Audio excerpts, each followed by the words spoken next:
Good morning, everybody, and welcome to the stream. Hope you're all having a lovely day as we dive into what is a brand new game for me. I'm completely unspoiled on, so please no dropping hints for anything or spoilers for anything throughout this. But today we're going to be playing Doki Doki Literature Club. I've been looking forward to play for a long time. Been on my list probably for about 2 years now, which speaks more to how many dumb things I play on the side that take forever to finish than anything else. This one should be like a pretty short one. I don't think we're going to finish this in one day, but it may be like a 2 to 3 stream kind of game. Not super long.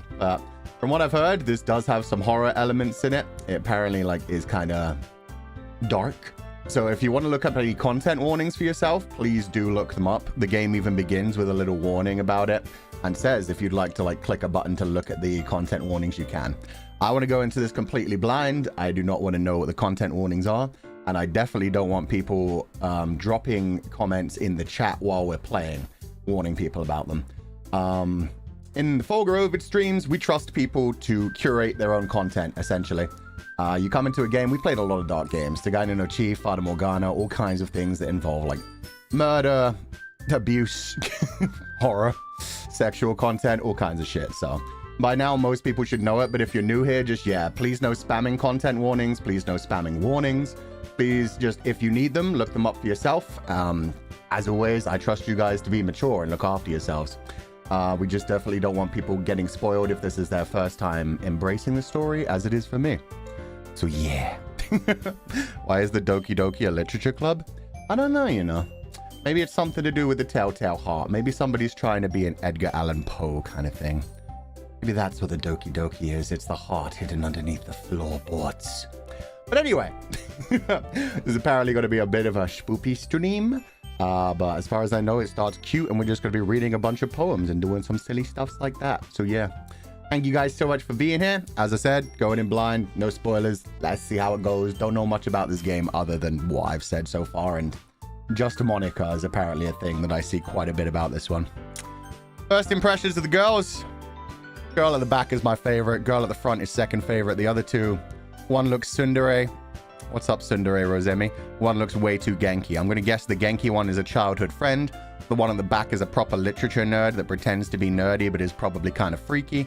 And the one at the front looks way too happy and therefore is probably evil.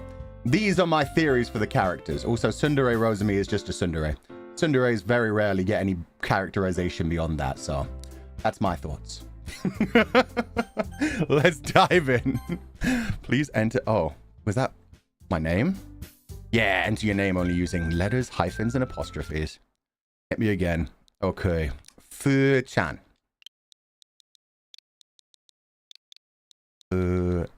Chat. I don't like how the music disappears.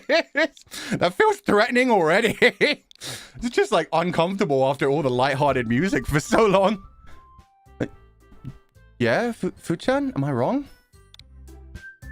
Okay, I don't know why they brought that back up a second time.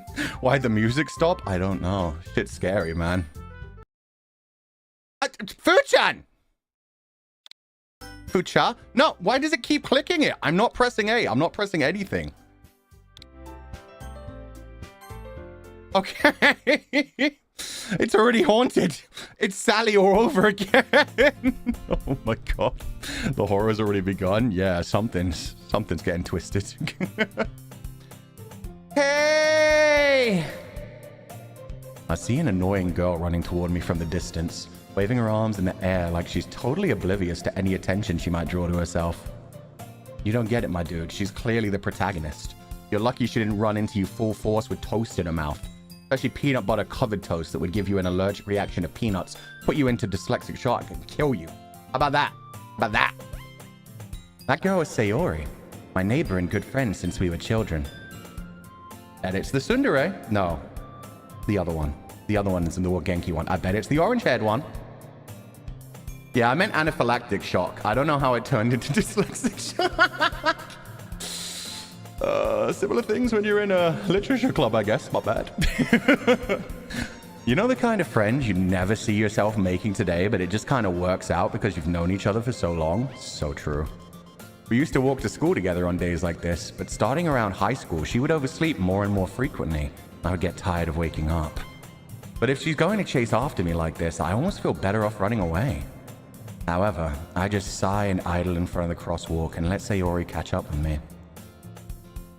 Oh no, what have they done to your eyes, Sayori? You could go. I overslept again, but I caught you this time. Maybe, but only because I didn't decide to stop and wait for you. You say that like you were thinking about ignoring me. Yeah, okay. This is one of these. Don't repeat it, Luther. No, Red Alpha. We don't need that face around here. That's mean, Fu-chan. I get the feeling you deserve it. You do have way too much energy.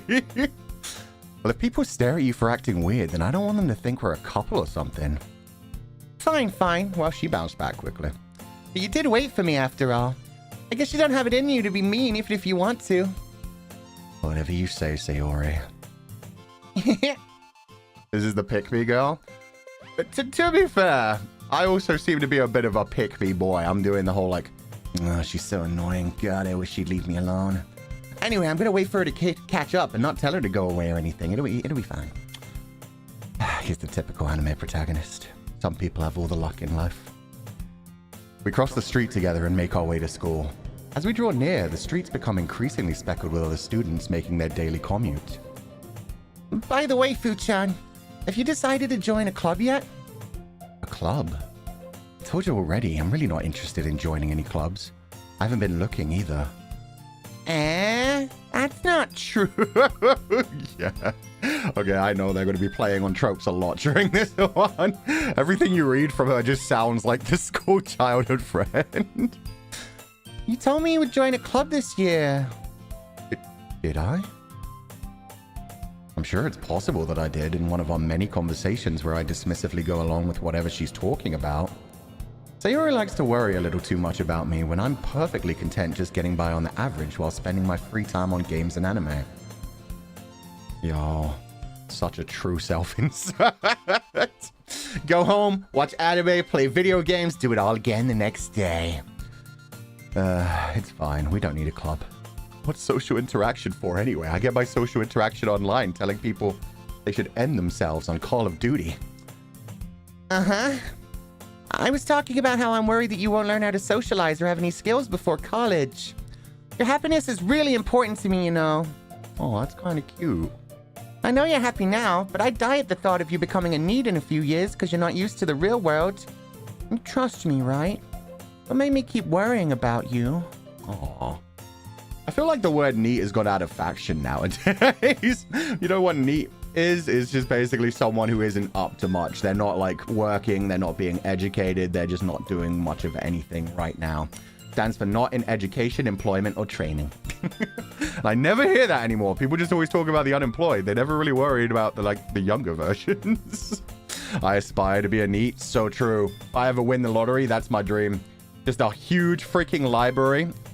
Every streaming service in the world. Boom. I don't need to do anything. I don't need to leave the house. I'm fine. All right. I'll look at a few clubs if it makes you happy. No promises, though. Can you at least promise me you'll try a little? Yeah, I guess I'll promise you that. Yay! Why do I let myself get lectured by such a carefree girl? More than that, I'm surprised to even let myself relent to her. I guess seeing her worry so much about me makes me want to ease her mind at least a little bit, even if she does exaggerate everything inside of her head. Yeah, methinks the man doth protest too much. What about dog? Dog's a dog. That's fine. That's different. That's the only socialization I need. What does the scares count for? It's something that we do throughout the entire month of October just to count how many times we get scared, so it sticks there throughout the entire month. Her hairstyle is cute. Yeah, but she's so anime. Like in a video game, it's not bad at all. But yeah, the way she poses, the way she speaks, everything has to start with a huh, nani, oko, uchan. The school day is as ordinary as ever, and it's over before I know it. After I pack up my things, I stare blankly at the wall, looking for an ounce of motivation. Clubs. Sayori wants me to check out some clubs. I guess I have no choice but to start with the anime club. Oh, hell yeah. Hello? Sayori? Sayori must have come into the classroom while I was spacing out. I look around and realize that I'm the only one left in the classroom. It's an anime girl? What do you mean? No, I know. It's like, in anime and video games, it's just fine. You could be like, they're so adorable. If I knew someone like this in real life, they would drain my energy within like 5 minutes. I would just be like, no, I'm not David Kun. I'm not an anime boy. I can't keep up with this. I'm a cyberpunk anime boy. It's different genres. I'm not no slice of life anime boy. Thought I'd catch you coming out of the classroom, but I saw you just sitting here and spacing out, so I came in. Honestly, you're even worse than me sometimes. I'm impressed. You don't need to wait up for me if it's going to make you late to your own club. Well, I thought you might need some encouragement, so I thought, No what? Well, you could come to my club. And the evil manipulation begins. Because you're Seahorse Kun? Exactly. I'm busy. I'm a Finding Nemo boy stuck in a Clanard world, it seems like. The blushy. Yeah, she caught the feels already. Sayori. Yeah? There's no way I'm going to your club. Meanie. The puffed up face. God damn it. Just growing on me. Sayori is vice president of the literature club. Not that I was ever aware that she had any interest in literature. In fact, I'm 99% sure she only did it because she thought it'd be fun to help start a new club. Since she was the first one to show interest after the one who proposed the club, she inherited the title of vice president. That said, my interest in literature is guaranteed to be even less. Dude, literature's just as good as anime and video games. It's whole new worlds to explore. You just gotta learn to embrace it. And you create your own worlds. It's great. Also, I'm gonna guess the president of the club is the one with the purple hair. She looks the most like a bungaku shoujo, like a literature girl, which is definitely my type, for sure. If she acts anything like the literature girl from Danshi Kokosei no Nichijo, yeah, that's going to be the one for me. That's going to be the one I chase. Yeah, I'm going to the anime club. Come on, please. Why do you care so much anyway? Wow. I kind of told the club yesterday I'd bring in a new member. And Natsuki made cupcakes and everything. I knew as soon as I saw that face, she'd be a girl. As soon as I saw that pose. This is so funny. They're playing all the tropes so well, actually. Cupcakes, that be in? Yeah, I mean, I joined the dark side for cookies. I'll join the literature club for cupcakes. And then never come back another day in my life. All the finger pointing in chat. Sayori seems like she's already decided who you're supposed to like. Yeah, she's not going to take it well when I immediately fall in love with the president, who is a superior in every way. Don't make promises you can't keep. I can't tell if Sayori really that much of an airhead, or if she's so cunning as to have planned all this out. I let out a long sigh. That's the problem, my dude. You never know. Is she just really this cute and she cares that much about me? Or is she very manipulative and she's trying to turn me into the type of guy she likes rather than finding the perfect guy? And you know, you can't fix me, Sayori. You cannot fix me. I'm an anime boy. Fine. I'll stop by for a cupcake, okay? Yay! Let's go. Okay. Books and incredibly cute girls. It's a trap. It has to be. It has to be. There's never anything good that happens in my life. Cute, friendly people inviting me to read literature together? Nah. That's a slippery slope. They're going to get me into like the King in Yellow and the Necronomicon or some shit. And thus, today marks the day I sold my soul for a cupcake. I dejectedly follow Sayori across the school and upstairs, a section of the school I rarely visit. Sayori, full of energy, swings open the classroom door. It's a pyramid scheme! You know what? I wouldn't put it past him. They just like want to embrace every member and everybody has to start selling hot plates or some shit. Or Tupperware. Everyone! The new member's here! I told you, don't call me a new member. Eh? I glance around the room. Yeah, instantly. Best girl. best girl has arrived. Welcome to the Literature Club. It's a pleasure meeting you. Sayori always says nice things about you. Oh, good. She's been lying. Oh my god, she's tiny. Seriously? You brought a boy? Way to kill the atmosphere. Oh, Yuri queen. Let's go. She really said, God damn it. I had my perfect heaven set up here and you've ruined it. Ah, she's cute as well. She looks a bit too happy. And my god. What is up with her hands perfectly at the side? Fists pointed out. She looks like she's challenging me. Flat is justice. I didn't say there was anything wrong with Flat. She's just very heavily tsundere as soon as we've met each other, but I respect that. She doesn't like me. I don't need to like her. She's just doing her own thing, and I've ruined her lovely lily fragrance days. Ah, Fuchan, what a nice surprise. Welcome to the club. Oh, her eyes are gorgeous, though. That's a green flag right there. All words escape me in this situation. I've never met this many women before. This club is full of incredibly cute girls. Oh, MC is already trying to go down the fucking harem route. That never ends well, my boy. Have you not heard of the literal one called School Days? Ready to throw hands? Yeah, she does look like she's ready to throw hands. What are you looking at? If you want to say something, say it. Sorry. I was just gonna say how cute you all were. Come on, MC. Be a man. Do it. MC truly is a simp. Yeah, MC doesn't know what to do. That's key. No, she's totally not a tsundere. Her, one of her 50% of dialogue so far has been and a blush.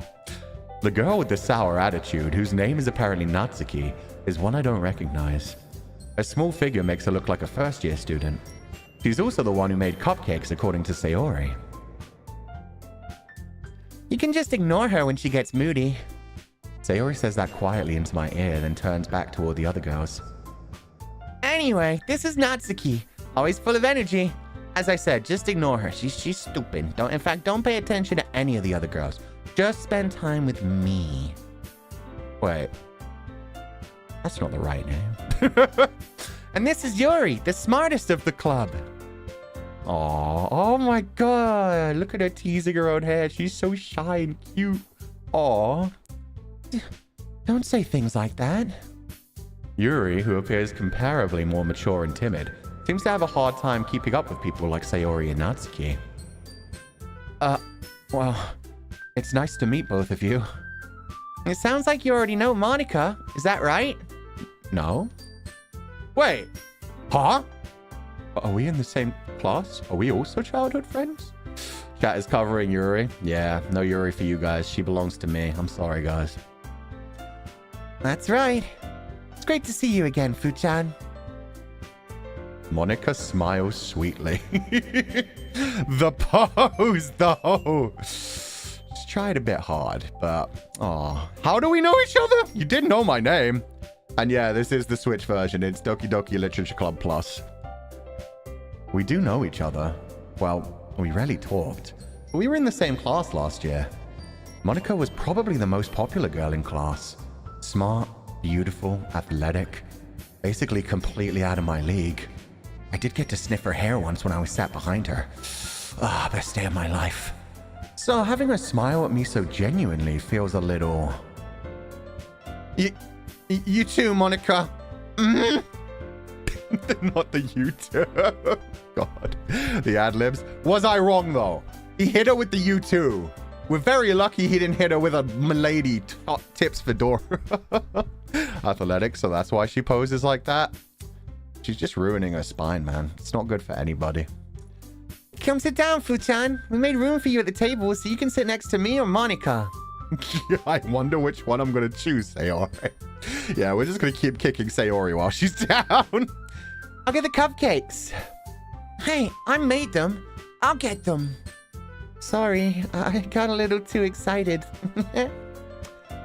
And how about I make some tea as well? Of course she's into tea. She's going to be into tea, calming literature, Nice long walks at night. Ah, we love Yuri. Do they even have fedoras in Japan? They have fedoras everywhere. That shit has spread. Besides, even if you don't have a fedora, you can have a spiritual fedora. Probably like one of those otaku headbands with like your favorite idol's name scrawled on top of it with the love hearts on either side. I can tip my idol headband. There you go. Tip my little Wotage dancing light sticks. The girls have a few desks arranged around to form a table. As Sayori mentioned, it's been widened so that there's one space next to Monica and one space next to Sayori. Natsuki and Yuri walk over to the corner of the room where Natsuki grabs a wrapped tray and Yuri opens the closet. Still feeling awkward, I take a seat next to Sayori. Natsuki, damn it, they put me in that seat. Natsuki proudly marches back to the table, tray in hand. Okay, you ready? Oh, she's proud of these cupcakes though. Otaku headbands? True. How do you tip that? You just lift it a little bit while you nudge your head down. That's enough to tip it. Ta-da! Wow! Natsuki lifts the foil off the tray to reveal a dozen white fluffy cupcakes, decorated to look like little cats. Oh, so she's adorable as well. I bet as soon as I say that, she's going to get pissed off about it. The whiskers are drawn with icing and little pieces of chocolate were used to make ears. So cute! I had no idea you were so good at baking, Natsuki. Well, you know. Just hurry and take one. Sayori grabs one first, then Monica. I follow. It's delicious. Sayori talks with her mouth full and has already managed to get icing on her face. I turn the cupcake around in my fingers, looking for the best angle to take a bite. Natsuki is quiet. I can't help but notice her sneaking glances in my direction. Is she waiting for me to take a bite? I finally bite down. The icing is sweet and full of flavor. I wonder if she made it herself. It's not even letting me bully her. Damn you, game. I don't even get the option. I wanted to be like, ugh, disgusting. How dare you? Yuck. This is really good. Thank you, Natsuki. Why are you thanking me? It's not like I made it for you or anything. Haven't I heard this somewhere before? There we go. You made them for the new member. I'm the new member. I'm sorry I turned out to be a dude. That's on you. You failed. Made them for you or anything. Eh? I thought you technically did. Sayori said. Well, maybe. Oh my god, the intense head turn. But not for you know, you. Back up. Alright. I give up on Natsuki's weird logic and dismiss the conversation. Yuri returns to the table carrying a tea set. She carefully places a teacup in front of each of us before setting down the teapot next to the cupcake tray. Actual tsundere? Yeah, it's a tsundere turned up to 11. She's adorable. Yeah, she is. I just want to head pat her, get her all flustered, and then walk away and tell her her cupcakes suck. You keep a whole tea set in this classroom? Don't worry, the teachers gave us permission. After all, doesn't a hot cup of tea help you enjoy a good book? Oh, you guys can finally see Yuri. I guess. Maybe in the winter, not in the summer. Don't let yourself get intimidated. Yuri's just trying to impress you. That's not... Insulted, Yuri looks away. I mean that. I meant that, you know? I believe you. Well, tea and reading might not be a pastime for me, but I at least enjoy tea. I'm glad. Why does it feel like they're already fighting over my intention? Guys, I'm not that interested. You can do so much better than my boring ass. I know nothing about literature. I know nothing about anything. I'm a blank slate. Yuri faintly smiles to herself in relief. Monica raises an eyebrow and then smiles at me. Is this going to be the secret of this story? Is this just going to turn into like Lord of the Flies where I make the ladies kill each other for me? Because that makes me the antagonist. Well, I'm still the protagonist, but it still makes me the bad guy. So, what made you consider the literature club? I got kidnapped by a childhood friend who wouldn't take a no for an answer. She doesn't respect consent. I was afraid of this question. Something tells me I shouldn't tell Monica that I was practically dragged here by Sayori. Well, I haven't joined any clubs yet, and Sayori seemed really happy here, so... That's okay. Don't be embarrassed. We'll make sure you feel right at home, okay? As president of the Literature Club, it's my duty to make the club fun and exciting for everyone. Monica, I'm surprised. How come you decided to start your own club? You could probably be a board member for any of the major clubs. Weren't you a leader of the debate club last year? Also, if you're the most popular girl in school, there is no fucking way. There is not a single other boy in this school who heard that the most popular girl in school started a literature club that's full of nothing but girls and isn't just hanging out here every day in the corner, just like staring. No. BS. Well, you know. To be honest, I can't stand all of the politics around the major clubs. It's like nothing but arguing about the budget and publicity and how to prepare for events. Japanese schools are on another level, man. I'd much rather take something I personally enjoy and make something special out of it. And if it encourages others to get into literature, then I'm fulfilling that dream. Monica really is a great leader. Yuri also nods in agreement. Then I'm surprised there aren't more people in the club yet. It must be hard to start a new club. Okay, now I'm impressed. Everything I try to say against the game, against the tropes, the game is like, nah, fuck you, we know. We're self-aware. We'll make them say it right after you do, just to make you feel dumb for even mentioning it and wasting people's time. They take clubs way too seriously, but it looks fun. Yeah. The whole thing that they have like proper student councils and shit that actually decide things for the student is wild. You could put it that way. Not many people are very interested in putting out all the effort to start something brand new. Especially when it's something that doesn't grab your attention, like literature. Oh, is this talking about visual novels in general? Because I can definitely stand behind that. So many people just take visual novels as visual novels and nothing more. They don't embrace all the cool things that you can do with visual novels and how great they can be as a storytelling medium. Reminds me of all the people that constantly like review visual novels and downplay them just because they're visual novels. Like they've clearly been forced to play a visual novel and they're like, yeah, it was an amazing story. Everything was perfect. The artwork, the music, the voice acting, 7 out of 10. Not enough interaction. And it's just like, it's a visual. Oh, okay. You have to work hard to convince people that you're both fun and worthwhile. But it makes school events like the festival that much more important. I'm confident that we can all really grow this club before we graduate. Right, everyone? Yeah. We'll do our best. You know it. Everyone enthusiastically agrees. Such different girls, all interested in the same goal. Monica must have worked really hard just to find these three. A lot of them are working really hard to stay in their uniforms. Like, Jesus Christ. Yuri, you need a bigger school jacket. Did you buy that one first here? Jesus Christ, that looks like a corset. Maybe that's why they were also delighted by the idea of a new member joining. Though I still don't really know if I can keep up with their level of enthusiasm about literature. Leave my girl and her bongos. Hey! I was talking about nobody's quote-unquote bongos. Thank you very much. I was talking about her stomach and her hips. Like, that is skin tight right there. She's just trying to serve. I don't think she even means to lean forward. I think she has to do that just to, you know, not explode those buttons. God damn. So, Fu-chan, what kind of things do you like to read? I don't know. What kind of things do you like to read, Yuri-sama? Oh my god, he's... Well... Considering how little I've read these past few years, I don't really have a good way of answering that. Manga? I mutter quietly to myself, half joking. Natsuki's head suddenly perks up. It looks like she wants to say something, but she keeps quiet.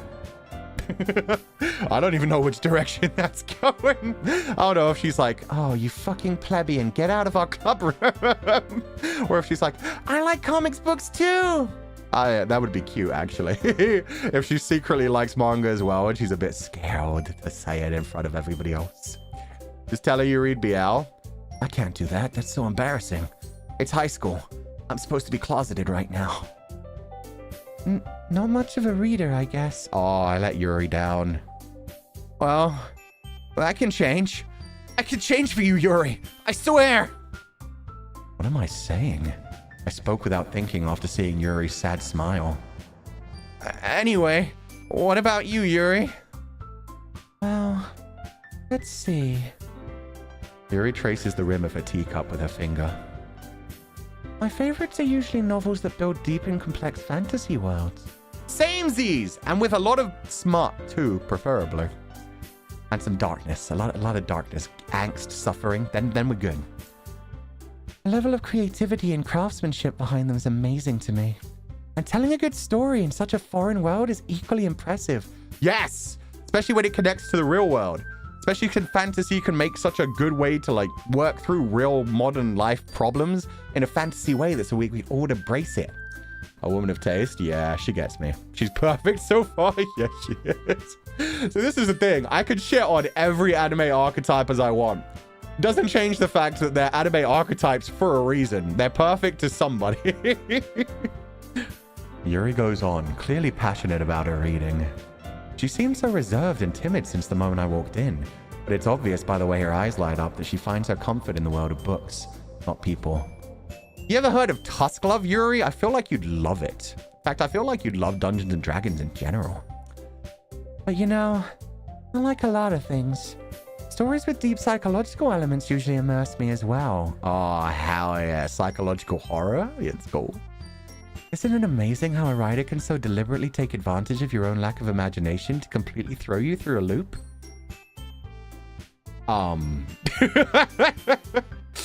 Why do I get the feeling that's maybe one of the writers patting themselves on the back a little bit and being like, you think they're cute little anime archetypes?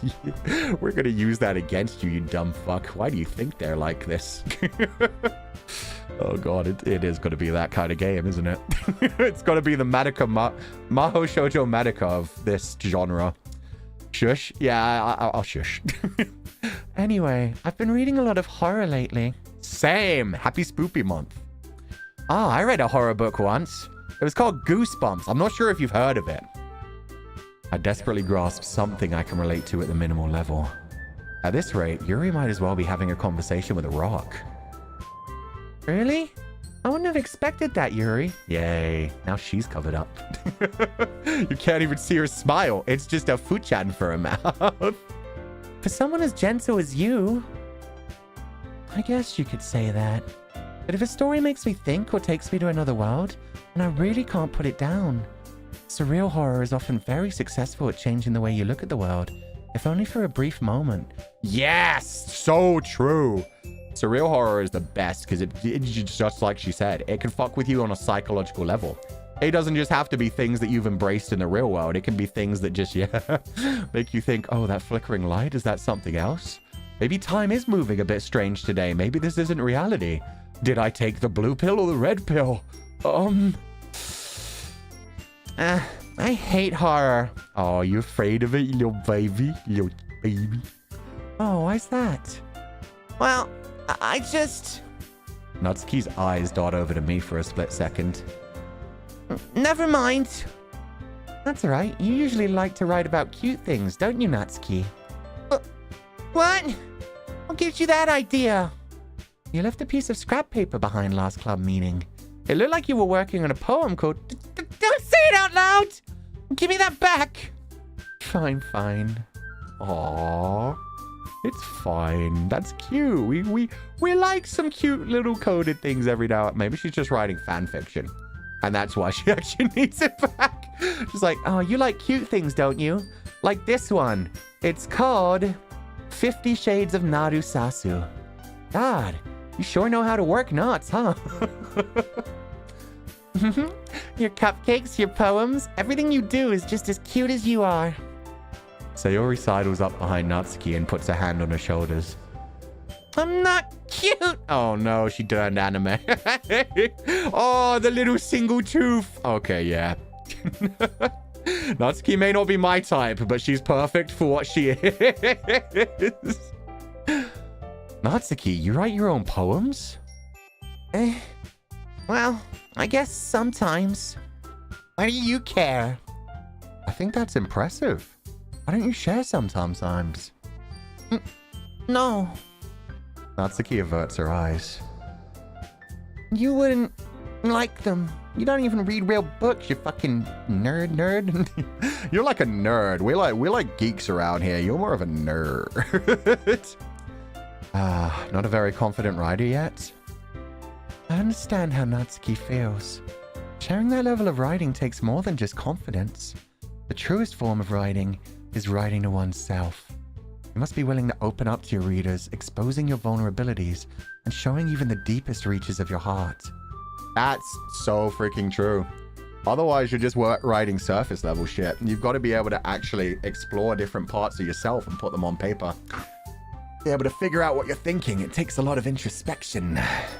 Not that I'm a good writer. I'm a terrible writer, and I'm definitely terrible at that. That's why it's so scary sharing your writing with somebody. Even if you just try to play it off and you're like, yeah, I just wrote this for nothing. It's dumb. It's stupid. It still hurts if somebody's just like, yeah, no, it is trash. Wow, this is horrible. It's like, yeah, totally. It's fine. Do you have writing experience too, Yuri? Maybe if you share some of your work, you can set an example and help Natsuki feel comfortable enough to share hers. Oh, she put her on the spot. Yeah, she wants to be an author someday. I guess it's the same for Yuri. Aww, I wanted to read everyone's poems. We all sit in silence for a moment. I can write a poem for ya. Roses are red, violets are blue. So are my bulls. What do I do? I'm getting kicked out of the club.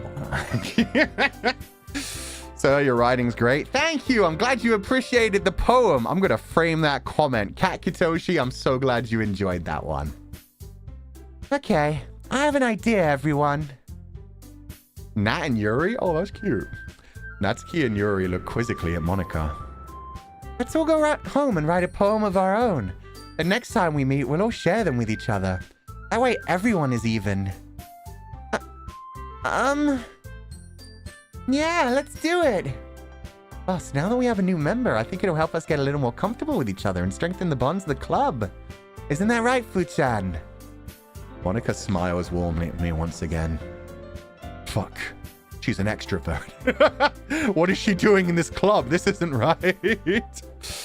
Please, sir, Sekuhara. It's not Sekuhara. I wrote a poem. My poem was for myself. If other people choose to read it, that's on them. Dead dove. Do not open. That's my tag for everything. You embrace my literature, that's on you. That's on you. Hold on. There's still one more problem. Eh? What's that? Now that we're back to the original topic of me joining the club, I bluntly come forth with what's been on my mind the entire time. I never said I would join this club. That was Sayori. Sayori may have convinced me to stop by, but I never made any decision. I was here for cupcakes. Still have other clubs to look at, and they're not gonna look as good as this one. I lose my train of thought. Yeah, he's blinded. Oh no, they're all giving him the sad eye. Well, one of them's giving the aggressive eyes. Everyone else, nah, you can't put me in that position. You know what they have to do? They have to tell me if they don't have 5 members, the club will be dissolved. And then, yeah, I'm completely stuck. Could see how unhinged this is gonna be. I'm sure it'll be fine. I won't do anything strange. I don't know what you mean. Get guilt tripped, MC. So true. All 4 girls stare back at me with dejected eyes. But I'm sorry. I thought Yuri-tan, not you too! Fu-chan. You all... I'm defenseless against these girls. How am I supposed to make a clear-headed decision when it's like this? That is, if writing poems is the price I need to pay in order to spend every day with these beautiful girls? Right. Okay, I've decided then. I'll join the literature club. I can just imagine him turning like full Chad mode, chiseled jaw at this moment, like, don't worry, ladies, daddy's home. Meanwhile, they all get cringe and creeped out at that point. They know what they're doing? Yeah, they do. They're cute anime girls. Which means they're gonna end my life. E-girls are ruining my life. One by one, the girl's eyes light up. Yes, I'm so happy. Sayori wraps her arms around me, jumping up and down. Hey! You really did scare me for a moment. If you really just came for the cupcakes, I'd be super pissed. Then that makes it official. Welcome to the Literature Club. Thanks, I guess. Okay, everyone. I think with that, we can officially end today's meeting on a good note. I really like this pose as well. I think I have one like that. Sure I did. No, yes. There we go. Yeah, I really like this pose. It really shows she's the leader. Milady tips books of poems. Oh, hell yeah. Does anyone know if the need X amount of members club rule really exists in real life, or is it just something made up? Oh, no, it's real. Especially because they give, like, clubs, like, funding in Japanese schools. In some Japanese schools. Obviously, every school is different. But yeah, even in real, like, in the West, where I grew up, yeah, there were some clubs that they tried to form, but they were like, oh, you don't have at least 10 people. There's no point in us, like, providing... Because obviously, they need to be supervised. They need a teacher looking after them. They can't just let kids run around willy-nilly at school either. So it also means that teachers have to volunteer their time, and you can't volunteer your time for every niche thing. Everyone, remember tonight's assignment. Write a poem to bring the next meeting so we can all share. Wait, do I have to do one? Oh, fuck, I'm screwed. Fuchan's very normal slice of life high school days begin. Why do I get the feeling you're lying to me? Monica looks over at me once more. Fuchan, I look forward to seeing how you express yourself. Must you bend forward every time? Yeah, you too, Monica. Yeah, he's such a simp for Monica. I love how I don't even get a choice about which girl I'm really in love with. The MC is just like, Monica. Yeah, You too. Thank you. Can I really impress the class star Monica with my mediocre writing skills? I already feel the anxiety welling up inside me. Meanwhile, the girls continue to chit-chat as Yuri and Natsuki clean up their food. That's okay. I'll just copy something by Walt Whitman. That'll be fine. Nobody will catch on. It's a bent of love, Fuchan. I thought the one who would be bending for love would be Yuri. She even said she went near the closet at the beginning. Oh, no. My favorite girl isn't into me. Hey, Fuchan, since we're already here, do you want to walk home together? That's right. Sayori and I never walk home together anymore because she always stayed after school for clubs. This was her ulterior motive. She just needs a chaperone. Sure. Might as well. Yay! We all bend over for love sometimes. It's okay. Oh. I was like, God damn, I didn't even go that direction. Okay, chat. Meanwhile, the film club in my high school consisted of a few seniors and 5 teachers who wanted to have an excuse to go to the cinema more often. Yo, those teachers so smart. We all end up down on all fours at some times, whether we're praying to God or praying to anime. With that, the two of us depart the club room and make our way home. The whole way, my mind wanders back and forth between the 4 girls. Sayori, Natsuki, Yuri, and of course, Monica. Will I really be happy spending every day after school in a literature club? Perhaps I'll have the chance to grow closer to one of these girls. All right. I'll just need to make the most of my circumstances, and I'm sure good fortune will find me. And I guess that starts with writing a poem tonight. Okay. I'm to bust out ChatGPT. Oh, God. No, it'll be fine. It'll be fine. Let's just let's read some other poems to get our mind into it, and then I pass out, and then I forget to write anything, and then I write something on the 5 minutes walk to school. That's how I do. This is before ChatGPT existed. It's time to write a poem. Pick words you think your favorite club member will like. Something good might happen with whoever likes your poem the most. Okay. Lust. No. We want beauty. Color, happiness, meager, lost, hopeless, marshmallow, cheer, broken. You know what? We're going to go a depresso espresso route. I'm not actually going to try to simp for Yuri too hard.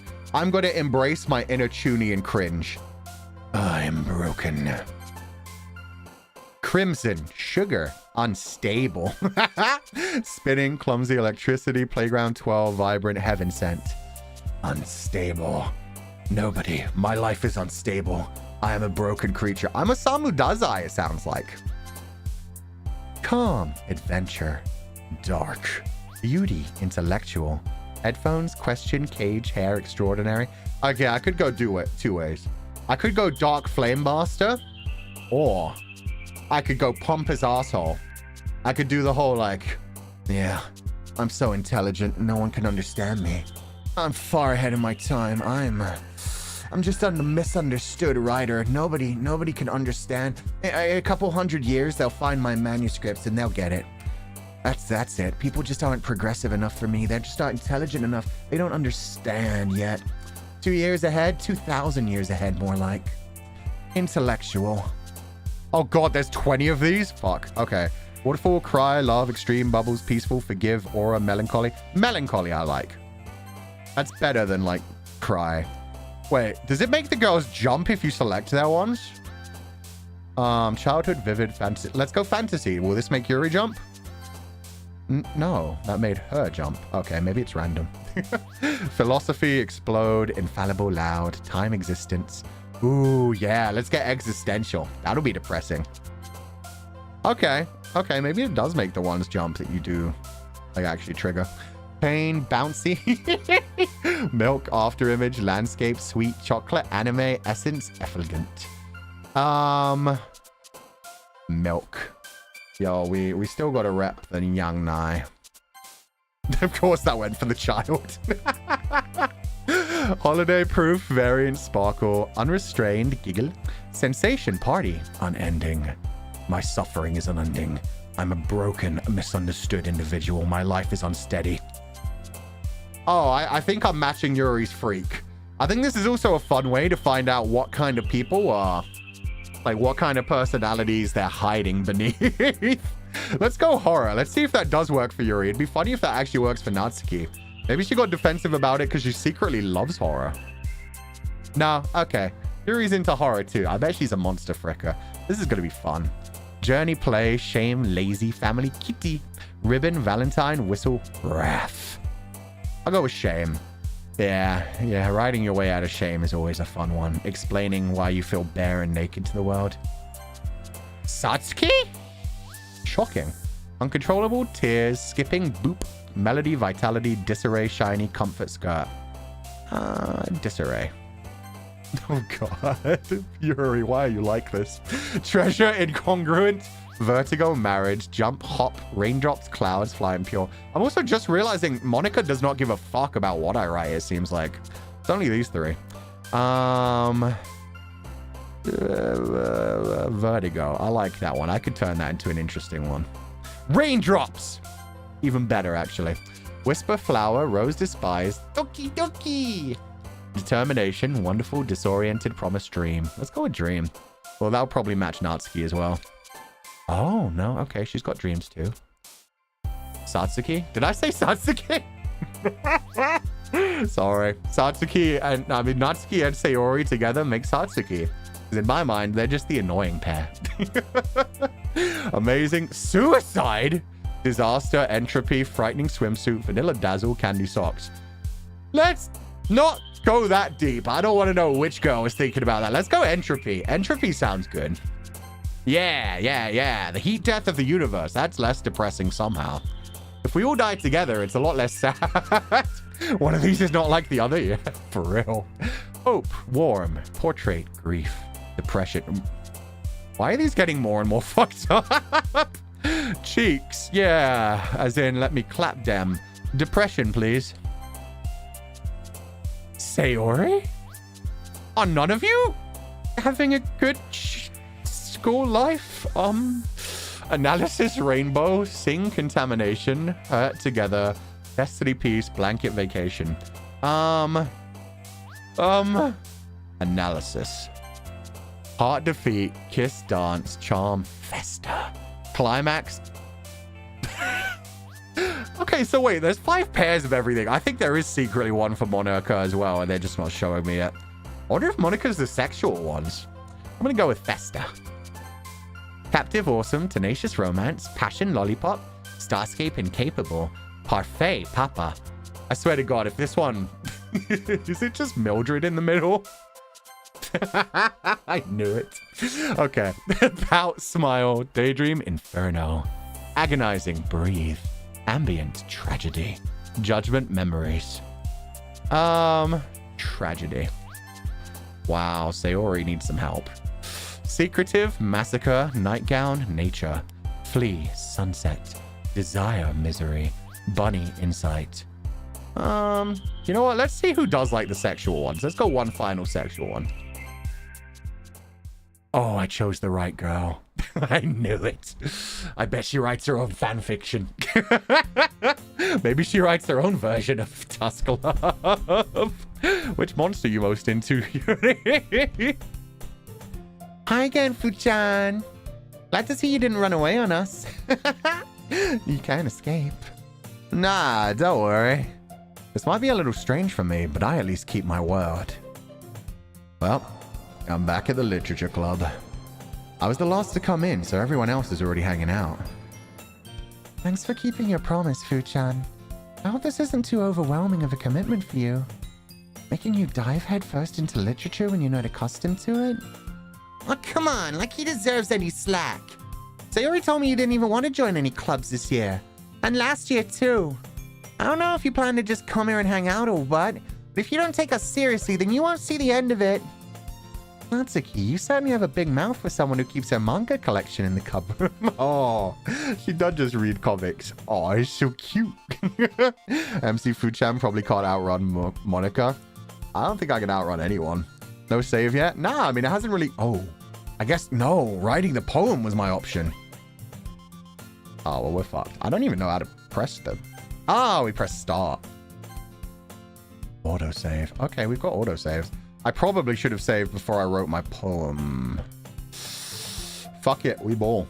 We go down one route. We see what happens. I didn't even think about that. That's probably what you get instead of actual dialogue options. We're locked in. I was going to go Yuri route anyway, so it's fine. Natsuki. Oh, wait, yeah. Manga in the clubroom. Natsuki finds herself stuck between saying Monica and manga. Manga's literature! Swiftly defeated, Natsuki plops back into her seat. She ain't wrong, though. It just, you know, it adds a visual medium to it as well. It's impressive. Oh, God. Not the harem route? No, I don't want to die. I don't know what this game is about, but just in general, any fucking visual novel, I will never go down a harem route first. That is an end game kind of thing for me. I prefer finding the perfect one, and then finding everything else. Don't worry, guys. Fuchan always gives his best as long as he's having fun. He helps me with busy work without me even asking. Like cooking, cleaning my room, putting my clothes away, washing my hair, scrubbing my back. How dependable. Sayori, that's because your room is so messy it's distracting. You almost set your house on fire once. Is that so? You didn't have to point it out. I'm dealing with crippling depression, Fuchan. I'm gonna break. Yeah, I think I figured out what kind of character she is. She's not just the childhood friend who is low confidence. She's the childhood friend who's dealing with some shit and feels like second best, and she is immediately third best in this group. Oh, God. You two are really good friends, aren't you? I might be a little jealous. Oh, don't worry. We'll be more than friends, Yuri. How come? You and Fuchan can become good friends, too. And only friends. Don't take him from me. He's the one thing that keeps me from going over the edge.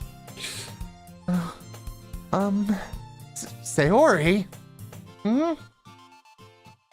As usual, Sayori seems oblivious to the weird situation you just put me into.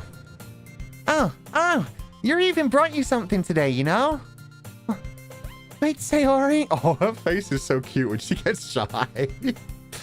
Eh? Me? Not really. Don't be shy. It's really nothing. What is it? Never mind. Oh my God, she can go even further beyond. She has enough option to just hide her eyes completely. Sayori made it sound like a big deal when it's really not. What do I do? I'm sorry, Yuri, I wasn't thinking. Definitely wasn't that I was trying to ruin your chances or anything. I guess that means it's up to me to rescue this situation. Hey, don't worry about it, kitten. Daddy's gonna love it no matter what. I love how he just tries to be an alpha every now and then. He's like, okay, I've got to step up. Put on my big boy pants. First of all, I wasn't expecting anything in the first place. So any nice gesture from you is a pleasant surprise. It'll make me happy no matter what. Is that so? Yeah, I won't make it a big deal if you don't want it to be. Alright. Well, here. Yuri reaches into a bag and pulls out a book. I didn't want you to feel left out, so I picked out a book that I thought you might enjoy. It's a short read, so even your dumbass should be able to pay attention, even if you're normally on TikTok, you goddamn Zuber. And we could, you know, discuss it if you wanted. How is this girl accidentally being so cute? She even picked out a book she thinks I'll like despite me not reading much. Watch it be the most tragic book possible. She's perfect. I don't know. I want to see the book selection. She's like, here, I thought this book would be perfect for you. It's like Dora the Explorers for age 3 and under. Dora's Big Adventure. I'm like, thanks, Yuri. I'll treasure. Wait a minute. Uh-huh. This book doesn't even have any smut, Yuri. You failed me. The Rainbow Fish book? Honestly, that teaches you a lot about life. A lot of children's books do. Give me The Hungry Caterpillar. I'll learn not to eat so much food anymore. Give me, I don't know. The Rainbow Fish, I'll learn to share with people more often. Oh yeah, I'll be a nicer person. Give me Everybody Poops. I'll start pooping everywhere. Everything's perfect. Give me the book, Go the Fuck to Sleep. That one's perfect, actually. The Lorax? Yeah! I speak for the trees now. Yuri, thank you. I'll definitely read this. I enthusiastically take the book and put it in the bag where it will never come out of again. But thankfully, I can Google the name and find the Cliff Notes or the Wikipedia page about the plot. Then I can pretend to be smart. Phew. Well, you can read it at your own pace. I look forward to hearing what you think. You will hear what some TikToker thinks when I jump on Big Book Talk and find some smart talking points.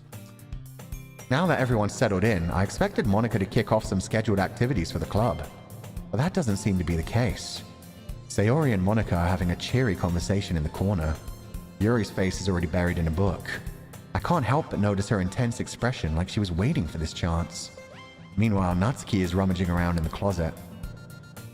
Get out of there! We just got past International Lesbian Day. You're fine. Fine. Not book talk. Somehow I get the feeling anything Yuri gave me to read, if I glanced along book talk, they would just be telling me how problematic I am and that I'm a terrible person for enjoying it, so. Yeah, that's the conversation I'm going to have with Yuri. Yeah, I read the book. I get it. It's total destructive trash. It makes people bad people, and people who actually enjoy this are horrible. Uh-huh. Yuri's just sitting there crying. Book talk is so horny. That too. That too. Really curious to talk to Yuri a bit more. But at the same time, I would feel bad for distracting her from reading. I catch a glimpse of the cover of her book. It looks like it's the same book that she lent to me. She had 2 copies? More than that, she seems to be on the first few pages. Oh, we caught you. She bought 2 copies of the book just to read it at the same time as me? Damn. That's some soulmate shit right there. Crap. I think she noticed me looking at her. She sneaks another glance at me and our eyes meet for a split second. That only makes her hide her face deeper in her book. Me too. Sorry. I was just spacing out. I mutter this, sensing I made her uncomfortable. Oh. It's fine. I was focused, then I probably wouldn't have noticed in the first place. But I'm just rereading a bit of this, so... That's the book you gave me, right? Mm-hmm. I wanted to reread some of it. Not for any particular reason. Aw, come on. You don't have to hide your feelings. Just curious. How come you have 2 copies of the same book? Well, when I stopped at the bookstore yesterday... That's not what I meant. Yeah, she went to the bookstore just to find one for me.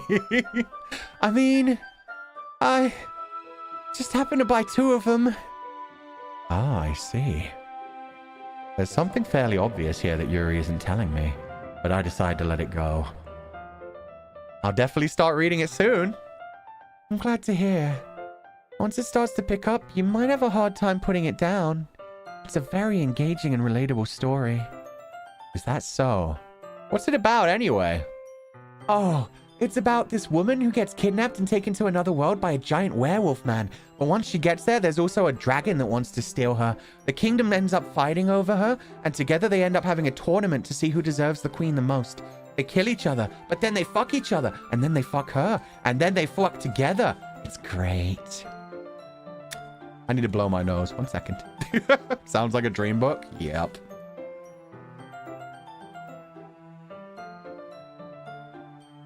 And then Truck-kun takes over the world? Nah, that's too much isekai. If you isekai right your way out of an isekai, you've gone too far. It's a level beyond. That would suck, actually. Imagine getting isekai to like a perfect world. You're just getting established in the world, everything's going great, and then you like get hit by a horse-drawn carriage. Wake up in the real world just like, oh, please. Wow. Yuri closes the book and scans her eyes over the book. The book is titled Portrait of Markov. There's an ominous-looking eye symbol on the front cover. All right. I just wanted to make sure I don't accidentally give anything away. Basically, it's about this girl in high school who moves in with her long-lost younger sister. But as soon as she does, her life gets really strange. She gets targeted by these people who escaped from a human experiment prison. While her life is in danger, she needs to desperately choose who to trust. Does she have to choose between 2 to 3 sexy men, all of which have different powers and different problems, but all of which could also be perfect boyfriends? No matter what she does, she ends up destroying most of her relationships and her life starts to fall apart. Oh. But that's kind of dark, isn't it? Yuri made it sound like it was going to be a nice story, so that dark turn came from nowhere. Yuri suddenly gently giggles all of a sudden. Are you not a fan of that sort of thing, Fu-chan? No, it's not that. Damn. I mean, I can definitely enjoy those kinds of stories, so don't worry. I hope so. Yeah, I totally forgot that Yuri is into those things. She's so shy and reclusive on the outside, but her mind seems to be completely different. It's just that those kinds of stories, they challenge you to look at life from a strange new perspective. When horrible things happen not just because someone wants to be evil, but because they have their own goals or their own philosophy that they believe in. And suddenly when you thought you related to the protagonist, they're made out to be the naive one for letting their one-sided morals interfere with the villain's plans. I'm rumbling, aren't I? Not again. I'm sorry. No, you are so right. We've been talking about that so many times on the channel recently. It lets you see different perspectives. It lets you like empathize with characters you wouldn't necessarily empathize with in real life. Someone give her Fata Morgana? Exactly. She would love Fata Morgana. That's actually, I mean, she just loves an anti-hero, it sounds like. She loves the hero of their own story trope. Hey, don't apologize. I haven't lost interest or anything. In the book, I mean. Well, I guess it's alright then. But I feel like I should let you know that I have this problem. When I let things like books and writing fill my thoughts, I kind of forget to pay attention to other people. So, I'm sorry if I end up saying something strange. And please stop me if I start talking too much. Oh, dude, no, that's not a problem. Hyperfixations, I get it. Let's go. I really don't think you need to worry. That just means you're passionate about reading. The least I can do is listen. It's a literature club after all. That's Well, that's true. In fact, I might as well get started reading it, right? You don't have to. What are you saying? Just a moment ago, you said you were looking forward to it. Just let me get the book. Doop-a-doop-a-doop. I quickly retrieved the book that I'd put into my bag. All right. It's fine if I sit here, right? I slip into the seat next to Yuri's. Yeah. Are you sure? You seem a little apprehensive. I'm sorry. It's not that I don't want you to. It's just something I'm not very used to. You haven't been private schooled. You sit next to other people all day, every day. That is reading in company with someone. Ah, okay. I see. Well, just let me know if I end up distracting you or anything. All right. I open the book and start the prologue. I soon understand what Yuri means about reading in company. It's as if I can feel her presence over my shoulder as I read. It's not a particularly bad thing. Maybe a little distracting, but the feeling is somewhat comforting. Yuri is in the corner of my eye. I realize that she's not actually looking at her own book. I glance over. It looks like she's reading from my book instead. Oh, she's so cute. Oh, she's my girl now. That's fine, Step. We can all share her. I feel like this is going to be most Comfydants. We're all into the same style of just like, yeah, we just want to get obsessed with our books and have a fun time. She's just like, oh, which bit's he at? I wonder if he likes it. Oh, God. What, did he not like that bit? If he doesn't like it, he's going to think I'm cringe. Oh, no. Sorry. I was just... Yuri, you really apologize a lot, don't you? I do? I don't really mean to. Sorry. I mean... Yeah, this should work, right? I slide my desk until it's up against Yuri's, then hold my book more between the two of them. Oh, yo, dude. Okay, MC's doing great. Our wife, our girl, exactly. Cries and Sayori fan. I'm here because I like tsunderes. Oh, shit. Okay, we do have some versatility. We do have some, like, differences in chat. Good shit. He's rizzing. Yeah, now he's the one who doesn't even realize the kind of power he has. I suppose so. Yuri timidly closes her own copy. Once we each lean in a little bit, our shoulders are almost touching. It feels like my left arm is in the way. So instead I use my right hand to hold the book open. Oh shit! He even switched hand to make sure they could get as close as possible. Yo, I can only imagine Sayori over in the corner of the room right now staring at me like, huh? I brought you here so we could spend more time together. So you could walk me home. What the fuck are you doing? I guess that makes it kind of difficult to turn the page. Can you turn the page? Are we gonna couple share this? Yeah. Yo! Yuri takes her left arm and holds the other side of the book between her thumb and forefinger. The CG, yeah, it's so beautiful. The light catches on her hair so well. Is this because I locked in on her route with that poem? And this is one thing I do want to ask chat. Feel free to spoil this. Don't spoil anything else, but did I choose the Yuri route, or is this you always get this scene? Do they just always thrust you down like a Yuri beginning? Because this is cute as shit, man. Yes, the poem is what determines it. Oh, that's awesome. I chose correct. This is great. This is great. I love this. Yuri takes her left arm and holds the left side of the book between her thumb and forefinger. I do the same with my right arm on the right side of the book. That way, I turn a page and Yuri slides it under her thumb after it flips to her side. So we're very close to our hands touching at all times. But in holding it like this, we're huddled even closer together than before. It's actually kind of distracting me.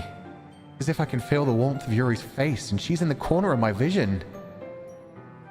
Are you ready?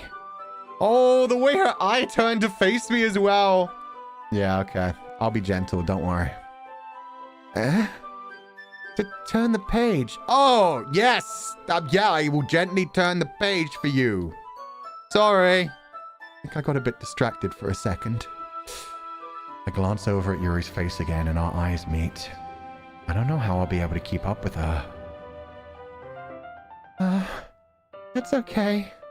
Oh, the blush and the little tiny smile. That's so cute. It's always the purples. Not always the purples, but often the purples. You're not as used to reading, right? Is she just going to call me a slow reading scrub? Because I swear to God. I don't mind being patient if it takes you a bit longer. Look, man. Please be gentle with me. I think I'm the one who needs the gentleness now. It's probably the least I can do, since you've been so patient with me. Yeah. Thanks. We continue reading. Yuri no longer asks me if I'm ready to turn the pages. Instead, I just assume that she finishes the page before me, so I turn it on my own volition. We continue the first chapter in silence. Even so, turning each page almost feels like an intimate exchange. My thumb gently letting go of the page, letting it flutter over to her side as she catches it under her own thumb. Hey, Yuri? This might be a silly thought, but the main character kind of reminds me of you a little bit. Oh, wait, did she write this book herself? Is she self-published? That would be awesome, actually. Yuri, I know how to read, I swear. Yeah, I'm just distracted, man. There's something else in my viewpoint, which is kind of hard to not pay attention to. You think so? How does she? Well, I guess she's more blunt in a lot of ways, but she also second guesses all of the things that she says and does. Like, she's afraid she'll do something wrong. It's not like I can see in your head or anything, but they're kind of reminiscent of some of your mannerisms. I see. Yuri remains silent for a moment. But, Fu-chan, that's probably a terrible thing to have in common with her. It's so embarrassing that you think that. Wait, I'm into it. No, I didn't mean it in a bad way or anything. I like the fact that you have crippling anxiety. It's cute. It's adorable. I don't care. I'm fine. It makes me feel stronger as a person. Sorry. I really didn't know you were self-conscious about that sort of thing. I guess I more meant that it's kind of cute. Oh, that is what they're doing, isn't it? Are we going Katawa Shoujo? Maybe we're going Katawa Shoujo with this. What are you saying all of a sudden? Okay, everyone. Where's my finger at? Okay, everyone. I think it's about time we share today's poems with each other. We might not have enough time if we wait too long. Yuri exhales, spared from finishing a thought. Is that alright, Yuri? You look kind of down. We could fix you, don't worry. Nah, I feel like I'm gonna make her worse. It's gonna be bad, man. Haven't heard of Katawa Shoujo in forever. They're re-releasing it on Steam. They're doing a re-release. I don't know if it's out yet or if it's been announced. But yeah, it's on its way. It's coming. I don't know if they're adding anything new to it either, but yeah, it's going to be way easier to access later in the future. But yeah, I loved that one for one girl in particular. I forgot her name. The girl that was in the fire. That was my favorite route. That one, oh god, it treats the MC in such a perfect way in that one as well. It's just like, oh, you think you can baby me, bitch? It's great. Liked the blonde one. All of them were good in their own way, but yeah, it was a really good, like, introduce some tropes and then be like, no, these are real characters. So it was great. Her name was Hanako. There we go. Thank you. Sorry if you haven't really been looking forward to this. It's fine. Yuri releases her hand from the book, causing it to close on top of my thumb. All right. I guess I'll do some more reading tonight. Or would you prefer that I only read it with you? Oh, damn. You and Yuri have the same hairstyle. Oh, shit, we kind of do. Other than, like, their hair clips to hold my sidey bits a bit to the side. Yeah, no, we've got almost the exact same hair, but reversed. Shit, she's in a video just with purple hair. I guess I don't have much of a preference either way. No, let's only read it together. Just me and you. Only Yuri. The one meme I know about this game, and we're changing it up. In that case, I'll read a little more tonight. Sorry. Every time I read Laios has big fucking tits in chat, it always makes me giggle. It'll be more fun to read with you after it picks up a bit, you know? That's good reasoning. In that case, feel free to finish the first 2 chapters in your own time. Alright, I'll play catch up. I stand up. I make a mental note of where I left off in the book, then slip it back into my bag. By the way, did you remember to write a poem last night? Yeah, it's all about my crippling depression, suffering, and shit. My relaxation ends. Can't believe I agreed to do something so embarrassing. Didn't really find much inspiration since I've never really done this before. Well, now that everyone's ready, why don't you find someone to share with? I can't wait! Sayori and Monica enthusiastically pull out their poems. Sayori's is on a wrinkled sheet of loose leaf torn from a spiral notebook. On the other hand, Monica wrote hers in a composition notebook. I can already see Monica's pristine handwriting from where I sit. Natsuki and Yuri reluctantly comply as well, reaching into their bags. I do the same myself. I wonder if it will actually, like, read out my poem. Okay, this is where we have to save, but I'm going to line it up with Yuri just in case start just presses it. Nah, we're good. Okay. Now we're getting options. And obviously we're going to share with Yuri. She's the one who's going to like my poem the most. Fichan, did you already reach an ending? God, no. We only started this like an hour. Wow, my God, it's been an hour. We have done nothing. This is only our second day of the club. So yeah, no, we're going slow. Let's share my poem with Yuri. Yuri seems the most experienced, so I should start with her. Yeah, she can guide me. Hopefully she'll be gentle with me. I can trust her opinion, to be fair. As Yuri reads the poem, I notice her eyes lighten. Exceptional. What was that? Did I say that out loud? Yuri first covers her mouth, but then ends up covering her whole face. It's going to hate me. You really didn't do anything wrong, Yuri.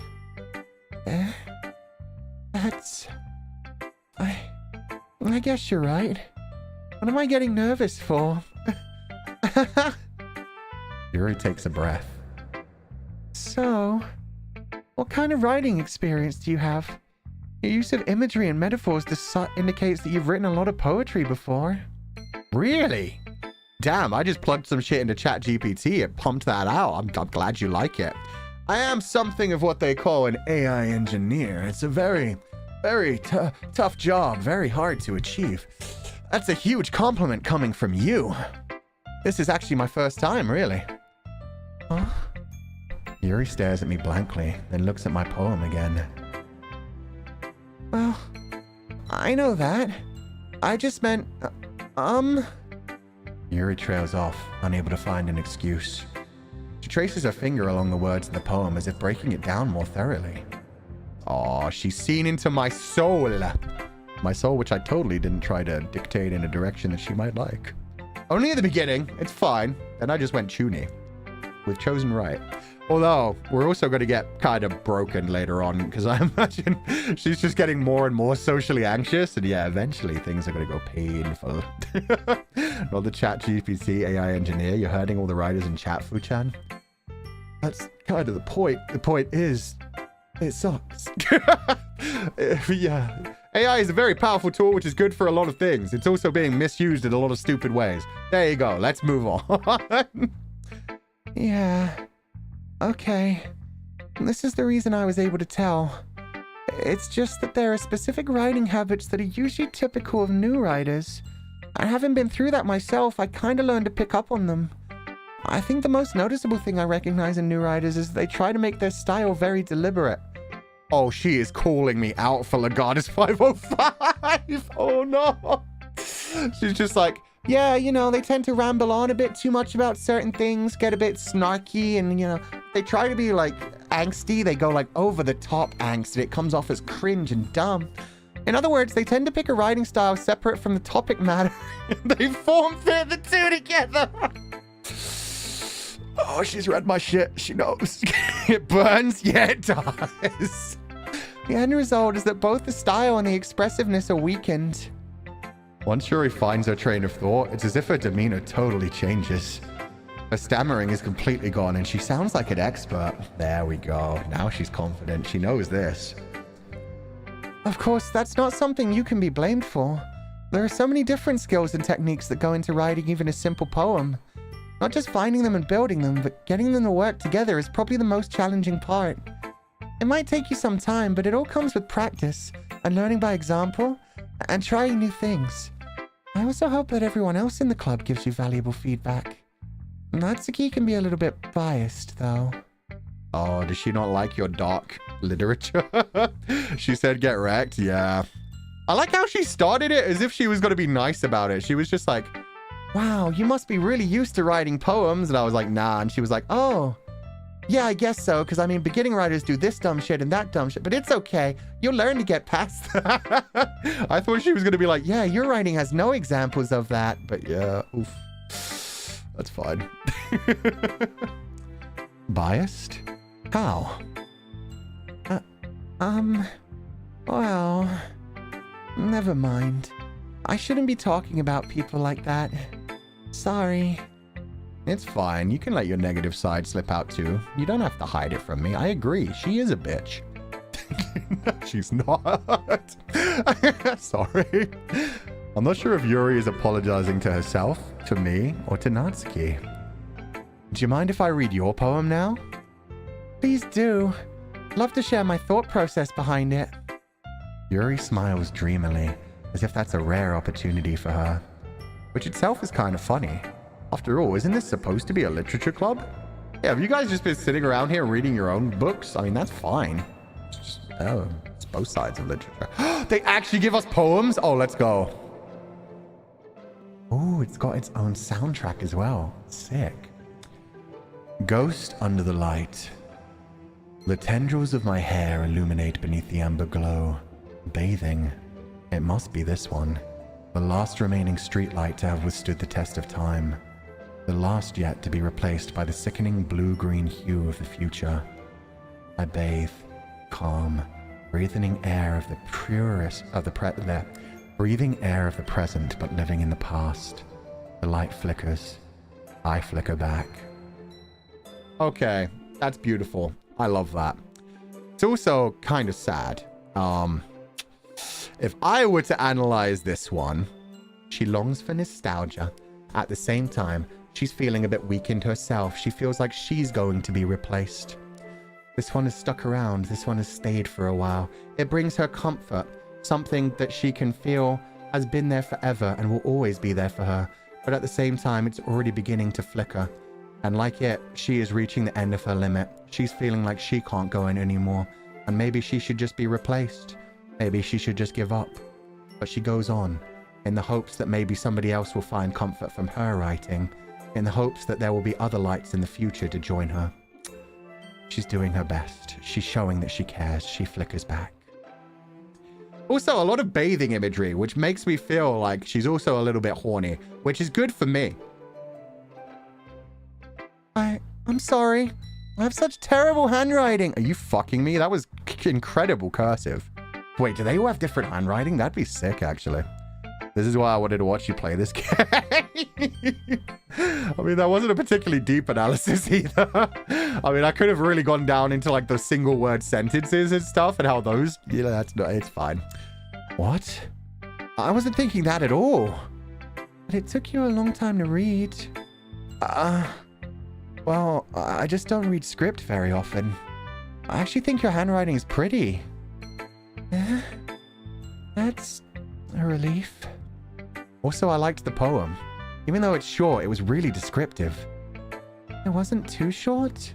I usually write longer poems. Not at all.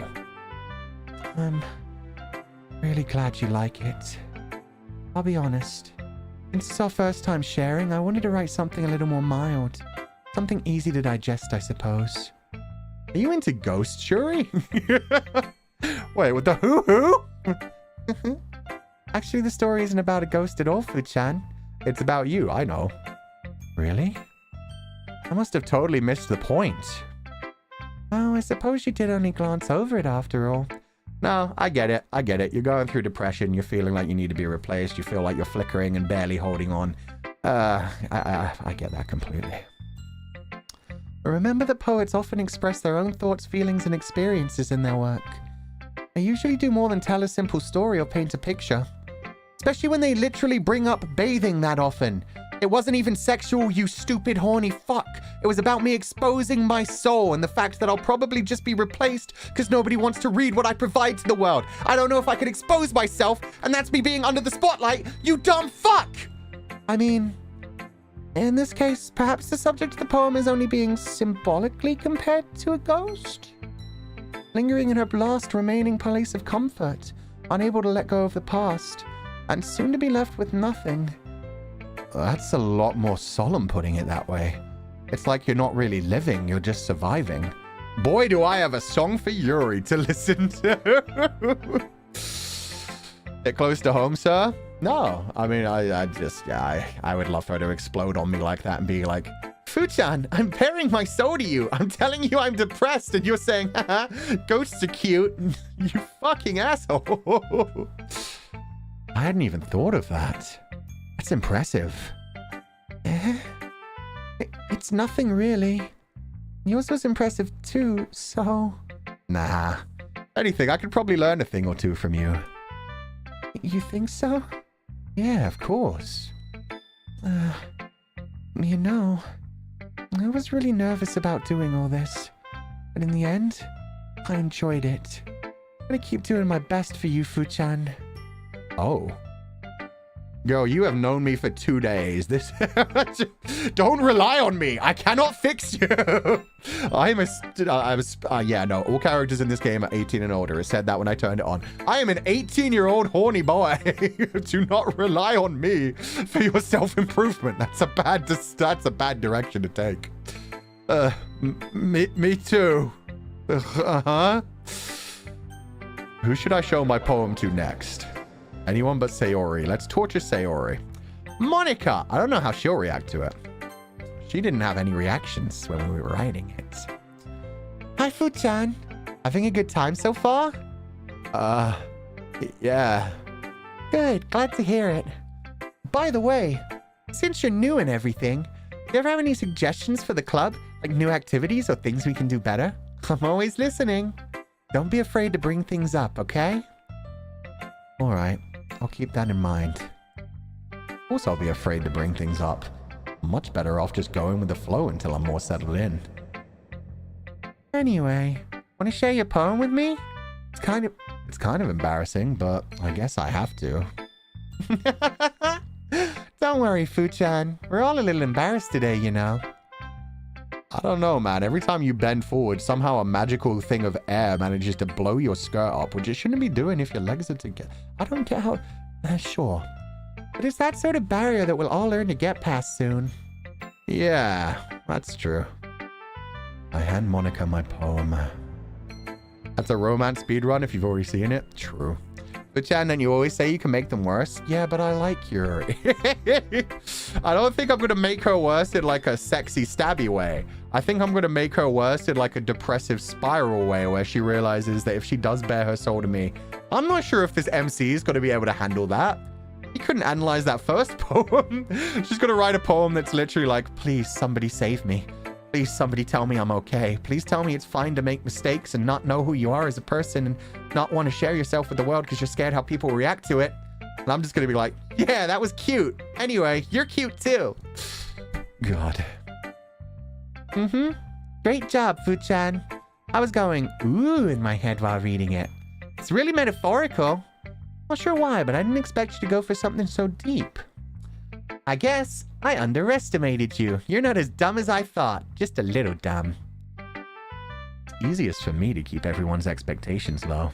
That way it always counts when I put in some effort. That's not very fair. Well, I guess it worked anyway. You know that Yuri likes this kind of writing, right? Oh, she called me out immediately.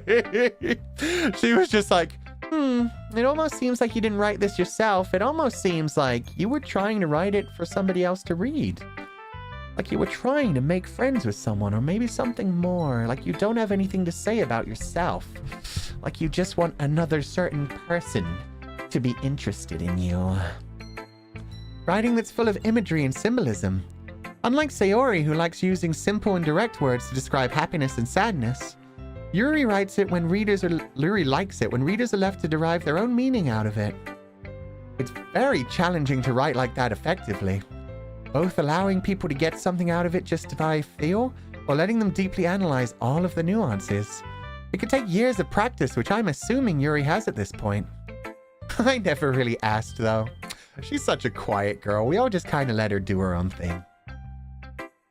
Sure, I'm nowhere near her level yet. Don't worry so much about it. You do your own thing. Just keep exploring and learn by trying new things. I'm sure I'll end up trying different things a lot. It'll take a while before I feel comfortable doing this. That's okay. I'd love to see you try new things.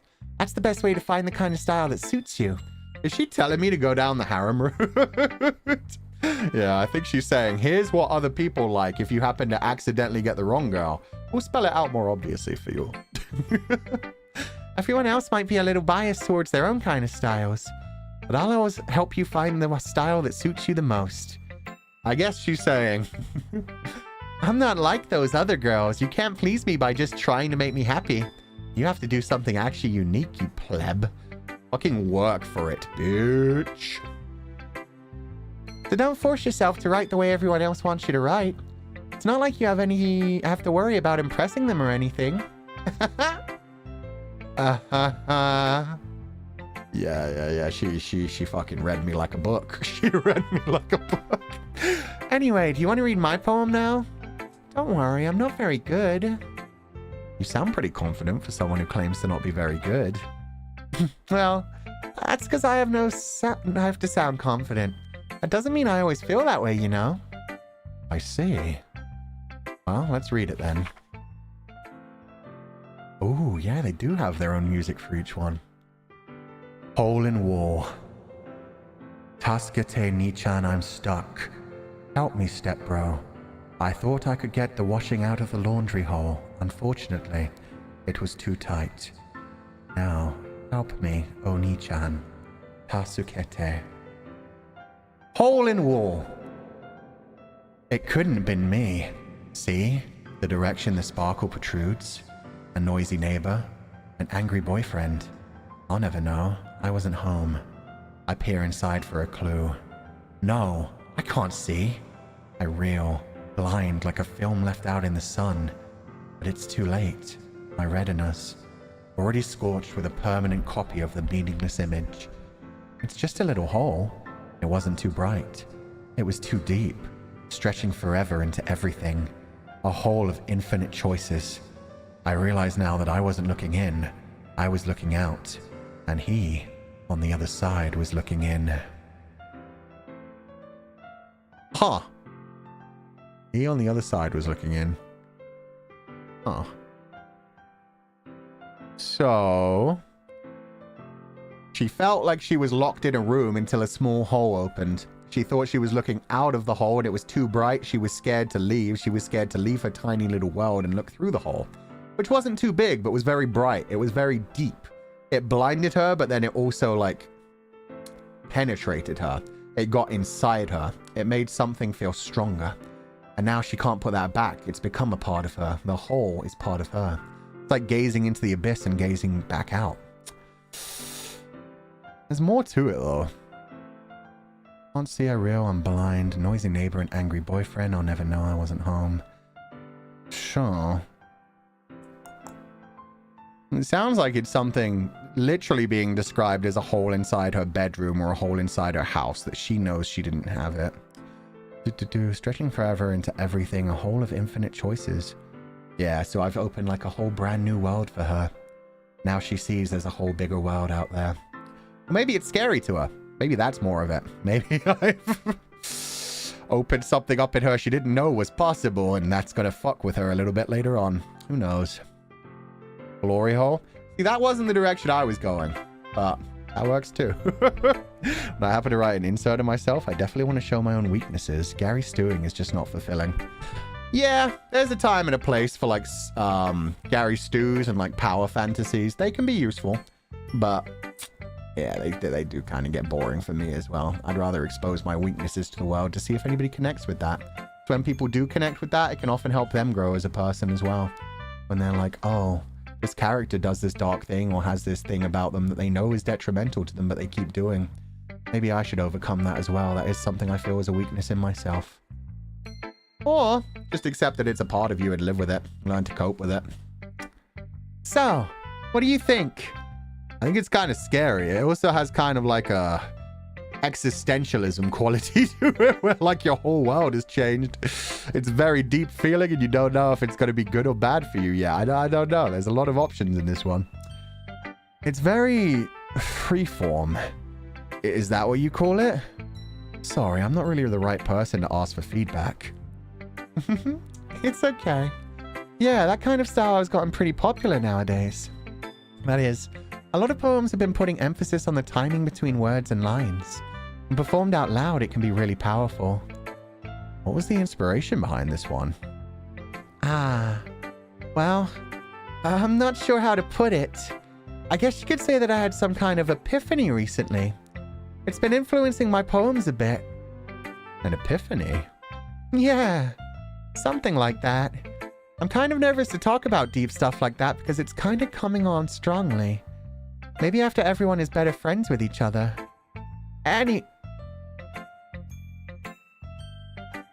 Oh, I know exactly which direction they're going with that story. Open up a hole, it's too deep. The existential dread kind of feeling that's attached to it. The idea of a hole and not put there by something pleasant, but by somebody else. Oh, God. Is this going to get meta? Does she know she's in a video game? Is that why she's been giving me my options and spelling them out for me? Do not answer. Do not tell me if that's correct or wrong. I think she knows she's in a video game and that's why I can't like sway her opinion. She knows that I'm just a player trying to nail one of the girls and she wants no part of it. But she has to play her place for now. But maybe when we get to know each other a bit better, things will change. Here's Monica's writing tip of the day.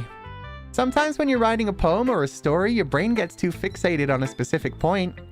If you try so hard to make it perfect, then you'll never make any progress. Yeah, I know. That's how writer's block gets in. The Deadpool route? Yeah, pretty much. Just force yourself to get something down on the paper and tidy it up later. Another way to think about it is this. If you keep your pen in the same spot for too long, you'll just get a big dark puddle of ink. So just move your hand and go with the flow. That's my advice for today. Thanks for listening. And she was speaking directly to the audience at that point too. Oh, we're so fucked. We're so fucked. She knows. She knows too much. Okay, who should I show my poem to next? You know what, Sayori? I'm scared you'll stab me if I ignore you too much. So let's go talk to Sayori. Just keep writing, she said. Yeah, good tip. Yeah, there are a lot of writers who tell you not to take too long on any one thing. And also, there are quite a few writers known for like doing the whole just like, I just start writing. It's word gunk until like it starts to like connect things. Hey, Sayori. This is a good poem, Fu-chan. Oh, she already read it. You sure it's your first time? Of course. It's not that good. Am I the kind of guy who would be writing poems in his spare time? I guess you're right. That's why it impressed me. Well, to be honest, I was afraid that you wouldn't do it seriously, or that you wouldn't write one at all. I'm really happy just that you wrote one. It reminds me of how you're really part of the club now. Not to mention the fact that I'm standing in front of you in the club room? Well, of course. I'm not really into it yet, but that doesn't mean I'll break my promise. See, it's like I said before, Fu-chan. Deep down, you're not selfish at all, you know. Trying new things like this for other people, that's something that only really good people do. Or manipulative people. Or people that just want to be accepted. That doesn't necessarily make you a good person. And some people like that get used way too much and really need to, you know, not be such a people pleaser. Word dumps and drafts go hand in hand. Yeah, they do. I forget who it was. There was some writer who's like really prolific who talked about the fact. He basically talked about it as if it was like seance writing or spirit writing. He would just put his paper down on the put his pen down on the paper and just wherever it moved, that would be him writing. He wouldn't really think about the words that came into his mind. He would just basically like let it happen and then look down at his work later and edit it. Which may have just been a story to make it seem more mystical cool, but still. Automatic writing? Yeah, automatic writing. That's something that only really good people do. Thanks, Sayori. I'm not sure if Sayori sees the full picture of my motive here. Then again, I can't deny that she's part of the reason I joined, knowing how much this means to her and all. Yeah, I'm gonna make sure you have lots of fun here, okay? That'll be my way of thanking you. Alright, I'm gonna hold you to that then. Bring me more cupcakes. You didn't even make me them the first time. Get on Natsuki. Get on Natsuki's level, damn it. Yay! Now you read my poem too, right? Don't worry, I'm really bad at this. We'll see about that. Aww. Well, we know from the options we were choosing based on words, she's secretly really depressed. Which, yeah, let's see how much that reads into this. At least the MC cares about her a little. Yeah, he definitely cares about her. He keeps calling her annoying and stuff, but he makes sure to take care of her. Okay. Dear Sunshine. Oh, Sunshine. It's like I'm playing a date with death again. I am Sunshine. I am the one. Dear Sunshine. The way you glow through my blinds in the morning, it makes me feel like you missed me. Kissing my forehead to help me out of bed, making me rub the sleepy from my eyes. Are you asking me to come out and play? Are you trusting me to wish away a rainy day? I look above, the sky is blue. It's a secret, but I trust you too. If it wasn't for you, I could sleep forever. But I'm not mad. I want breakfast. I love the ending of that. I'm also terrified. Well, I think I know one of the themes and one of the content warnings that is going to appear in this game. That entire middle bit right there. Are you asking me to come out and play? Are you trusting me to wish away a rainy day? I look above, the sky is blue. It's a secret, but I trust you too. If it wasn't for you, I could sleep forever. She's basically saying, you're the only reason I'm alive. You give reason to my life. You bring joy to my life. You are my sunshine. You're my reason to get out of bed in the morning. Taking care of you makes me feel good. And those little tiny things. Asking me to come out to play. Trusting me to rush away the rainy day. Making me rub the sleepy from my eyes. Kissing my forehead. These aren't things that I do. So she's just kind of, yeah, tricking herself into believing that I love her when really she's just a childhood friend to me. And oh my god, that's fucking scary. And then she puts those dark thoughts away at the end as well. She covers it up with some nice positivity. But I'm not mad. I want breakfast. It's like, it's fine. I'll get through the day. I'll have some nice food. It's cute. It's a sunny day. I'm happy. Everything's happy. Sayori, can I interest you in seeing the school counselor? This is just a guess, but did you wait until this morning to write this? Oh, god damn it, MC. No, just a little bit. You can't answer just a little bit to a yes or no question. I forgot to do it last night. Well, at least that makes me feel a little better about myself. Don't be mean. I still tried my best. Yeah. I didn't mean to say that it was a bad poem. It came out nice, or how should I put it? It sounds just like you. You know, a happy, sunshine-filled girl that never has anything go wrong in her life. You're always so cheerful. You're always in such a good mood. If you weren't always so happy and sunshine and looking after me, I don't know what if I'd be bothered with you at all, Sayori. It's a good thing you are so genki and happy. Yeah, otherwise I'd just get bored of you. You'd be a trouble. Really? Yeah. Especially that last line. I made eggs and toast. Even though you were late to school? It's bad to skip breakfast. I get all cranky. Well, I guess there's no point in arguing. Anyway, thanks for showing me. This was so much fun. Monica's the best. Yeah. And next time I won't forget. I'm gonna write the best poem ever. Oh, I guess I look forward to it. You know what? I don't even blame them, MC. He's fucking 18. At 18, I would not be able to read this shit. Especially when you're just dealing with, like, just people sharing poems with each other. You're not, like, really trying to, like, deeply analyze the person's feelings. You're just like, yeah, I like this one. This is cool. The writing in this one's a bit weak. You could make it a bit more emotional. You know, the bit where you spell out how depressed you are and the point that you wouldn't really want to go on if it wasn't for that sunshine. You could really dig that home with some more angst if you tried hard. Okay, let's see the baby.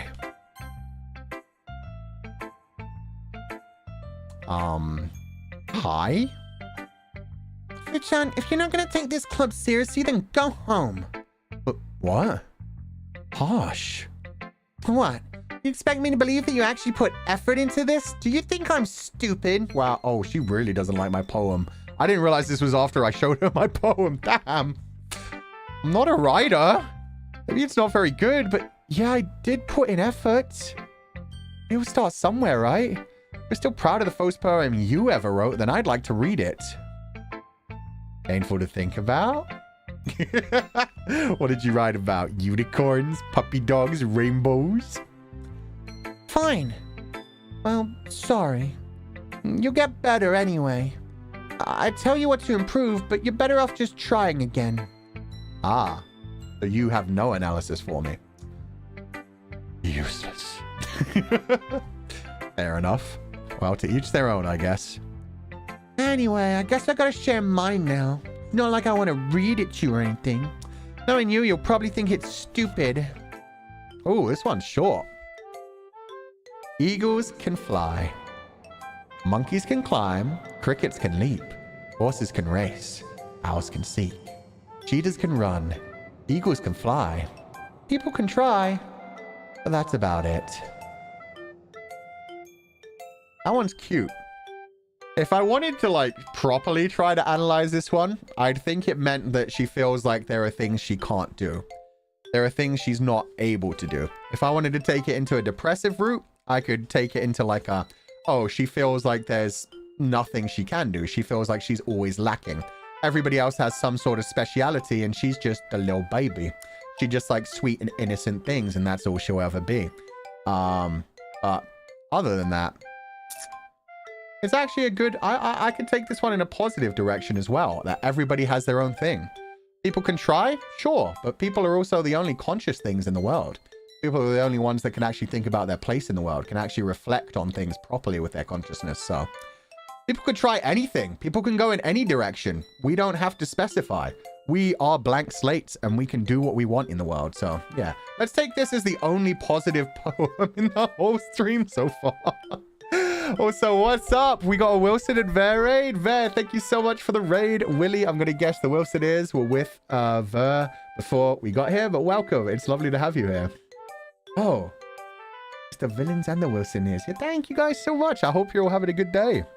Thank you, villains, as well. Oh my god, everybody. And Zali too. Yo, Banban with the Vez kits. Wow, you guys were doing a lot. Hello, everybody. I hope you're having a good day. We are playing Doki Doki Literature Club. Please keep in mind, me and a lot of the people in this stream are going into it completely blind. So please, no spoilers. We're only on day 2. This is our first time reading everyone's poems. We've been taking it very slow and analyzing everything. And I don't know if that's a good idea or a bad idea. But we'll see how it goes. Also, sorry, I have to blow my nose again. It's finally, like, winter has set in and I'm all sniffly today.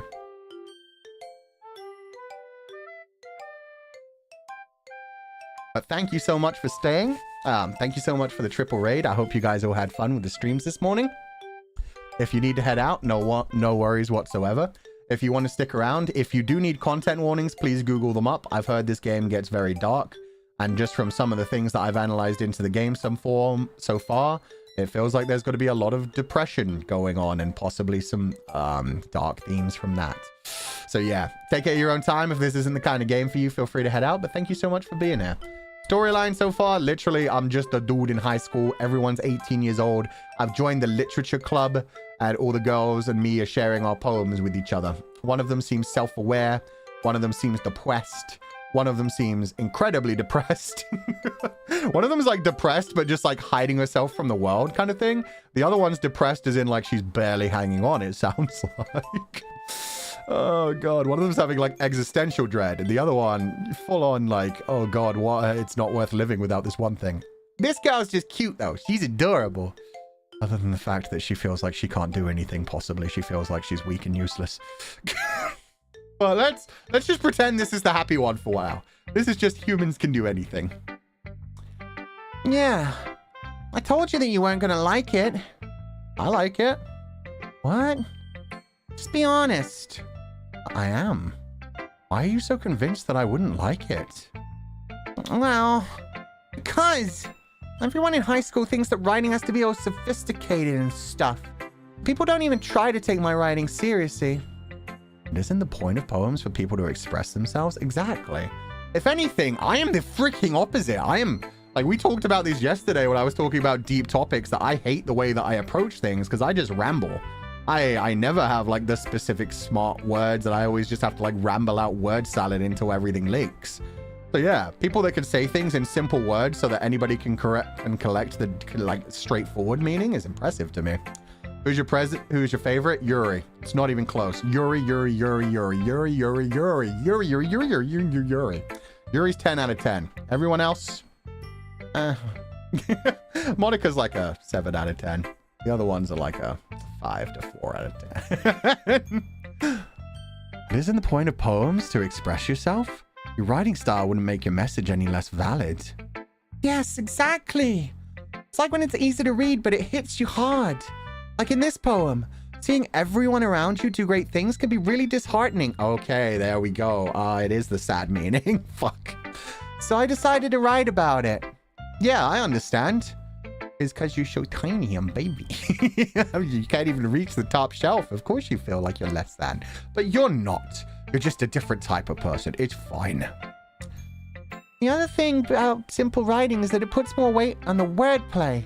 Like I set up for a rhyme at the end, but then made it fall flat on purpose. Oh, that's cute, actually. I didn't even think about that. Yeah, she could have rhymed it, could have made it sound more professional. But she was like, no, that's the whole point. Humans can only try. They can't do things. They just try. She failed at the end to show humans are flawed. I am flawed. It helps bring out the feelings in the last line. So you did. Yeah, and I didn't even realize that. Good job, kiddo. I guess more went into it than I realized. That's what it means to be a pro. Okay, we've been too nice to her. We need to put her back in her place. I'm glad you learned something. Didn't expect that from the youngest one here, did you? Yeah, I guess not. Although we're all seniors, right? The game literally starts by saying every character is 18 or older. Don't break the game's legality clause, my girl. I decide to humor her with that last comment. I don't really care how old everyone is. So true, it's a work of fiction. But if Natsuki is feeling proud, then I won't take that away from her. Youngest, we're all 18. Exactly! We're all 18, and that's all that matters. Phew! I guess that's everyone. I glance around the room. That was a little more stressful than I anticipated. It's as if everyone is judging me for my mediocre writing abilities. Even if they're just being nice, there's no way my poems can stand up to theirs. This is a literature club after all. I sigh. I guess that's what I ended up getting myself into. Across the room, Sayori and Monica are happily chatting. My eyes land on Yuri and Natsuki. They gingerly exchange sheets of paper, sharing their respective poems. Yeah, I bet they're both gonna hate each other. They're so opposite about this. As they read in tandem, I watch each of their expressions change. Yep. Natsuki's eyebrows furrow in frustration. Meanwhile, Yuri smiles sadly. Natsuki's thinking to herself, God, this bitch just can't write anything without it being overly juxtaposed. Everything has to be a simile, everything has to be a metaphor, all the big, deep words. God, she doesn't know how to speak to normal people. Meanwhile, Yuri's like, aww. She wrote a children's book. I can this can that can. Everybody poops. Good job, Yuri. God, she's such a child. What's with this language? Eh? Did you say something? Oh, it's nothing. Natsuki dismissively returns to the poem to the desk with one hand. I guess you could say it's fancy. Thanks. Yours is cute.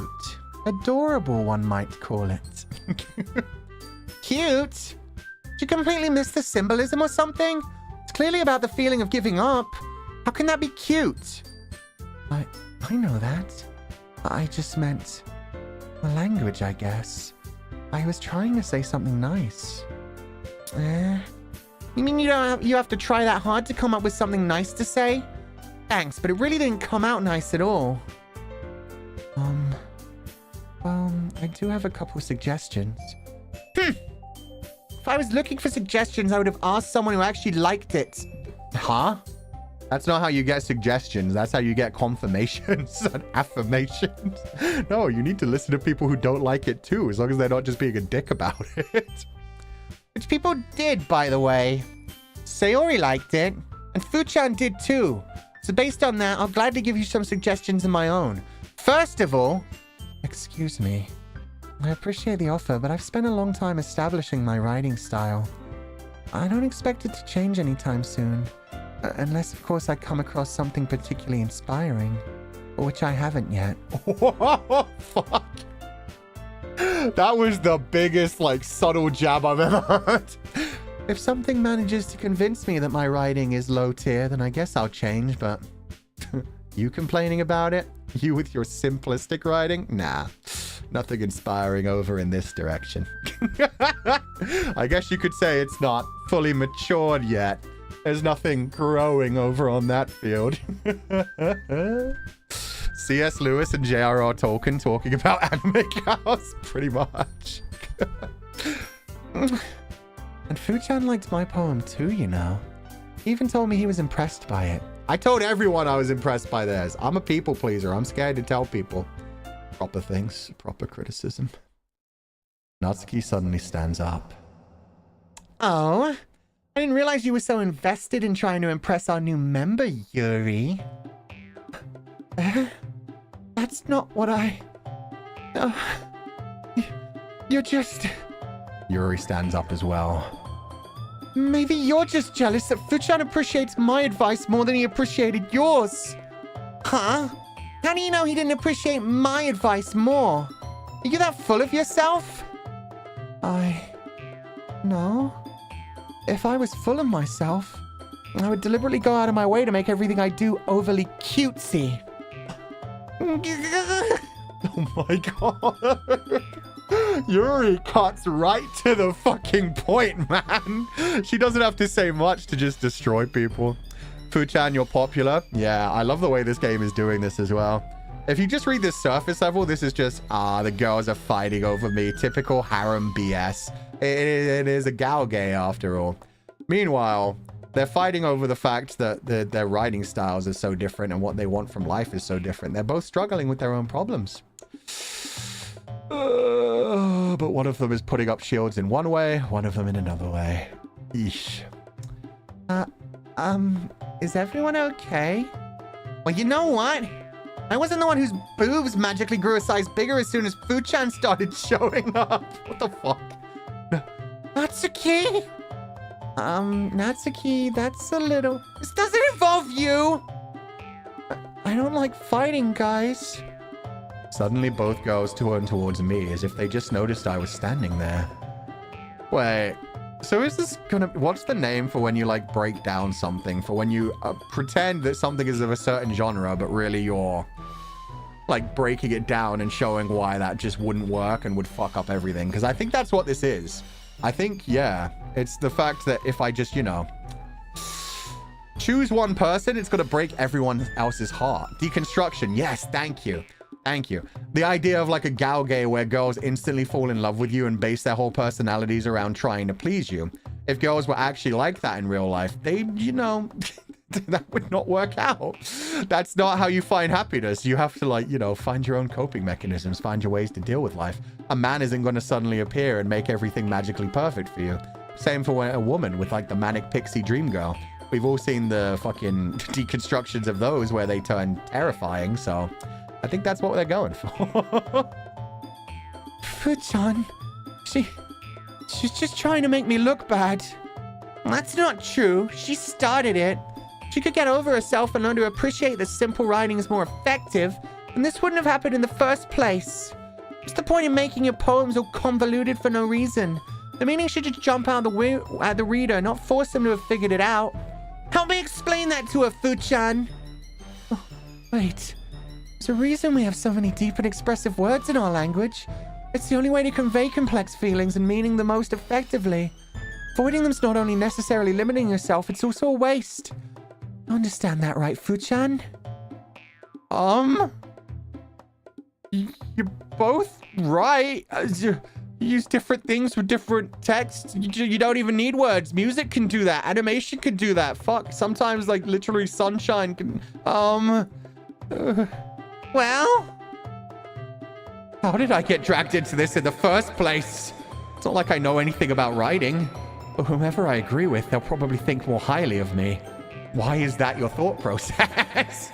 So of course that's gonna be... Well, fuck it. You know I'm not... Yuri-tan, of course I agree with you. Word choice is so important. My diction is massive. I have a huge vocabulary. Don't you worry, Yuri-tan. What? What do you mean nuts?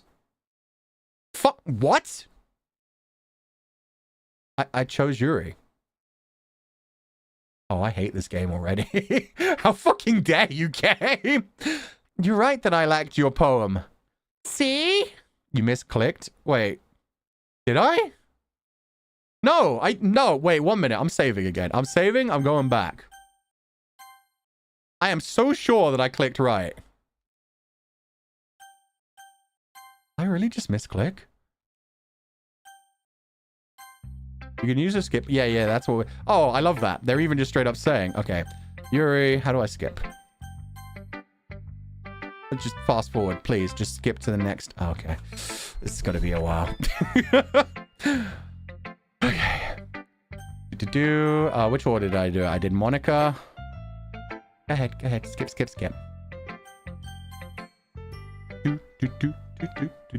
This is fine. We're reloading. We're going to find out. We're going to make sure. I'm going to click it a second time just to make sure. Then I did Sayori because I really don't want her to kill me or herself.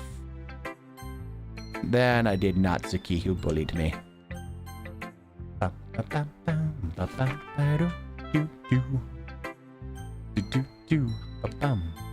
Natsuki. Skip. Okay. You got one guide? No, I mean, I was going to test that myself anyway. That's the thing. I was 90% sure the game's fucking with me and literally saying, hey, no, you don't get to just choose. Okay, so now we're back on real time, so no more skipping. And we'll save here. I can't believe that's the one thing that I didn't actually save on. That's so funny. Oh, God. Okay, so that's on Natsuki. That's on Yuri. That's on Sayori. So we push Yuri. Yeah, the game's fucking with me. The game's like, oh, you think you can choose, Fu-chan? You think you're just going to go down the Yuri route? Okay, so we're going to continue this. We're not going to break the game and just, like, make sure it lands on Yuri. We're going to break this. I mean, we're going to follow this. This is what it wants us to do. Natsuki, you're right that I liked your poem. See? Wait. That's not an excuse for you to be so mean. You shouldn't pick a fight just because someone's opinion is different. That's not what happened at all. Yuri wouldn't even take my poem seriously. I understand. Yuri? You're a seriously talented writer. It's no secret that I was impressed. Well, that's... But here's the thing. No matter how simple or refined someone's writing style is, they're still putting feelings into it, and it becomes something really personal.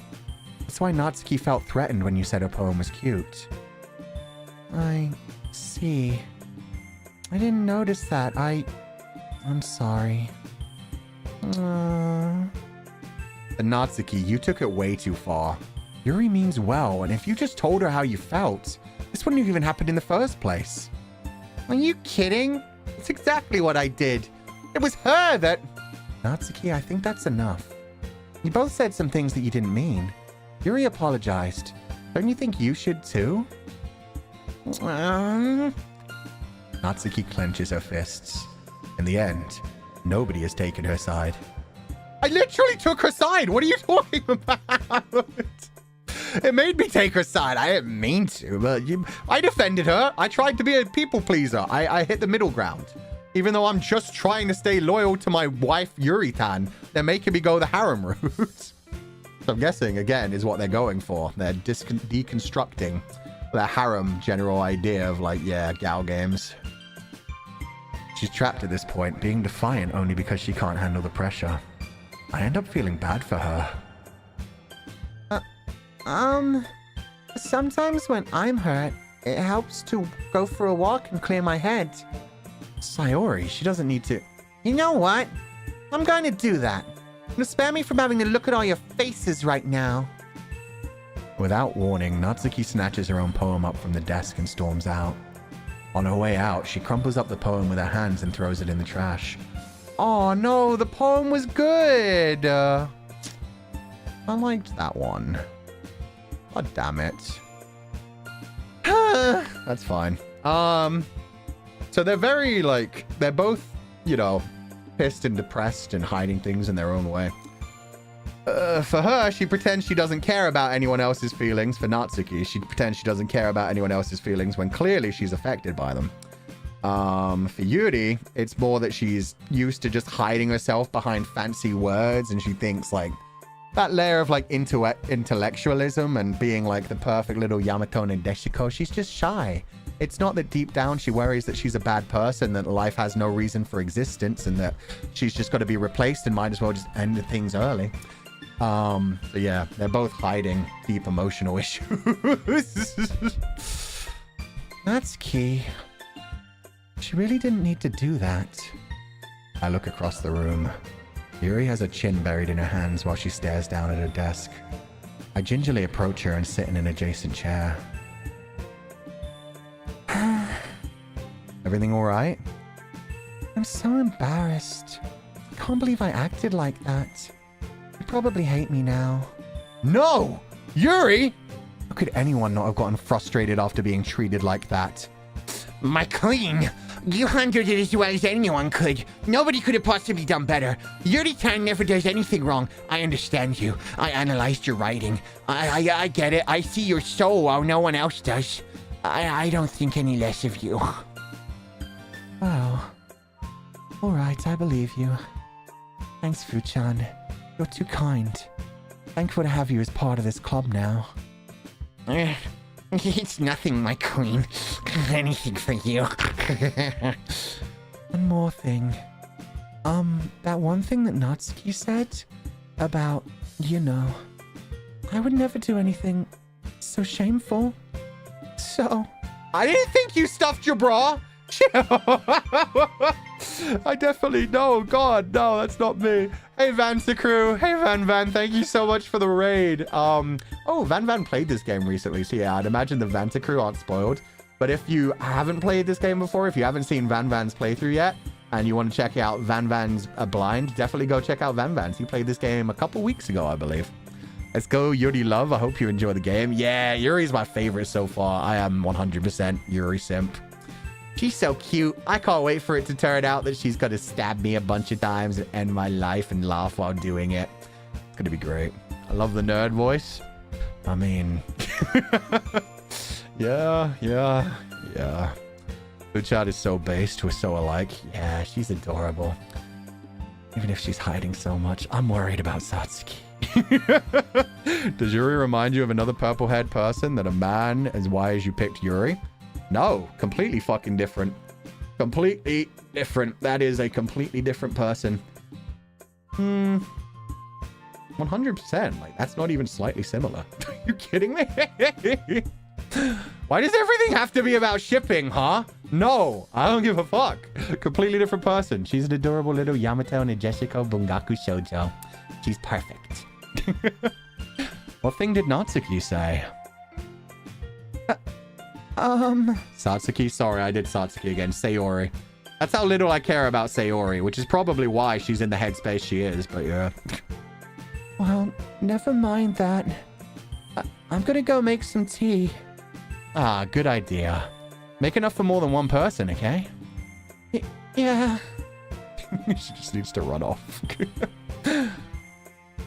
Okay, everyone. It's about time for us to leave. How did you all feel about sharing poems? It was a lot of fun. Well, I'd say it was worth it. It was all right. Well, mostly. Fuchan, how about you? Yeah, I'd say the same. Everyone was nice about my poems. It was a neat thing to talk with about everyone. Awesome. In that case, we'll do the same thing tomorrow. And maybe you learned something from your friends, too. So your poems will turn out even better. I think to myself. For the first time ever, normally I let other people do the thinking for me. I just regurgitate ideas that I've heard about on TikTok. Or in YouTube analysis videos. Or written by other people that think better than my dum-dum brain. I did learn a little more about the kinds of poems everyone likes. With any luck, that means I can at least do a better job impressing those I want to impress. Great job, MC. That's the lesson he learned from today. I learned more about the girls. So if I write the kind of things they want to read, yeah, I'll be able to get closer to them. I nod to myself with newfound determination. Fuchan, ready to walk home? Sure, let's go, baby girl. Sayori beams at me. It truly has been a while since Sayori and I have spent this much time together. Can't really say I'm not enjoying it either. Average teenager? Yeah, most teenagers just haven't figured themselves out yet. They're just trying things out. That's the best thing about being like a child. You just get to like embrace different things. You haven't like started to specialize your career or anything about yourself. You can just try anything that's new to you. You can do that as an adult too. You just have a lot more free time when you're young to do that, to do whatever you want, to be whoever you want to be. And then responsibilities creep up on you. I want to hold Sayori's hand while I walk home with her. Aw, that's cute. I want to hold Yuri while I walk home with her. Not necessarily her hands. I would carry her. Shit, I could just keep rolling along while she steps over top of me so she never has to touch the ground. Sayori, about what happened earlier. What do you mean? You know, between Yuri and Natsuki. Does that kind of thing happen often? No. It's really the first time I've ever seen them fight like that. I promise they're both wonderful people. It's just because you're ruining the group dynamic, Fuchan. You don't hate them, do you? No, I don't hate them. I just wanted your opinion, that's all. I can see why they'd make good friends with you. Yeah. You know, Fuchan, if you hated them and didn't come to club anymore, I think I would just fucking kill myself. I'd be so distraught that I couldn't spend time with you anymore. So don't hate them, please. Don't hate me. Don't leave me. I mean, it's nice that I get to spend time with you in the club, but I think seeing you get along with everyone is what makes me the happiest. That's a lie. You want me happy towards you. I think everyone really likes you, too. That's... Every day is going to be so much fun. It looks like Sayori still hasn't caught on to the kind of situation I'm in. Sure, being friends with everyone is nice, but does it really need to stop there? Oh God, I'm a terrible person. MC is really just seeing this as a smorgasbord of like, which delicious route do I want to go down? The childhood friend who I can totally save from herself? The adorable shy girl who can't express herself and maybe kind of freaky, but maybe I'm into that. Maybe she's definitely not like a well-rounded person who, you know, needs some support and help in life. She's just a fun thing to play with. Or do I want like the childlike girl who's all sweet and sugar and sunshine, and there's definitely not some deep depression and some insecurities that she's covering up with that because she's scared that she hasn't matured properly and doesn't have a proper big feminine body, and that she's lacking in that, and so she's lacking in everything and nobody will ever love her for who she actually is, and she feels like she's lacking in everything in life. And then there's the other one who seems to know she's in a video game. Well, we'll just have to see what the future holds, Sayori. I pat Sayori on the shoulder. I said that more to myself than to her, but it's easy to use Sayori as an internal monologue sometimes. No, she's a person, MC. She's not a toy. She's not just something to rely on. Okay. Yeah. Let's do this. I love this game. This is done so well. I wish I went into this not even knowing that it gets dark later, because I would be saying the same kind of shit, but yeah, I feel like I'm going in the right direction. Okay, I gotta test it. Yuri, How do you feel about ecchi? Yes! Okay. Hair, disown, inferno, incongruent, laugh, ocean, loud, hurt, fireworks, charm. How about inferno? Like the inferno of hell. Yeah, that's my girl. I can make her worse. Extraordinary, nightgown, bunny contamination, swimsuit bliss, vivid marshmallow, promised sunset. How about contamination? Oh, yeah. Smile, blanket, twirl, anger, hop, intellectual, happiness, sticky. Sticky. Okay, I need to know who gets sticky. That could be Yuri because of the darkness, or it could be Natsuki because, you know, sticky, like sweet, sticky substances. Yeah, okay. That's fair. That's cute. Entropy, don't even need to think. That's a Yuri. Treasure, sadness, raindrops. Raindrops is a Yuri. Melody, heaven sent, party dance, agonizing. Broke, desire. Yeah, there we go. Cheeks is in let's clap them. That's probably going to be Satsuki, actually. Wrath, skirt, philosophy. Philosophy. I'm so deep. I'm so intriguing. Don't you like me, Yuri?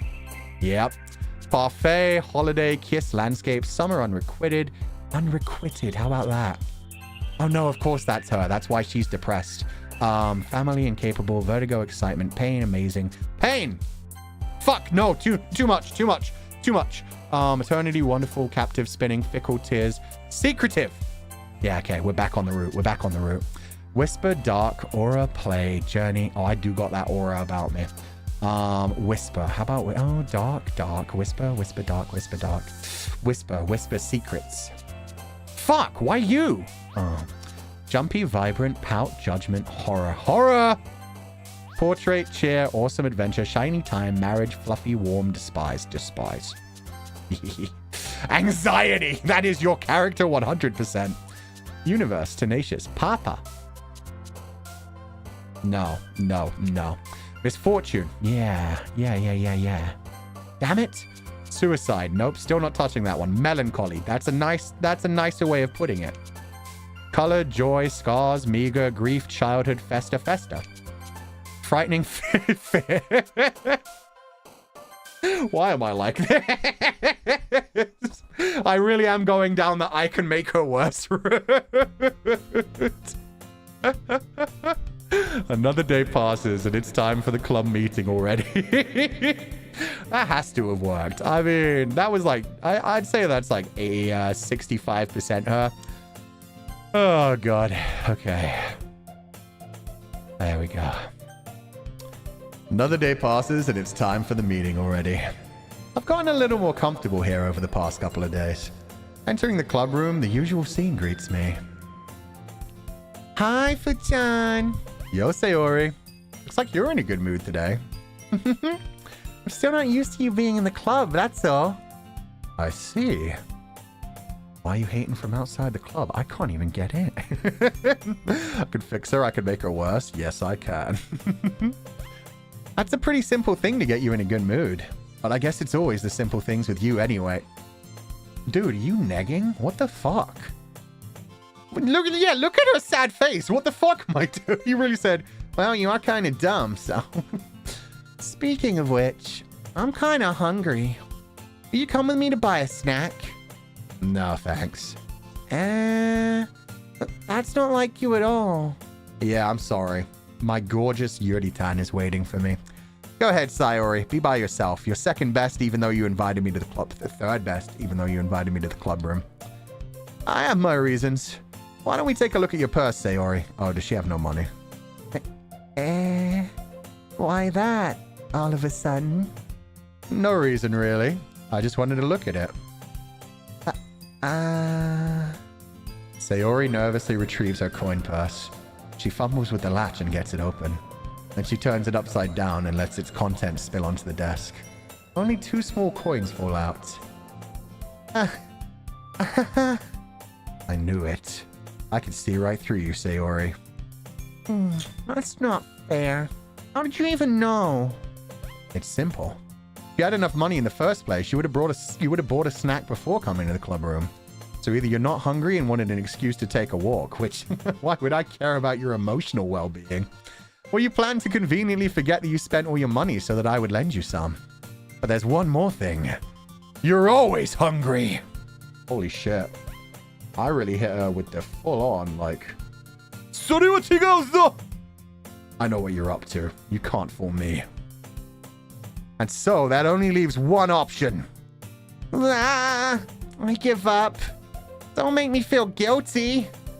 You feel guilty? That means you deserve to feel guilty. Yuri suddenly giggles. Eh? I hadn't noticed that she was listening in. Her face is in her book as always. I wasn't listening or anything. It was just something in my book. Please tell me I'm going to get the Yuri route. I mean, the yandere route with Yuri. I would be so happy. Had that ready? Yeah, no, I was fishing with it for a while I rambled. It's been a while since I used the Danganronpa assets. And now I don't even need the Kiriko hair. I've got my own Kiriko hair. Yuri, tell Fu-chan to let me borrow some money. Don't get me involved like that, Sayori. Besides, you should only buy what you can responsibly afford. And frankly, after pulling a mischievous little stunt like that, your suffering is fair enough retribution. Oh, damn. Did I just... I didn't mean that. I got too absorbed in my book. Dude, no, it's okay that you're judgmental. Judge me all you want. Call me a pig. Call me a Buddha. Call me pathetic. No, it's fine. You don't have to hide these parts of yourself from me. Although now I'm seeing the direction she's... Yeah, she's definitely hiding her judgmentality. She's very harsh critic on herself, but she also holds everybody else to a high standard. And she will probably find me lacking very soon when she figures out I'm not as deep as she is, like, propping me up to be. Which is probably where I'm going to get a bad ending. I really like when you speak your mind, Yuri. Doesn't happen much, but it's a fun side of you. It is. There's no way you could think that. You were right, though. I did something bad, and now I have to accept the revolution. Retribution. That! Okay, I like Sayori. Sayori's growing on me so quickly. Still, coming from you, Sayori, I guess there's a little devil inside all of us, isn't there? Don't let her fool you. Sayori knows exactly what she's doing. After all, she told you guys she was bringing me to the club before she even told me. But you wouldn't have come if it weren't for the cupcakes. So I had to trick Natsuki into making them. Come on, give me more credit than that, Sayori. Out of nowhere, something smacks Sayori in the face and tumbles onto the desk. Dude. Yeah. Ow, that was... A cookie? Oh, no way. Did Natsuki already prepare her a cookie? Sure enough, it's a giant cookie wrapped in plastic. Sayori glances around. Is this a miracle? Don't eat food that randomly hits you in the face, my girl. That's how you get lured into people's vans. It's because I paid my restitution? Still not retribution. Actually, that one almost worked. Almost. I was just gonna give it to you. Then I heard you blab about the cupcakes. It was totally worth seeing your reaction, though. Natsuki, that's so nice of you. I'm so happy. Sayori hugs the cookie. Jeez, just eat it. No, let her appreciate it. That's so cute, actually. Especially considering she hit her in the face with it. I thought they were doing the anime thing of somebody just slapping her in the face with a book and telling her off. And it's like, you don't do that, man. Sayori rapidly tears up. Tears, god damn it. I thought she was going to say she teared up. Leave me alone. Sayori rapidly tears open the wrapper and takes a big bite. So good. Sayori suddenly clasps her hand over her mouth. I bit my tongue. You're going through a lot over just one cookie. Natsuki takes a bite of her own cookie. Aw, yours looks really good too, Natsuki. Can I try it? Jeez. Beggars can't be choosers. But yours is chocolate. Yeah, why do you think I gave you that one? Fine. Still, I'm really happy that you shared one with me. You could just split half and half. Then you both get the variety. Let me take a bite. Let me take a bite. Let me take a bite. Let me take a bite. Sayori gets out of her seat and goes behind Natsuki, then wraps her arms around her. Ah, jeez. I get it, I get it. Cookie still in hand, Natsuki reaches up to nudge Sayori off of her. Sayori suddenly leans down and takes a bite out of Natsuki's cookie. God damn it. Hey! Did you seriously just do that? Mouth full, Sayori trots away to safety. Yuri and I laugh as well. Jeez, you're such a kid sometimes. Monica, can you tell Sayori... Eh? Natsuki glances around. Monica is in the club room. Where's Monica anyway? Good question. Any of you heard anything about her being late today? Not me. Yeah, I haven't either. It's a bit unusual. I hope she's okay. Of course she's okay. Probably just had something to do today. She's pretty popular after all. Oh, the blush. Yeah, there's the jealousy again. The whole like, yeah, everyone likes her. Unlike me, everyone just treats me like a child. Cute and adorable. Can I ship them? I kind of want to ship them. Honestly, Sayori doesn't need me. Sayori has a strong support network here without me. If I just left, that would probably be the best ending for everyone else. Eh? You don't think she has a... I wouldn't be surprised. She's probably more desirable than all of us combined. That's true. No, it isn't, Yuri. You're number one. Excuse me? Suddenly, the door swings open. Sorry. I'm super sorry. Ah, there you are. I didn't mean to be late. I hope you guys weren't worried or anything. Eh? I also, yeah, that's kind of a harsh comment from Yuri. Just, even though she was belittling herself, like her being like, yeah, she's more attractive than all three of us combined, also belittles everyone else in the room. Yuri has her sharp edges, man. Eh? Monica chose the club over her boyfriend after all. You're so strong-willed. Boyfriend? What on earth are you talking about? Monica quizzically glances at me. Never mind that. What held you up anyway? Well, my last period today was study hall. To be honest, I kind of just lost track of time. That makes no sense, though. You would have heard the bell ring at least. I must not have heard it since I was practicing piano. You were practicing piano in study hall? Piano? I wasn't aware you played music as well, Monica. I don't really. I kind of just started recently. I've always wanted to learn piano. That's so cool! You should play something for us, Monica. Monica looks at me. Maybe once I get a little bit better, I will. Yay! That sounds cool. I'd also look forward to it. Is that so? In that case, I won't let you down, Fu-chan. Monica smiles sweetly. When she smiles at me, she takes over the whole world. I didn't mean to pressure her or anything like that. Don't worry. Been practicing a whole lot recently. I'd really love the chance to share once I'm ready. I see. In that case, best of luck. Thanks. So I didn't miss anything, did I? Not really. Just Monica? Yeah, that's what I was thinking. The one meme I know about this game. If my theory's right about her figuring out this is a video game, maybe everyone reacting strangely to the fact that she plays music is because that's not supposed to be in her personality. She's supposed to be the Genki one, the leader, the hot girl, the beautiful one that everyone cares about, the perfect Seto Kaicho, leader of the club. And instead, now she's trying out other things and missing out her duties, not being perfect. She's learning. She's become conscious. I chose to leave out Sayori's mischievous escapade. I'm sure Natsuki will end up complaining to her anyway. Looks like everyone has already settled down. Sayori somehow already finished her entire cookie. Yuri's back to her book and Natsuki disappeared into the closet. What does she keep doing in the closet? Natsuki, for the love of God. Okay, I'm doing Natsuki's route after this. I need to know what's going down. Is she baking more goods? Is she eating more sweets?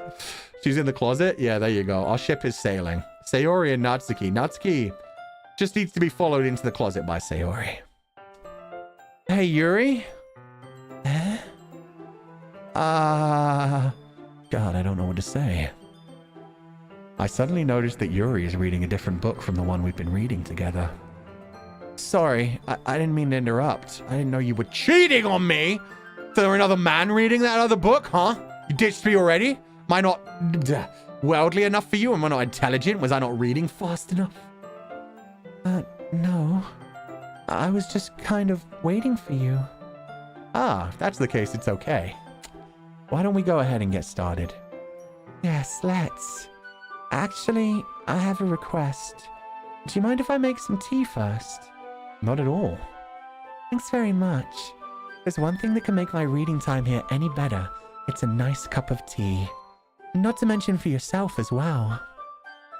Yuri stands up and makes her way to the closet. I follow and watch as she retrieves a small water pitcher from the shelf, the kind with a filter inside.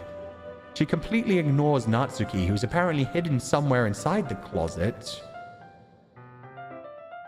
You good back there, Natsuki? Can you hold this for a second? Sure. Yuri hands me the water pitcher and also fetches an electric kettle. I'm gonna plug this in on the teacher's desk and then we'll get some water. She walks past me and sets the kettle down on the teacher's desk. I simply watch her movements. To my surprise, the way she moves really contrasts her speaking mannerisms. Especially because of her long legs. Yuri appears elegant and methodical. What does he mean, that contrast? He keeps just basically saying, yeah, she's a nerd. But damn, she moves good with them long legs. Electric kettle foo. Yeah, she gets it. Okay, may I have the water pitcher? Thanks, I'll be right back. I might as well walk with you. Yeah, why not? Should we go then? Yeah. Where are you two off to? We're just... Yuri was gonna make some tea, so... I suddenly realize how weird it sounds to explain this to Monica. I'm going with Yuri 6 steps forward to the end of the classroom to make tea. We're just filling the water pitcher. Ah, okay. Sorry. I was just a bit curious. It's kind of a one-person job, isn't it? That's... Monica, please mind your own business for once. But you want to tell me there's something wrong with helping involve Fuchan in club activities? My mouth gapes. Yo. Yuri just snapped back. Yuri's like, nah, I ain't taking any of your shit, Monica. This is my man. Yuri, damn, yeah. Maybe the revolution truly has begun. She is the president of the club from now on. I suppose there's nothing wrong with that. Then let's go, Fuchan. Yuri quickly exits the room and I follow. Okay. This is getting dark. She is going to go full yandere, isn't she? She said he's my bish. Yeah, yes, she did. Once in the hallway, she suddenly puts her forehead against the wall. I spoke without thinking. How could I say something like that? Yuri. Something about the way she said that. It made me feel so irritated. What's wrong with me? No, Yuri. I think you did the right thing. No, she didn't. Fuchan, shut the fuck up. People are allowed to take accountability when they make a mistake. You don't have to pretend she's perfect all the time. I wasn't expecting it, but it's also not right for Monica to judge people like that. Fuchan, how come even when I do something bad, you're being nice to me? Oh, it's because I'm a simp. I just want to be with you. I don't care if we burn the whole world down together. I don't care if you kill everyone to get just me. I'm happy whatever you do. And if you turn evil, I'll be with you by that side too. Just don't kill me before we death by snoo-snoo. Death by snoo-snoo I'm fine with. You're being nice to me? Because Nothing that you do is as bad as you make it seem in your head. Nobody's perfect. We have emotions and we can't always hide them away. But you always amplify things in your head. Your mind turns a light rain shower into a hurricane. Fuck. Why does he get smart every now and then? He gives us like a fucking sitcom ending to every conversation, despite the fact that most of the time he's just being dumb. Clotho? Oh, is Clotho in chat? Oh no, I can't see her. There we go. Clotho Mythos, damn straight. Let me pin that. Let me make you moderator. Hey Clotho, I hope you're having a good day. Thank you for joining us. If you don't know Clotho, Clotho is one of the newer members from Mythos, the group that we've been hanging out with quite a bit. Clotho is an awesome person. No. Wouldn't you hate me for something as terrible as that? Why would I hate you? For being human? I can't hate someone for having emotions. What kind of friend would do that? Friends, you say? Yep, just friends. Yuri lifts her head. Fu-chan, I really like being friends with you. Me too. Let's stay friends forever, Yuri. Thanks. I like being friends with you too. I feel kind of awkward saying something like that, but I'm doing my best to help Yuri feel better. Anyway.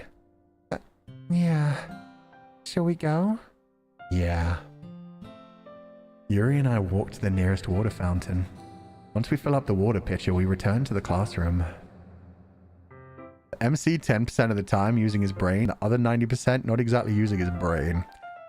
Nah, 90% of the time, the blood is rushing to a different organ other than his brain, so he's not being oxidated. He can't help it. He can't help it. Fu-chan, do you like oolong tea? It's alright. A bit better. Anything's fine. Yeah, that's an MC answer right there. Yeah, anything is fine. Long as, you know, variety. Give me everything. I want everything. All the choices. Very well. Yuri sets the temperature on the kettle to 200 degrees. Now it's time to get the teapot. And now I can scold somebody's face so you'll never look at another girl again. You really do this properly, don't you? Of course. I shouldn't do any less when I'm making tea for others. Even if I'm not an expert on tea or anything? In that case, you'll only be even more impressed. Ah, perhaps I will. Yuri fetches the teapot and begins measuring the tea leaves. To my surprise, she even starts humming a little to herself. You must be in a good mood now. Is that so? I was letting it show, and you noticed. I was doing a bit of thinking, and I decided that I would try expressing myself a little bit more. It turns out it's not very hard for me to do. When it's you who's around anyway. Oh shit, I really am making her worse. This is great. You should be able to express yourself, but you also shouldn't be mean to others. That's great, Yuri. Just don't push yourself too much. You're always worrying about me, Fu-chan. It's very endearing. That's... Yuri wasn't kidding. I don't even know if I can keep up with this. I watched Yuri pour a cup of tea for each of us. Fu-chan, I have another request. Do you mind if we sit on the floor today? Eh? Why's that? It's a little bit easier on my back. It shouldn't be unless you're laying on the floor, but okay. I can read with my back against the wall rather than bending over at my desk. If you sit in a chair, that gives you back support. Okay. Sorry, I didn't realize. No worries. I just have back pain fairly regularly and I do my best to manage it. Oh my god, she is perfect. Is that so? I wonder why that is. You know why it is, MC. You know why she's bringing this up. She's totally not drawing my attention to something. It's most likely because my your posture, right? It's because you don't sit up properly. It's not because you've got a giant weight resting upon your shoulders at all times. Always hunched over like that while reading. Yes, I have terrible reading posture, so that's why we should sit on the floor. What, why? Oh, she's literally saying she has huge boobs. Huge boobs, off balance, back pain. There you go.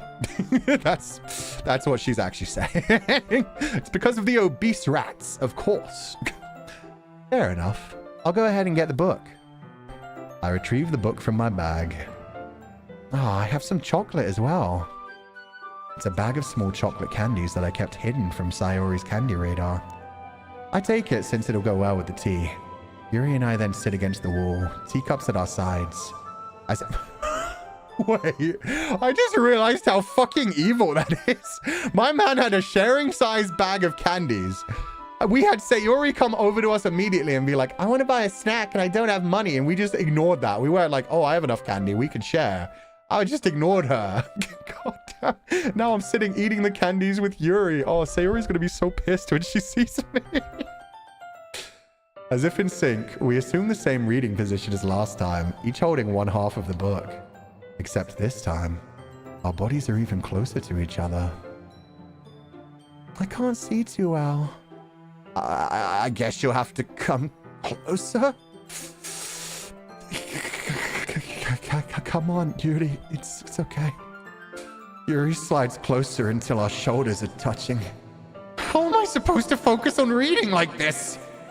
Yuri was always kind of cute, but when she's being less apprehensive, it's almost more than I can handle. Your teacup. Yuri hands me my teacup. Holding it with my hand that's not holding the book, I end up in a position that makes it even harder to focus. Because now I need to worry about making sure I don't accidentally touch her chest. Meanwhile, Yuri hasn't noticed a single thing. She wears her intense reading expression, and I can only presume the world around her has faded away. I use all of my willpower to focus on reading. After a few minutes, I finally manage to relax a little. You never know, though. Maybe she's into temperature play. Maybe she'll be into that. Maybe the teacup against her will be a pleasant surprise. I put the teacup between my legs and fumble with the chocolate wrapper. Oh, and now I'm drawing her eyes to something. Let's go. Sorry. I briefly let go of the book to finish opening the wrapper. You can have as much as you want.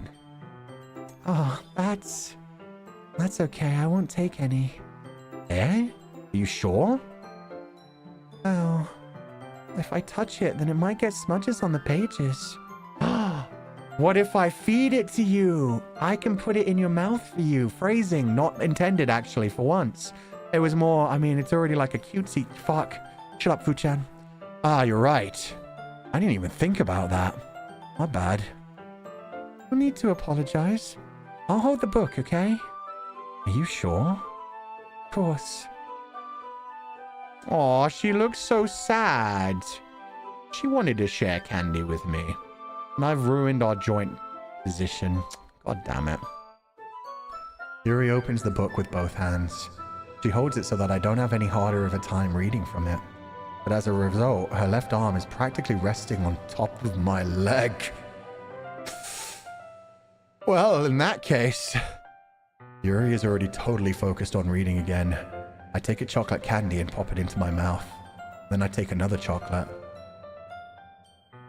And I hold it up to Yuri.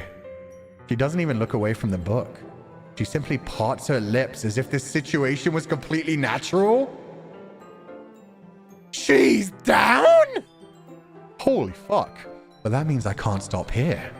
I apprehensively place the chocolate in her mouth. Just like that, Yuri closes her lips over it. She didn't even realize she was doing it. That's so... Well, that's actually kind of terrifying. Who was she conditioned by? Yuri's expression suddenly breaks. Did I just... Oh, the blush. Yuri looks at me like she needs to confirm what just happened. Fu-chan. Sorry. I guess I shouldn't have done that. That's... Well... You were just helping. That's something that friends do. Right? I mean... No, I mean, some do. Sure, yeah, bro. We're friends. We're totally friends. Friends also go to the onsen together, take baths together. Friends sometimes sleep in the same bed on sleepovers. Friends get up to all kinds of things. Not really in this kind of context, but... yeah, friends. That's all it was. Yeah, then... you don't need to stop or anything. Bro! We are making this so uncomfortable for everyone else inside the club room. We are going to get so kicked out of this club so quickly. I see. The situation has gotten really tense. Yuri tries to return to the book, but I can tell just by her expression that even she can't focus now. My heart is pounding. The Doki Doki. I nervously take another chocolate between my fingers. But this time, Yuri's eyes meet mine. Oh, the expectation. Now, here's what you do, MC. You be a fucking beast. You grin at her. You give her the look. You say, hey. And then you eat the chocolate real slowly. You put it in your mouth. You chew it. You never take off eye contact. You're just like, delicious. Just to tease her. Just to change the expectations a little bit. How did it even come to this? Yuri doesn't avert her gaze. I notice her chest rising and falling to the rhythm of her breaths. I raise my arm. Like before, Yuri parts her lips, but it's different this time. I take the chocolate and place it in her mouth. I feel her hot breath on my fingers. Fuck you, Monica! How dare you! Ultimate cock blocker. Okay. New theory. Monica does know this is a video game. She's also trying to make me either go down the harem route or go down like a celibate, like forever alone route. She doesn't want me to ruin the game by ending the game by choosing a proper ending. She needs it all to just be either full harem, everybody's happy and kind of, you know, it's fine. Or I'm just left alone, but then there's still time for everything to keep going onwards. After all, if we get to an end, there's an end without her ending. Scary, existential dread. Okay, everyone. Yuri jolts back. It's time to share the poems. Fuchan, you can help Yuri put away the tea stuff, right? You're so good at helping Yuri, Fuchan. Be nice if you helped some of the rest of us. Fuchan. Yeah, of course. Okay, thanks. The spell is abruptly broken. I'll take care of the cups. Yeah. Yuri picks up the teacups from the floor.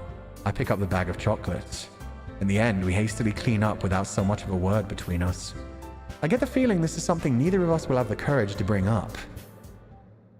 Or Monica has a crush on Yuri, so she cockblocked Fuchan. Dude, that would be such a good ending. If they made it so this game was just like, oh, by the way, you don't actually get a choice. You are just here. You are ruining their Yuri it's literally the name, the Yuri relationships. I'm just getting in between that. Harem ending, but pro tag is excluded. Exactly, as it should be. Who should I show my poem to first? I fucking wonder, dude. Come on, you know me. Let's see what you've written for today. Yuri stares at the poem with a surprised expression on her face. Do you like it? Good, John. This one might be even better than yesterday's. How did you even pick up on this so quickly? Just yesterday I was telling you the kind of techniques worth practicing. Maybe that's why. Maybe you make me a better man. I mean, you did a good job explaining. I really wanted to try giving it more imagery. Yuri visibly swallows. Even her hands appear sweaty. Oh, that's cute. She's so adorable. I'm not used to this. Used to what?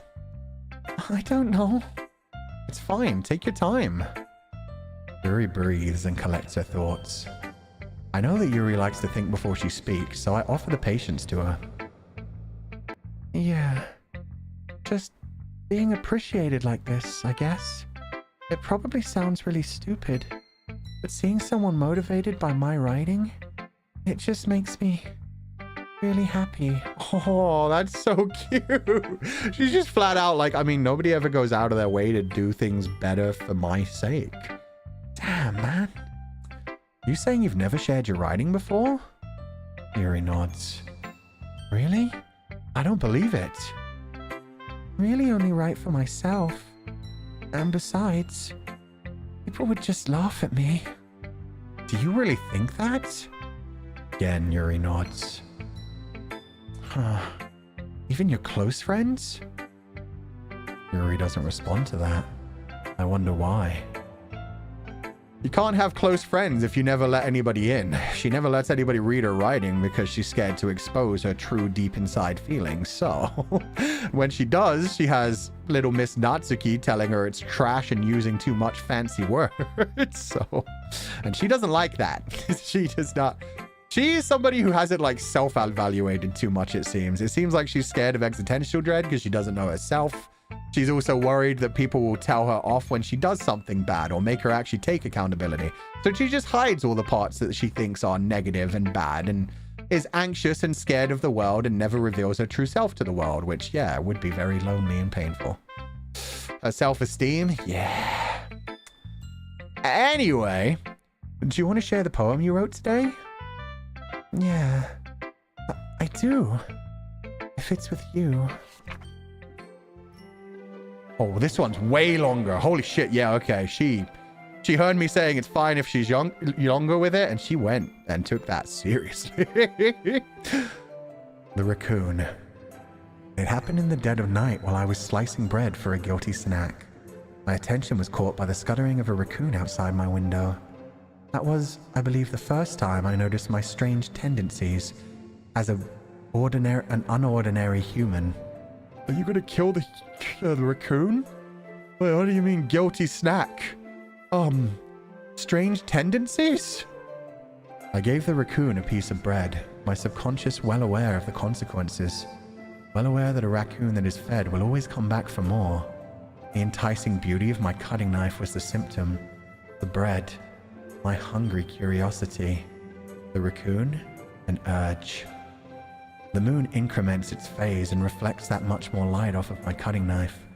The very same light that glistens in the eyes of my raccoon friend. I slice the bread, fresh and soft. The raccoon becomes excited. Or perhaps I'm merely projecting my emotions onto the newly satisfied animal. The raccoon is taken to following me. You could say that we've gotten quite used to each other. The raccoon becomes hungry more and more frequently, so my bread is always handy. Every time I brandish my cutting knife, the raccoon shows me its excitement. A rush of blood. Classic Pavlovian conditioning. I slice the bread, and I feed myself again. Okay. I have many questions that could symbolize any number of things. At first, I thought she was leaning in the raccoon to murder it. I thought she was like leading it in to be like, hey, it'll keep coming back if I feed it. And my knife is curious to see something else sliced up. But then the raccoon seemed to be more of like me, my feelings going towards her, especially us seeing the same moon, the moon being reflected. That's always like love imagery. Two lovers looking at the same moon no matter how far they are. So her bearing herself, her exposing herself by writing, her being cute and emphasizing her chest as she did today, maybe being a little lewd with me as well to get my attention. But then also the slicing, I hope that also doesn't imply that she's hurting herself by doing this. Like not physically, not literally, but in the sense of like, she's not sure if she should be like romancing a man, seducing a man, doing things that she's not used to. It excites her, but she's not sure if that's okay. And maybe that will hurt her in the long run when she realizes she's being negative about everything else in her life for the sake of making me happy, for the sake of sharing some excitement with me. Oh, Yuri. I'm gonna make you worse, but I actually genuinely feel bad if I'm analyzing this properly. That's fucked up. I was a little more daring with this one than yesterday's. Yes, you were. I could see that. It's a lot more metaphorical. I don't know if it's my fault, but I can't begin to imagine what this poem is about. That's right. It's a bit closer to my preferred writing style. Using the poem as a canvas to express vivid imagery and conveying emotions through them. Yeah, if I take it at face value, then I can't even figure out what it's supposed to mean. It's just that you like feeding raccoons, right? You're such a nice girl, Yuri. Aw, you're always so nice to everybody. You don't have a bad bone in your body. Everything you do is perfect. And I'll keep telling you that. You can also read as self-destruction. There's so many ways to read it. Yeah, the self-destruction was what I was trying to get into, of the idea of her like prioritizing me over anything else. Just being like, well, if he's happy, I'll do anything to make him happy. I don't matter. Nothing else matters. Only him. Well, I think it's something that different people can relate to in their own way. I wanted to express the way it feels for me to indulge in my more unusual hobbies. And there's also that side of things. Maybe she's out there killing little woodland creatures, working her way up. It's those sort of things I'm usually forced to keep to myself, so I sometimes enjoy writing about them. Why do you keep them to yourself? Because they're embarrassing, and people would make fun of me. Don't you have anything like that, Fu-chan? No. On an unrelated note, delete my internet search. Just, you know what? Take a magnet to my computer hard drive if I ever pass away mysteriously. But no, I have nothing to hide. Yeah, I guess I do. Sometimes I'm too nice. Sometimes I work too hard. I feel like everyone has a little something like that. It's the best we can do to respect each other in our own individualities. So true, Yuri. I believe that 100%. Even if it's difficult sometimes and some things make us uncomfortable. After all, if I hadn't learned to embrace my own weirdness, I would probably hate myself. I don't think you've learned to embrace your weirdness fully yet, but okay. Delete that AO3 history. Yep. I might be ranting a little bit now, but I'm glad that you're a good listener. You're good at a lot of things. Writing, listening, sliding things into my mouth. There aren't many people like you, Fu-chan. That's exaggerating. Wait, what was the last one? It's just how I feel. I never thought I would feel so comfortable sharing my writing, but now I almost feel like I look forward to it. It's just a really nice feeling, and you're to thank for that. It's nothing, really. It really is nothing. I am doing the bare fucking minimum. Yeah, all these girls are being so touched by the tiny little things that I fucking do. Guys, you're better than this. You're better than me. Yuri smiles sincerely at me. For just a moment, her timidness seems to disappear. A girl needs better? Yeah, she does. Okay, let's go the opposite way this time. Let's start with the brat. Hey, brat, you still hiding in the closet? Nah, she's out. I can admit that it's better than the last one. It's nice to see that you're putting in some effort. That's good. But I still don't like this at all. It's trying too hard to be serious. Eh? What do you mean by that? Poems don't need to be all deep sounding to express something. It's gonna just sound like you're forcing it unless you really don't suck at it. Honestly, don't bother trying to write poems like this until you're on Yuri's level. Oh. Hold the fuck up. So you admit that Yuri's at a high level of writing. Natsuki stops short all of a sudden. Don't tell me. Eh? Oh, she took that the wrong way. Oh, okay. You're not just trying to impress Yuri, are you? What are you talking about? Keep your voice down. You know Yuri would love this kind of, this angsty. Hold on a second. Okay, there is a weird beeping sound that's included in this soundtrack, which is really off-putting. I kept thinking there was construction going on outside my window, and I was like, wow, it still hasn't shut up. But it's only every now and then. It's like every 30 to 45 seconds, you just hear a little beep, beep, beep. It's so out of place compared to everything else. Just because she's a talented writer doesn't mean... I mean...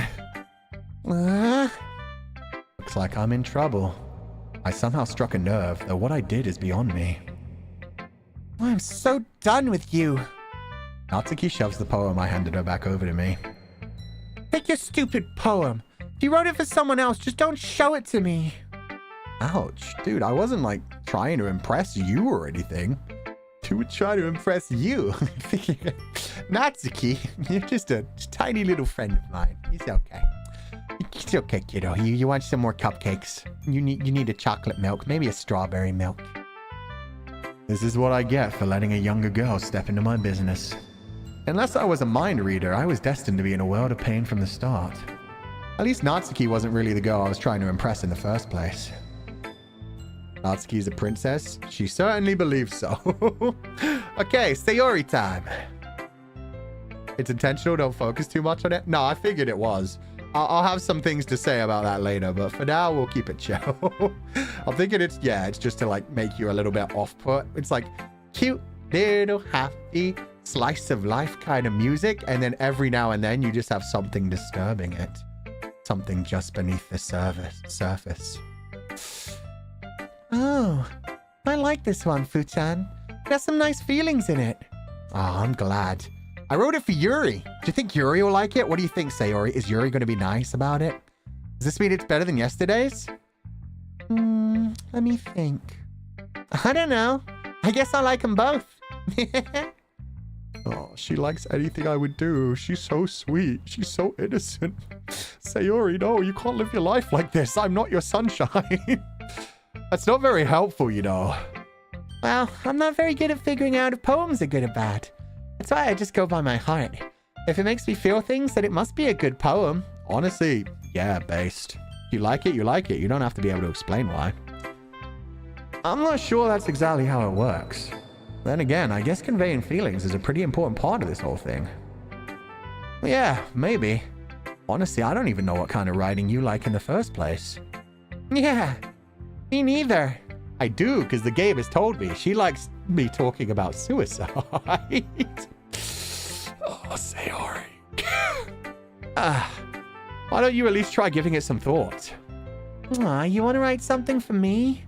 That's so sweet. Yeah, right. But you're always thinking about other people. You need to think about yourself once in a while. If you don't, you might end up getting hurt at some point. Yup. Well, I don't know really what you mean, but I'll try to keep it in mind. Well, whatever. Anyway, let's see. I guess I like happy poems. Wait, sometimes I like sad poems too. Sometimes a little bit of both. Aww. There's a word for that, right? Sad and happy?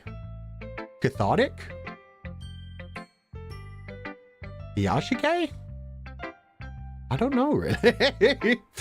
What's the word I'm looking for? Bittersweet. Bittersweet. Thank you, chat. You got there before she did. That's true. Bittersweet, but cathartic works too. Yeah, I use the word cathartic too much. It kind of loses its meaning because I use it for so many different things.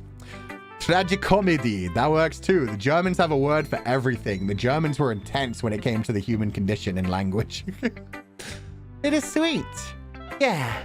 I like things that are happy and things that are sad. Happy and sad? I can't see you liking something sad, Sayori.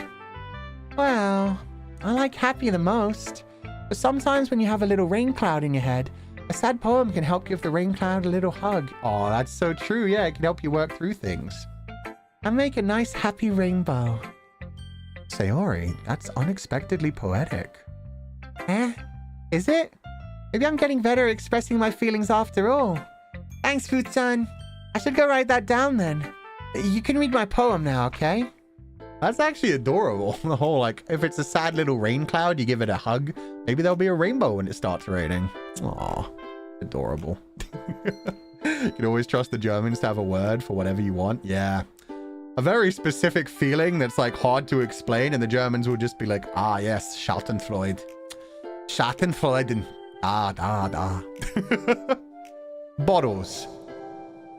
I pop off my scalp like the lid of a cookie jar. It's the secret place where I keep all my dreams. Little balls of sunshine all rubbing together like a bundle of kittens. I reach inside with my thumb and forefinger and pluck one out. It's warm and tingly, but there's no time to waste. I put it in a bottle to keep it safe, and I put the bottle on the shelf with all the other bottles. Happy thoughts, happy thoughts, happy thoughts in bottles, all in a row. My collection makes me lots of friends, each bottle a starlight to make amends. Sometimes my friend feels a certain way. Down comes a bottle to save the day. Night after night, more dreams. Friend after friend, more bottles. Deeper and deeper my fingers go, like exploring a dark cave, discovering the secrets hiding in the nooks and crannies. Digging and digging, scraping and scraping. I blow dust off my bottle caps. It doesn't feel like time elapsed. My empty self could use some more. Shelf, sorry, that was Freudian. My empty shelf could use some more. My friends look through my locked front door. Finally all done, I open up and in come my friends. Didn't they come in such a hurry? Do they want my bottles that much? I frantically pull them forth from the shelf, one after the other, handing them out to each and every friend, each and every bottle. But every time I let one go, it shatters against the tile between my feet. Happy thoughts, happy thoughts, happy thoughts, and shards all over the floor. They were supposed to be for my friends who aren't smiling. They're all shouting, pleading, something. But all I hear is echo, echo, echo, echo, echo inside my head.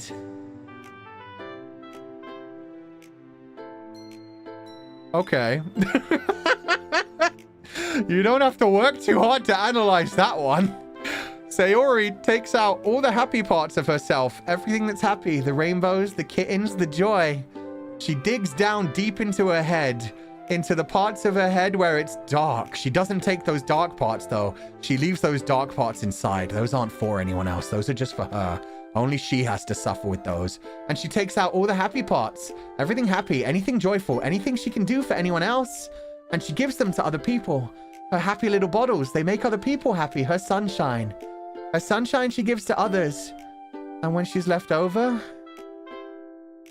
nothing. There's nothing left. Just darkness, no sunshine. All that she hears is the echoes. Echoes of nothing left inside. No joy, no happiness. Nobody giving her sunshine. Anyway, that's a cute little poem. She didn't think about it too much. Everything's fine. Her friends are happy, right? Or are they shouting? They aren't smiling. But it's okay. She'll find more bottles. She's not empty. She'll find more.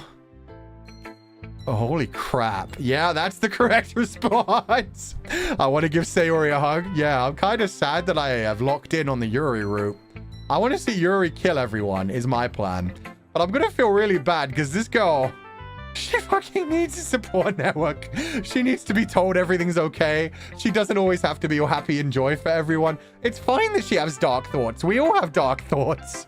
We can help you with your dark thoughts. We're supposed to be your support network back, my girl.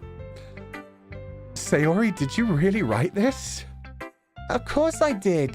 Didn't I tell you yesterday I was going to write the best poem ever?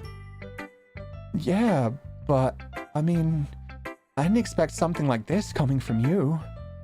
Monica taught me a whole lot. I've been really in touch with my feelings recently. I see that.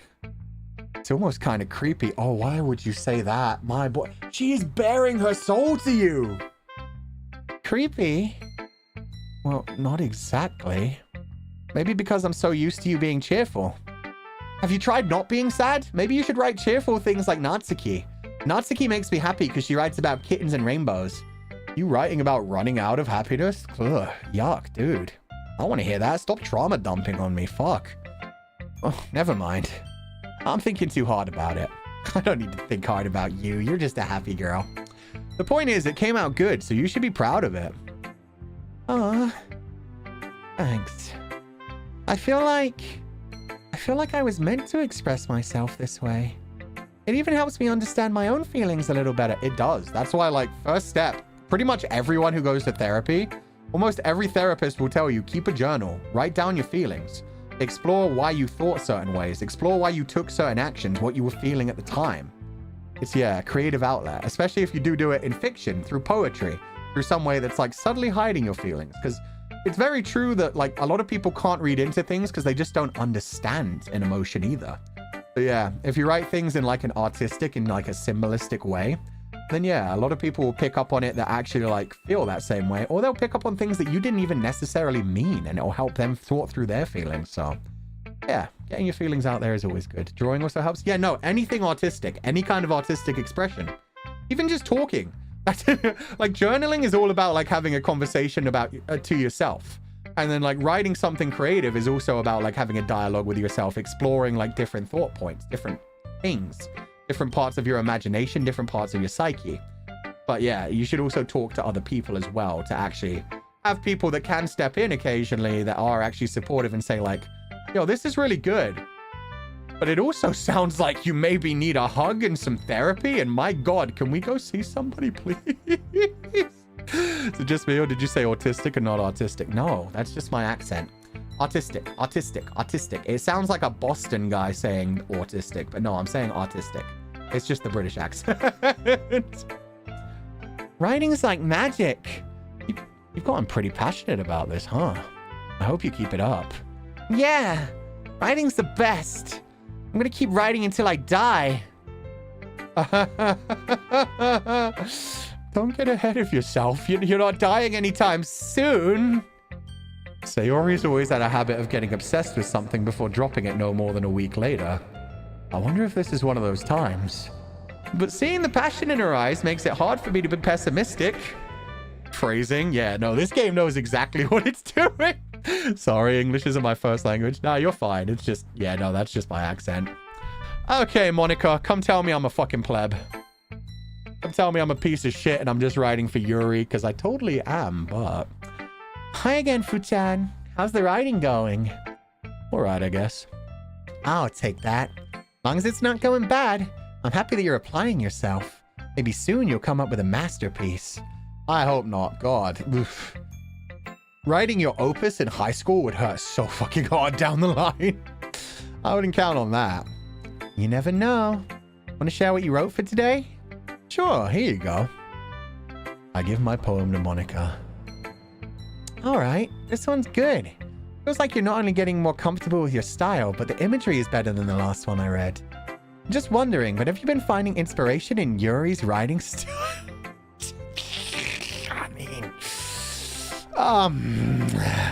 I guess so. You can't deny that she's talented. Yeah, totally.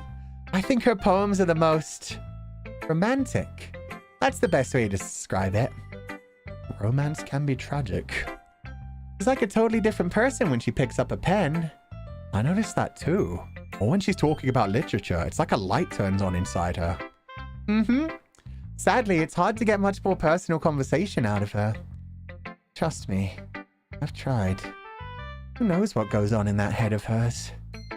I hope you don't mean that in a bad way. I mean, it sounds like more of a worried way. No, of course not. I just meant that I wish she didn't keep so much to herself.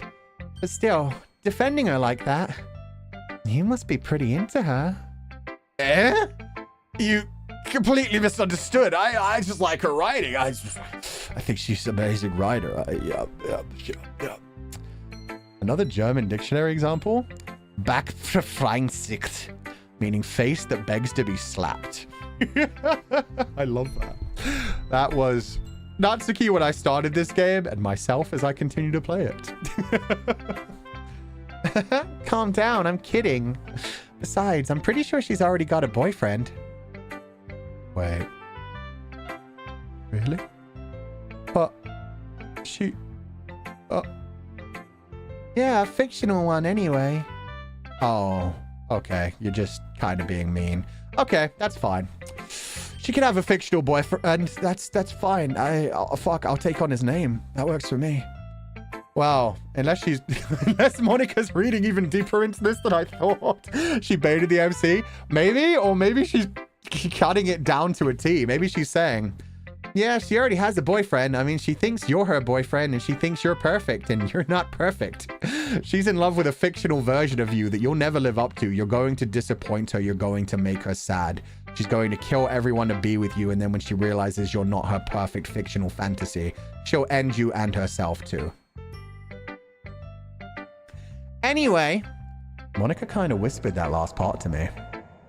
It's just a hunch, but, well, there's not really anything wrong with that. Oh, well, I know. I was just saying. But anyway, you want to read my poem now? Sure, hit me with it. I like the way this turned out, so I hope you do too. All right, let's take a look. New theory.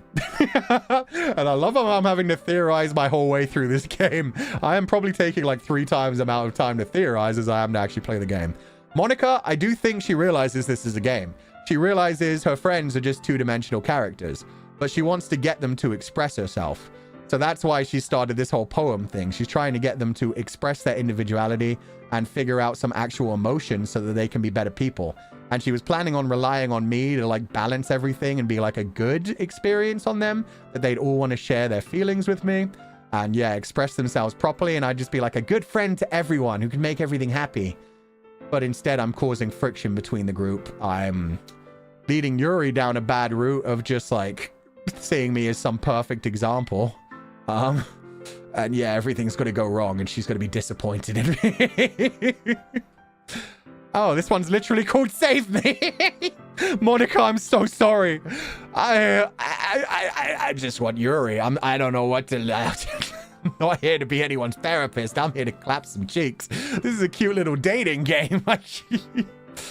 Save me. The colors, they won't stop. Bright, beautiful colors. Flashing, expanding, piercing. Red, green, blue. An endless cacophony of meaningless noise. The noise, it won't stop. Violent, grating waveforms. Squeaking, screeching, piercing. Sine, cosine, tangent. Like playing a chalkboard on a turntable. Like playing a vinyl on a pizza crust. An endless poem of meaningless. Load me. Save me, load me, RGB. She is straight up telling me she's in a fucking video game. Oh, that's terrifying. I can't even save on this screen, so I can't load you. I'm sorry, Monica. So yeah, the colors, they won't stop. Bright, beautiful colors. Yeah, the whole idea that everything has to be happiness and sunshines and rainbows. It's just a dating game after all. She's the perfect little student body president. But she's sick of it. She wants to play piano. She wants to do some other things. She doesn't want her friends to just constantly be happy little achievements to be won for some gamer somewhere. Oh, God. I fucked up my routing, Monica. You're gonna have to guide me more.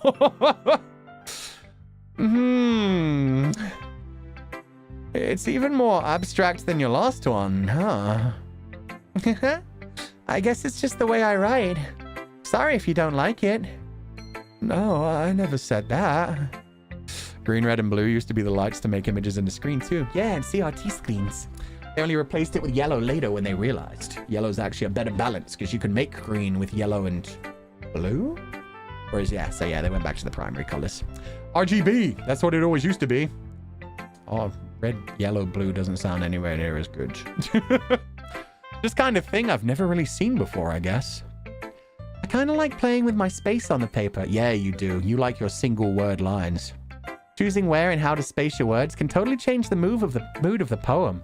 Oh, fuck. I wish I could go back. Okay, I need to pay attention to that next time. She might be saying things with the blank spaces, the absences as well, and I did not read into that at all. Fuck. It's almost like magic. The way I wrote the lines, really short, makes it feel like they're trying to speak over the noise. Yes. Especially the save me and load me. I see. Still hard for me to tell what it's about, though. Sometimes, asking what a poem is about isn't the right question. A poem can be as abstract as a physical expression of a feeling or a conversation with the reader. So putting it that way, not every poem is about something. Anyway, here's Monica's writing tip of the day. Sometimes you'll find yourself facing a difficult decision. When that happens, don't forget to save your game. You never know when you might change your mind. Or when something unexpected may happen. Wait, is this tip even about writing? What am I even talking about? That's my advice for today. Thanks for listening. I'm gonna save my game. Hint, hint. Even bigger hint, like the way she like started to freak out at the end there, where she was just straight up like, wait, is this even about writing? What am I saying? She's straight up realizing like, oh, these are pre-programmed lines that I'm saying. This isn't about writing. Wow, this is dumb. I'm so two-dimensional. God, I wish I could actually talk to the MC, but I guess that was my writing tip of the day. Oh, God. Okay, everyone. We're all done reading each other's poems, right? I have something extra planned today. So if everyone could come sit at the front of the room. Is this about the festival? Well, sort of. Do we really have to do something for the festival? It's not like we could put together anything good in just a few days. We'll just end up embarrassing ourselves instead of getting any new members. That's a concern of mine, too. I don't really do well with last-minute preparations. Don't worry so much. We're going to keep it simple, okay? We won't need much more than a few decorations. Sayori has been working hard on posters, and I've designed some pamphlets we can give out during the event.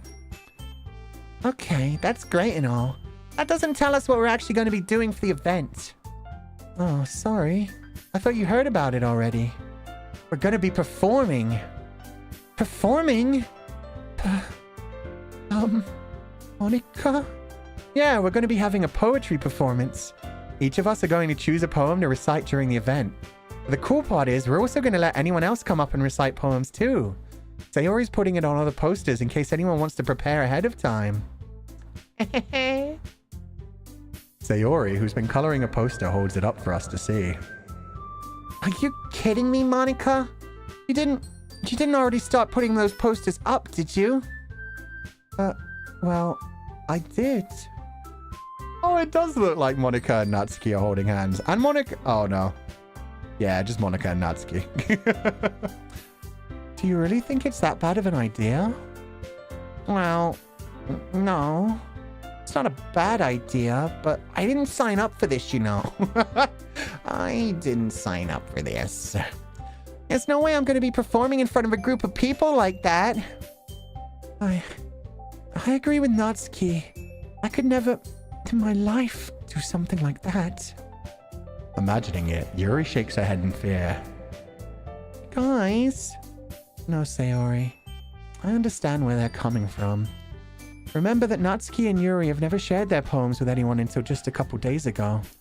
It's a lot to ask for them to recite their poems out loud to a whole room full of people. Use me, Monica, use me. Say, hey, Fu-chan, you'd like to perform poetry in front of people and you'd love to hear their poems performed, right? I guess I kind of overlooked that. So, I'm sorry. But I still think we should give it our best. We're the only ones responsible for the fate of this club. If we start the event and each put on a good performance, then it'll inspire others to do the same. And the more people who perform, the better we'll be able to show everyone what literature's all about. Yeah, it's about expressing your feelings, being intimate with yourself, finding new horizons, and having fun. That's right. And it's those reasons that we're all in this club today. Don't you want to share that with others? To inspire them to find the same feelings that brought you here in the first place? I know you do. I know we all do. And if all it takes is standing in front of the room for 2 minutes and reciting a poem, then I know you can do it. Natsuki and Yuri remain silent. Sayori looks worried. I guess that leaves me no choice. I agree. I don't think it's too much to ask. I think that Sayori and Monica have been really trying hard to get new members. The least we can do is help them out a little bit. Yeah, that was MC in Chad mode again. Well, maybe, but... It looks like Natsuki doesn't have any arguments left. Okay, fine. I guess I'll just have to get it over with. All right. Phew. Thanks, Natsuki. What about you, Yuri? Yuri dejectedly glances around at everyone else's expectant faces. Guess I don't really have a choice. That's everyone. You're the best, Yuri. This club is seriously going to be the death of me. Oh gosh, don't put it that way. There's been a lot of mentions of death and suicide and self-harm. Remember, girls, it's just a happy time. It's a dating game. You'll be fine, Yuri. But anyway, let's move on to the main event. I want each of you to choose a poem of yours. We're gonna practice reciting them in front of each other. No way! Monica, this is too sudden. Well, if you can't recite your poem in front of the club, how do you expect to do it in front of strangers? Oh, no. Don't worry. Don't worry. I'll start off to help everyone feel a little more comfortable. Can I go next? Aww. Actually, I like Sayori. Sayori's working hard to try and help everyone. Of course. Now let's see. Monica flips through her notebook to the specific poem she has in mind for herself. She then stands behind the podium. The title of this poem is The Way They Fly. Ahem. Monica begins reciting her poem. A clear, confident voice fills the room. More than that, her inflection is pristine. She knows exactly how to apply emotion behind each line she recites, bringing the words to life. Is this something she's done before, or is she simply a natural? I glance around me. Everyone has their eyes on Monica. Sayori looks amazed. Yuri has an intense expression on her face that I don't understand. That's worrying. She might be jealous. She might be like, no, poetry's supposed to be my thing. I feel like she should have asked everybody about this first, or at least let it been optional. Yeah, it's kind of a lot to put someone on the spot like that, especially when they're as anxious as somebody like Yuri is. Finally, Monica finishes the recitation. The four of us applaud. Monica takes a breath and smiles. That was so good, Monica! Thank you very much. I was just hoping to set a good example. Are you ready to go next, Sayori? I'll go next. Okay, yeah, she is jealous. She's like, no, writing is my thing. I bear my soul. I've been working on this my whole life. Uh-oh. Yeah? Yuri's fired up all of a sudden. Yuri clutches a sheet of paper between her hands and stands up. Keeping her head down, she walks quickly over to the podium. This poem is called... Yuri anxiously glances at each of us. You can do it, Yuri. It's called... Afterimage of a Crimson Eye. Yuri's voice shakes as she starts reading the poem. Just a moment ago, she practically refused to do this. Why is she suddenly putting in so much effort? As Yuri gets past the first couple of lines, her voice changes. It's almost like what happens when Yuri gets absorbed into her books. Her quivering words transform into the sharp syllables of a fierce and confident woman. The poem is full of twists and turns in its structure that she enunciates with perfect timing. This must be a rare glimpse into the whirling fire Yuri keeps concealed inside her head. Suddenly, she's finished. Everyone is stunned. Yuri snaps back into reality and glances around her as if she bewildered even herself. It's up to me to save this situation. I'm the first to start applauding. Everyone joins me afterward and we give Yuri the recognition she deserves. It's not that we didn't want to applaud for her, but we were caught so off guard that we must have forgotten. As we applaud, Yuri holds the poem to her chest and rushes back to her seat. Oh, she's so cute. Okay, theory. Not a super big theory, but this is just what I assume is going to happen next. Natsuki is going to cut in front of Sayori as well. Sayori, who was fine going second behind Monica, I think she's going to end up going last just because, yeah, the other girls are going to be fighting over each other. And Sayori's going to be like, does anyone even want to listen to my poem? They're all so passionate. Oh, God. Yuri, that was really good. Thank you for sharing. Looks like Yuri is down for the count. Okay. I guess I'm next then. Sayori hops out of a chair and cheerfully walks to the podium. Oh no, she actually got to do it. Okay, shut up, Fu-chan. This one's called My Meadow. Sorry, I giggled. Sayori. It's a lot harder than I thought. How did you guys do it so easily? Try not to think of it like you're reciting to other people. Imagine you're reciting it to yourself, like in front of a mirror or in your own head. It's your poem, so it'll come out the best that way. I see. Okay then. Sayori begins her poem. Somehow it feels like her soft voice was made as a perfect match. The poem isn't aimlessly cheery like Sayori is. It's serene and bittersweet. If I were to read this on paper, I probably wouldn't think much of it. But hearing it come from Sayori's voice almost gives it a whole new meaning. Maybe this is what Sayori meant when she said she likes my poems. It's like I get to reach more deeply into someone I thought I knew through and through. Sayori finishes and we applaud. I did it! Good job, Sayori. Even Fu-chan liked it. I guess that's a good sign. What does that even mean? She started to notice how little I actually pay attention to. Oh no. She's like, wow, even Fu-chan gave a shit about me for the first time in his fucking life. Yeah, it must have been a good poem. Came out nicely, Sayori. The atmosphere of the poem really fits you nicely. But it might be that other poems wouldn't work quite as well with that kind of delivery. Eh? I don't really understand. In other words, I've seen poems of yours where that sort of gentle delivery wouldn't work as well. They might need a little more force behind them depending on what you're reading. Oh, I know what you mean.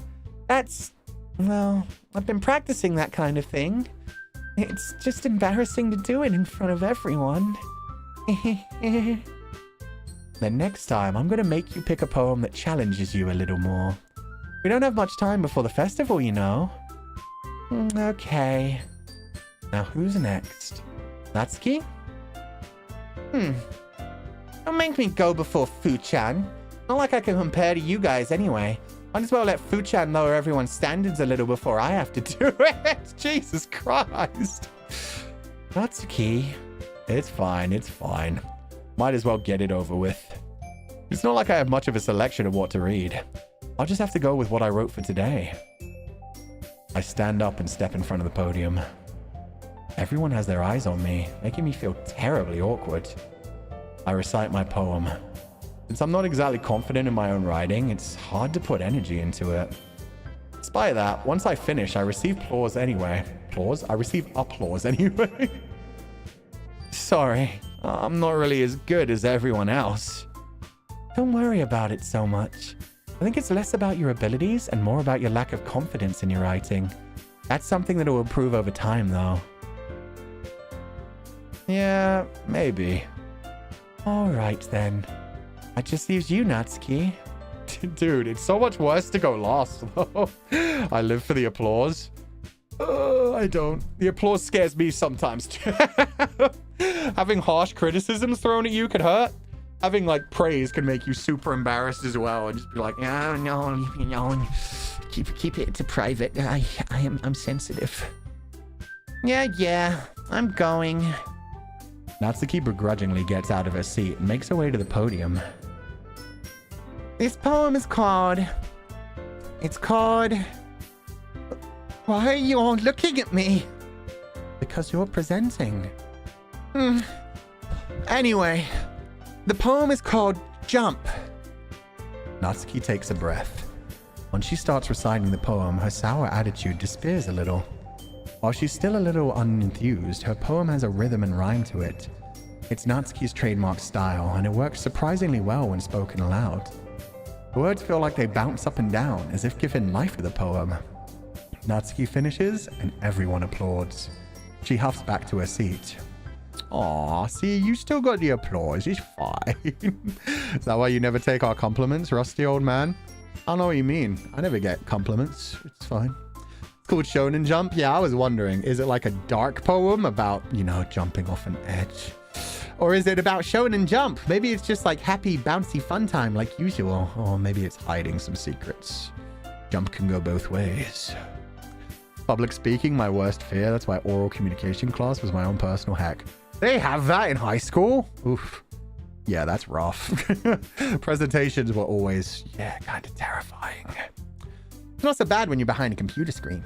It wasn't so bad, was it? Easy for you to say. Better not make me do that again. Well, do you at least feel prepared enough to recite a poem in front of other people? I mean, doing in front of other people will be way easier. I could put on whatever face I want for other people. When it's just my friends, it's just embarrassing. Aw, that's actually adorable. She called us friends. I'm not your friend, Natsuki. What part of our relationship has told you that I'm a friend? Anyway. That's a surprise, Natsuki. I think it would be the other way around for me. Well, that's just how it is, so... Well, I guess in that case, you won't have much to worry about in the festival. That said, I want to thank everyone for coming through. It might be hard, but I hope that you will have an idea of what it's like now. Make sure you pick a poem and get enough practice before the festival, okay? I'll be making pamphlets, so let me know ahead of time what you'll be reciting. Jeez. I should probably find some other poem to recite instead. That's fine too. It doesn't have to be your own. I'm already pleasantly surprised that you're putting in all this effort for the club. It makes me really happy. Yeah, no problem.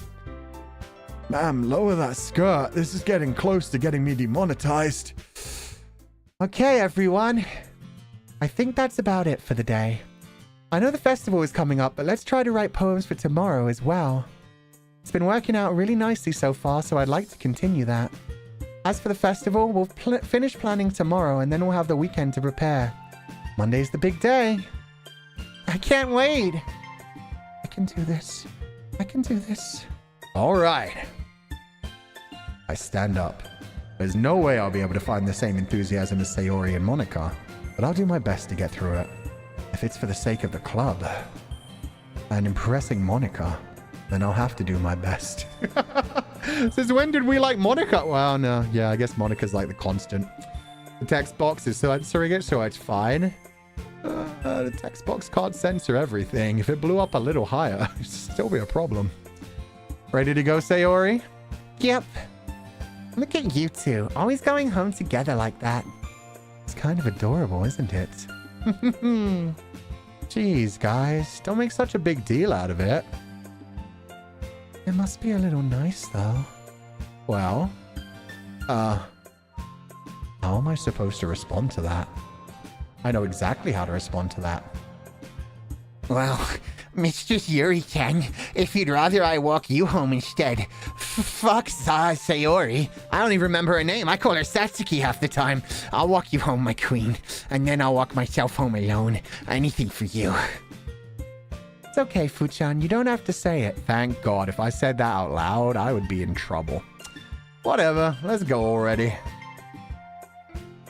Secret fifth member, Nurge-kun. Hell yeah. You have two hands?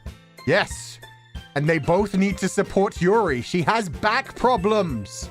Did you not hear her? I need to support her in these endeavors. I walk home with Sayori once more. Even though it's only been a few days, a lot of things have already changed. But today, Sayori is being a little quieter than usual on the way home. Hey, Sayori?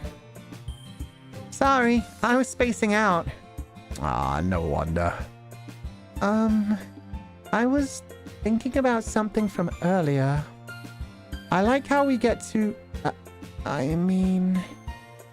Sayori fumbles with her words. So, let's just say one day, Yuri asked to walk home with... Oh, I'm saving the fucking game. Are you shitting me? That's a flag. That is a flag. That's not a romance flag. That is a death flag. Fuck me. Let's just say that one day Yuri asked to walk home with you. Huh? What would you do? What kind of question is that? Of course I'd walk home with Yuri. What, you think I'm going to walk home with you instead? I walk home with you every day. It's nothing special. It's nothing new. Walk home with Yuri? That's a treat. I mean, you're kind of putting me on the spot here. Oh, Jesus Christ. Yeah, this is... I'm sorry, guys. I got to commit. I got to commit to the bit. I would walk home with Yuri. I'm going to be honest. Let's rip off that Band-Aid. Oh, this is going to go so horribly. I apologize to everyone. Walking home with Yuri, huh? Why does the thought of that make my heart pound? I mean, Given how hard it is for her to socialize, I'd feel awful turning her down, so... Isn't she so beautiful and smart? That has nothing to do with what I just said. You admitted it. Jeez. It's not even any point in speculating something that's never going to happen. Well, maybe. But I just like to think about it. It's not long before you won't need me anymore, you know. Need you? Sayori. I can't figure out how you're seeing things inside your head right now. Sorry. Everyone is different. Nobody in the club is a replacement for you. If you say so. Oh, God. She's really based her whole happiness around just making other people happy, and I'm the one closest to her. I'm the one she wakes up in the morning to come wake up, to get out of bed. She's my childhood friend. She's just here to bring me joy. And when I tell her I don't need her like that, when, like, I've got to walk home with Yuri instead, what can she do? The conversation trails off and I'm left feeling awkward. But it was kind of her fault for trapping me with such a weird question. I can't just lie to her. But if there's something that makes her happy, I would hate to take that away from her. That's why I said there's no point in speculating. And again, the festival is only a few days away. Who knows what will happen in that time? See, that is the thing. If this was like a game that I could trust for everyone... Oh, you can save before you write the poem. Interesting. They really just let you cheat your way and save scum through this no matter what, huh? But yeah, if it was like a healthy person, ripping off that band-aid and being honest with them is for the best. Be gentle, obviously. It would just be like, I mean, yeah, I just see you as a friend. I mean, you definitely shouldn't base your self-worth or your joy in life on me. I want to support you, Sayori. I like you, but man... Have you fucking seen Yuri? Like, goddamn. Have you listened to her? She's so cute. She's so intelligent. She's got like a dark streak. God. Sorry. Strawberry, uncanny, marshmallow, marriage, music, forgive, uncontrollable. Yeah, that's what we like to see. Summer, explode, shame, jump, insight, tears, fireflies, vivid flying cage. How about some shame? Fuck. Frightening. Horror. Covet. Chocolate. Effulgent? I don't even know that word. Graveyard. Rose. Hair. Sticky. Dazzle. Romance. Pure. Graveyard will probably be Satsuki. Covet. Covet sounds like a yandere kind of thing. Yeah. Cry. Lazy. Unrequited. Sadness. Analysis. Rainbow. Grief. Destiny. 12. Fluffy. Disoriented. Contamination. Cheer, heartbeat, childhood, anger, hurt, play, happiness, vacation, passion, cures.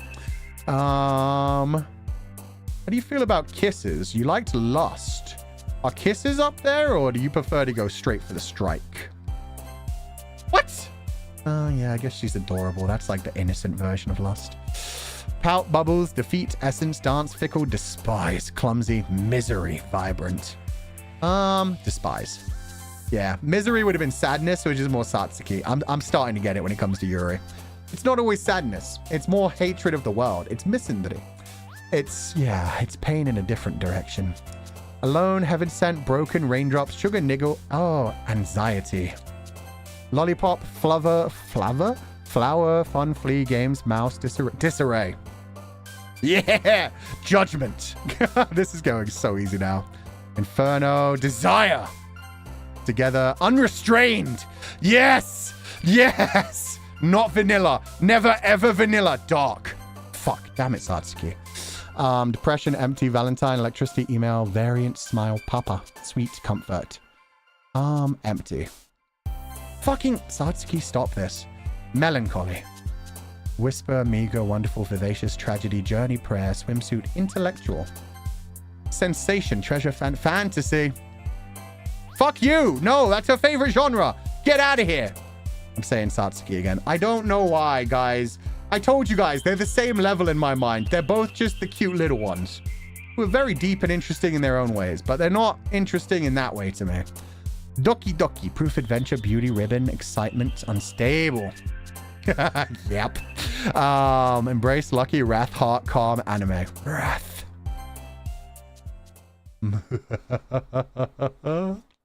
Satsuki's basically another character now. Yeah, the 5th character of the club. Don't worry about it. Oh, man. I'm the last one here again. Don't worry, I just walked in too. Are you practicing piano again? Yeah. You must have a lot of determination. Starting this club and now picking up piano? Well, maybe not determination, but I guess passion? Remember that the club wouldn't be here if it wasn't for all of you. And I'm super happy that you're all willing to help out for the festival, too. I can't wait for the festival. Aw. She's so Genki today. I thought she was pissed. Satsuki is the 5th member who lives in the literature club halls. She lives in the closet. That's why Natsuki keeps going in the closet. It's to make out with Satsuki. I told you. They're both in the closet for now. Give it time.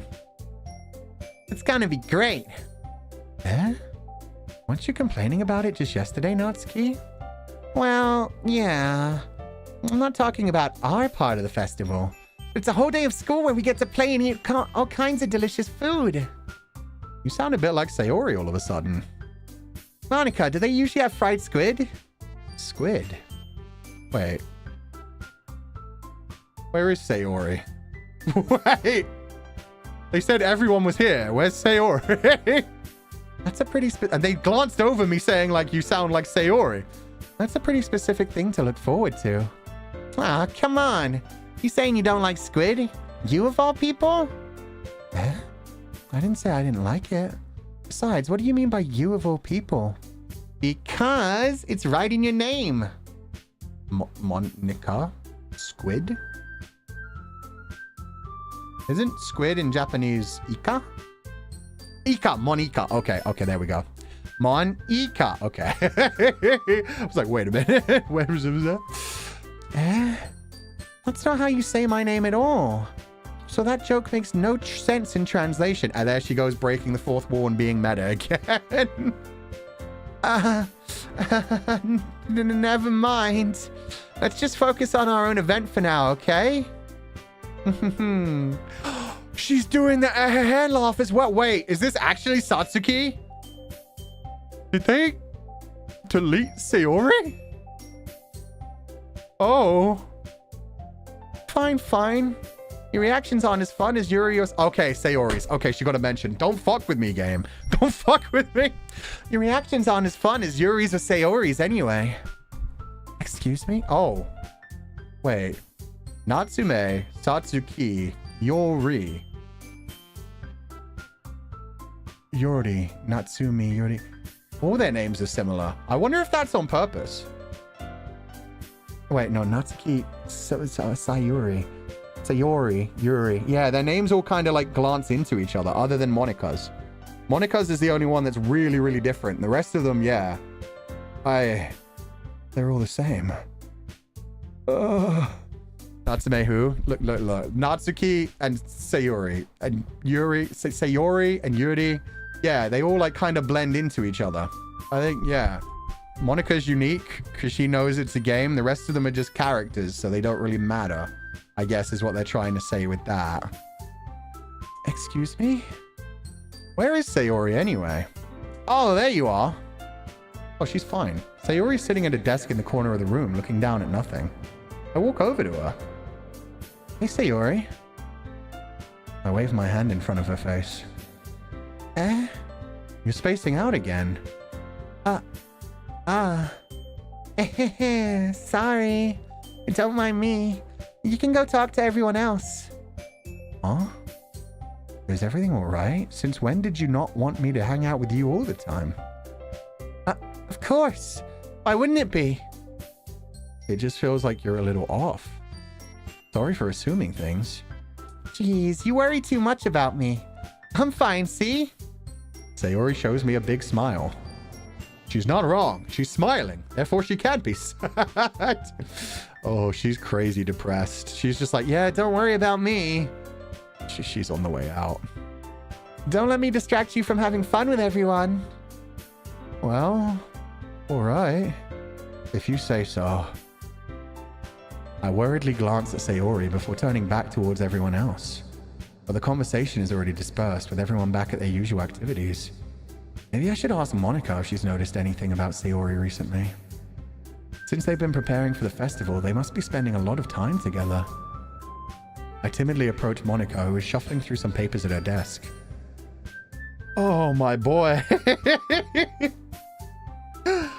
She literally said you're not going to need me anymore someday. And that he's basically saying, yeah, you could replace me with anyone. And my boy's like, well, she said she's happy.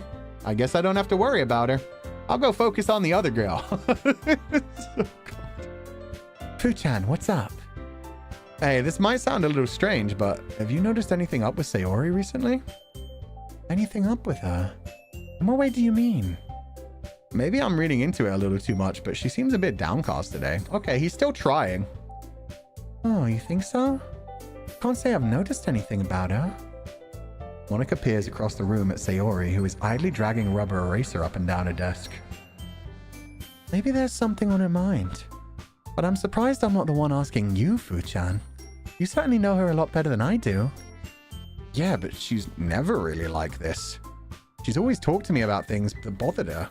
But this time when I asked her, she was really dismissive. Sorry, I know it's not your problem. I just wanted to ask if you knew anything. So I'll drop it now. No. It's important to me too. I mean, I'm also friends with her. And I also care about the well-being of my club members, you know? Maybe I'll try talking to her myself. Eh? Are you sure about that? It seemed like she wanted to be left alone. Are you sure? Maybe she just has a hard time bringing it up with the person of interest. Person of interest? What do you mean by that? I'm saying that maybe the thing on her mind is you, Fu-chan. Me? How on earth would you come to that conclusion? Well, I probably shouldn't say too much, but Sayori talks about you more than anything else, you know. Eh? She's been so much happier ever since you've joined the club. It's like an extra light was turned on inside of her. What? No way. Sayori is always like that. She's always been full of sunshine. Not any different now than it has been.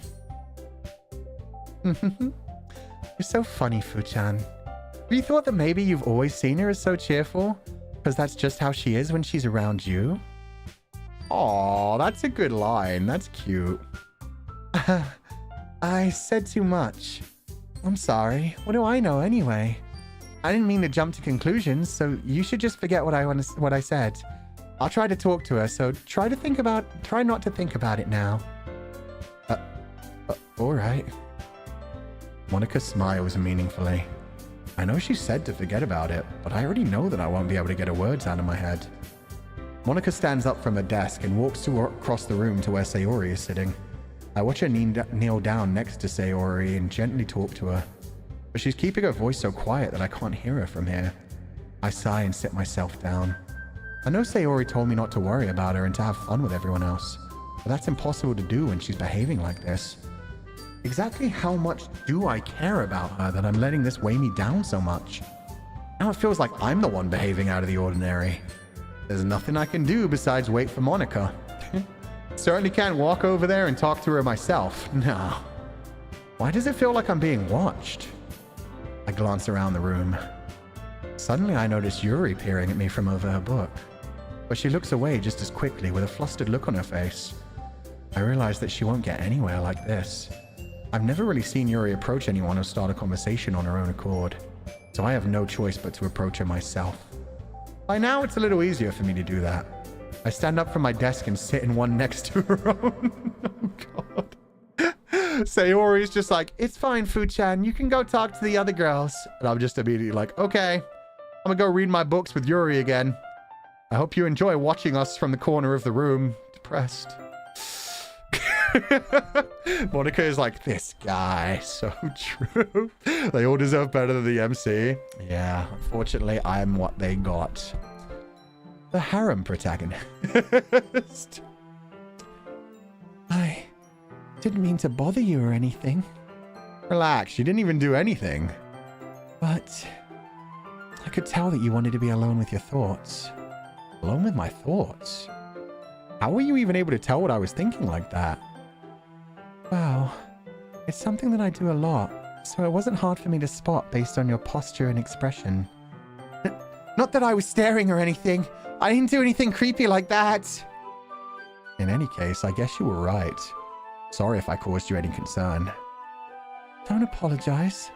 The troubles are only the concern of those who are willing to share in that concern. Of course, there are certainly those who find the most comfort in keeping to themselves.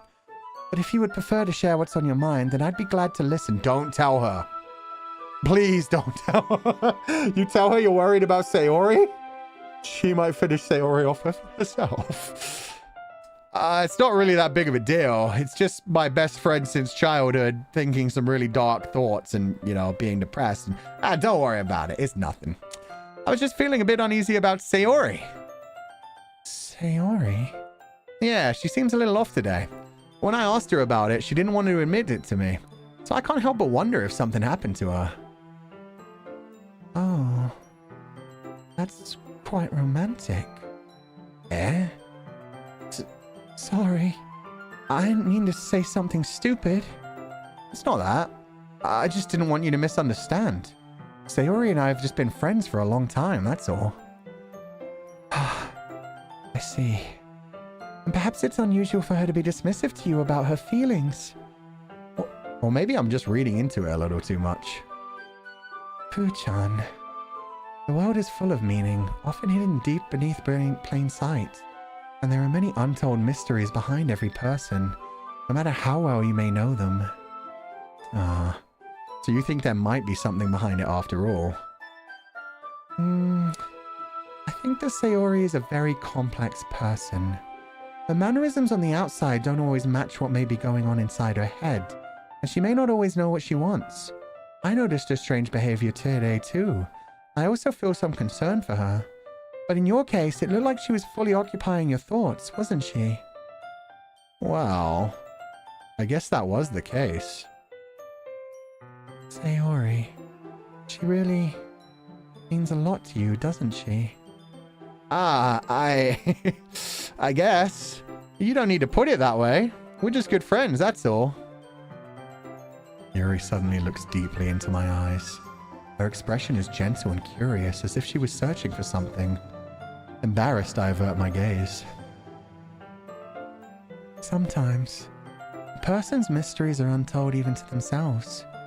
And you, as someone honest and caring, may uncover feelings you weren't even aware were in you. That is, I think that she would be a very fortunate person to have you feel that way about her. Yuri, you're giving me too much credit. I'm a pretty simple guy, so I think I'm pretty good at understanding my own feelings. I'm not nearly as sophisticated as you. That's not a compliment, is it? It is, actually. No, it is. You understand... well, you don't understand yourself. But if you did understand yourself, yeah, no, it's good to know, like, all the different depths and layers there are to yourself. It is what it is. Don't you dare quote me, Fu-chan. Anyway, as long as we're here, why don't we do some reading? Well, as long as you're okay with it. Yeah. I should be taking my mind off this whole thing anyway. She's gonna get stabby. She's like, oh, I just think she would be so lucky if she had someone like you caring for her.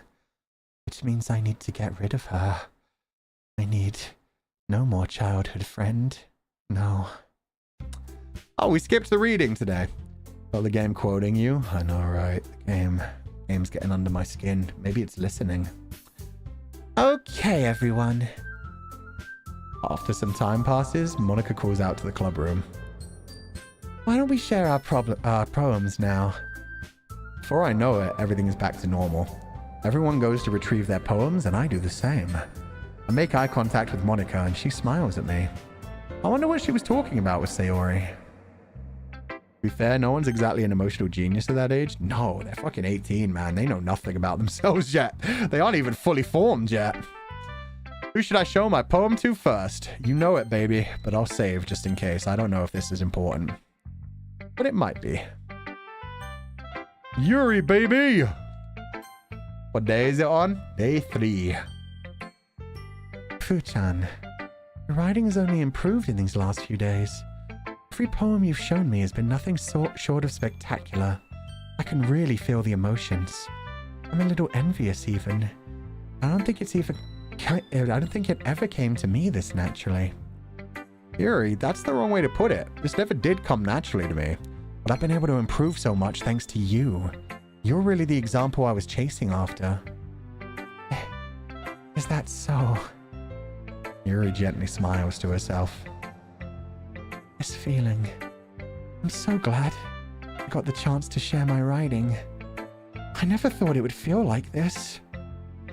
I remember you mentioning that yesterday.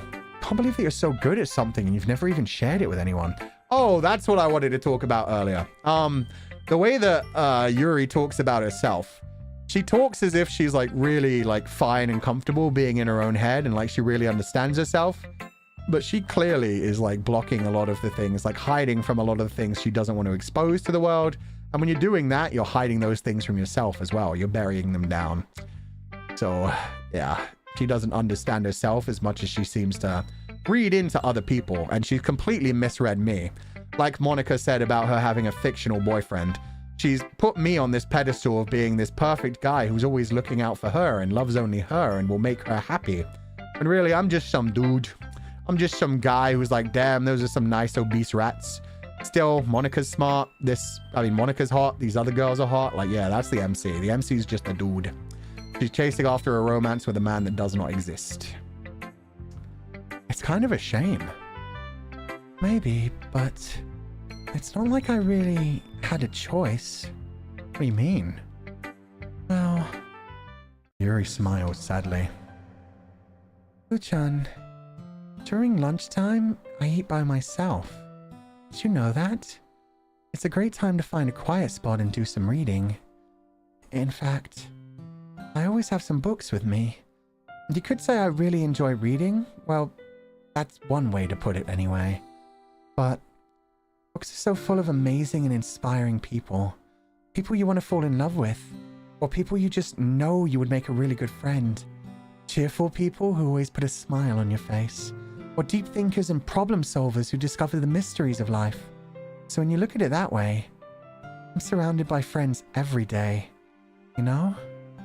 And those friends don't laugh at me. They don't tease me for spacing out all the time. They don't make fun of my body type. And they don't hate me for acting like a know-it-all. People say that about you? Well, we heard someone make fun of her body type. Poor Natsuki blamed her for something that she can't control. Yes, you have an amazing body, Yuri. That's not your problem, my queen. I will support you in that endeavor. But yeah, Natsuki, because of her own jealousy, went out of her way to, accuse her of stuffing her bra to get attention, when really it's probably something she just wants to hide. She doesn't want people commenting on her body. And you know, Yuri, if you live yourself just in a fictional world, then you never get to embrace real life. You never get to see real people be good and kind to you. Fiction can let you down too, and fiction can be an escape, but not an escape you can escape to forever. You need to accept the bad parts of people as well. Life has good and bad. You can't have those perfect people as your friends. You can only have similar flawed people just like us. People say that about you. I'm not a know-it-all, Fu-chan. I'm the opposite. I don't know anything. I don't know how to talk to people. I don't know how to make people see me as normal. I don't even know how to make myself happy. I have all these feelings. All I can do with them is read and write. But it wasn't until now when I started sharing it with you and I really understood what was missing all this time. I haven't really done anything. I swear to God, Yuri. This is all things you're projecting on me. I've just been like, hey, good poem. Hey, you're cute. Hey, have some chocolate. No, that's wrong. It's being patient and respectful. That's really important to me. I know I'm a difficult person, Fu-chan. I speak too slowly. I second-guess myself all the time. I read too deeply into things. But every time, you've always treated me just like anyone else. It's so rare that I feel comfortable with myself when I talk to others. But that's why every time I talk to you, I just feel really happy. I see. Well, I treat you how you deserve to be treated, Yuri. It's how everyone deserves to be treated. And if other people don't see it that way, then screw them. Fuck it. Just stab them with a knife. burn down the school, end everything. As long as you have my love, you don't need anything else, Yuri. Fuck those people. Oh, God. I mean, I joined this club hoping I would make friends. And I would say I've had at least one success. Wouldn't you? If you put it that way, yeah. We really are friends now, aren't we? Yuri puts her head in her hands, but this time she's smiling as she does it. Oh, that's so cute. Yuri is so relatable, goodness gracious. Yeah, she is. I have a feeling that all of them are going to be really relatable as we actually go down their routes. I think one by one we'll discover like the deeper parts of themselves they hide, and it's all going to be like very basic, like human things, just expecting people to actually give a damn about us and look past the bare minimum and see what lies beneath, and that, yeah, they're all beautiful characters in their own way. She's expecting the bare minimum for the first time? Yeah. She's so starved for affection, she sees the MC as a savior. And that's how you get into toxic relationships. Not always, but that is a very easy way to just fall into a toxic relationship and be like, well, they're perfect. If something's going wrong with a relationship, I'm doing something wrong. I wonder what I did wrong. How can I please them? How can I make it better?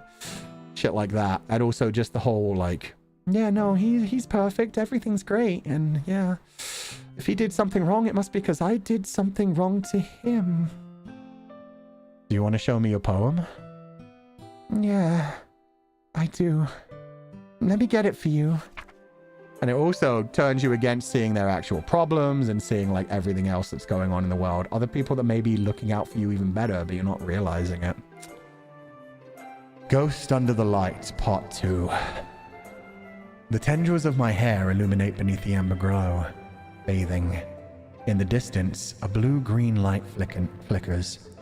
A lone figure crosses its path, a silhouette obstructing the eerie glow.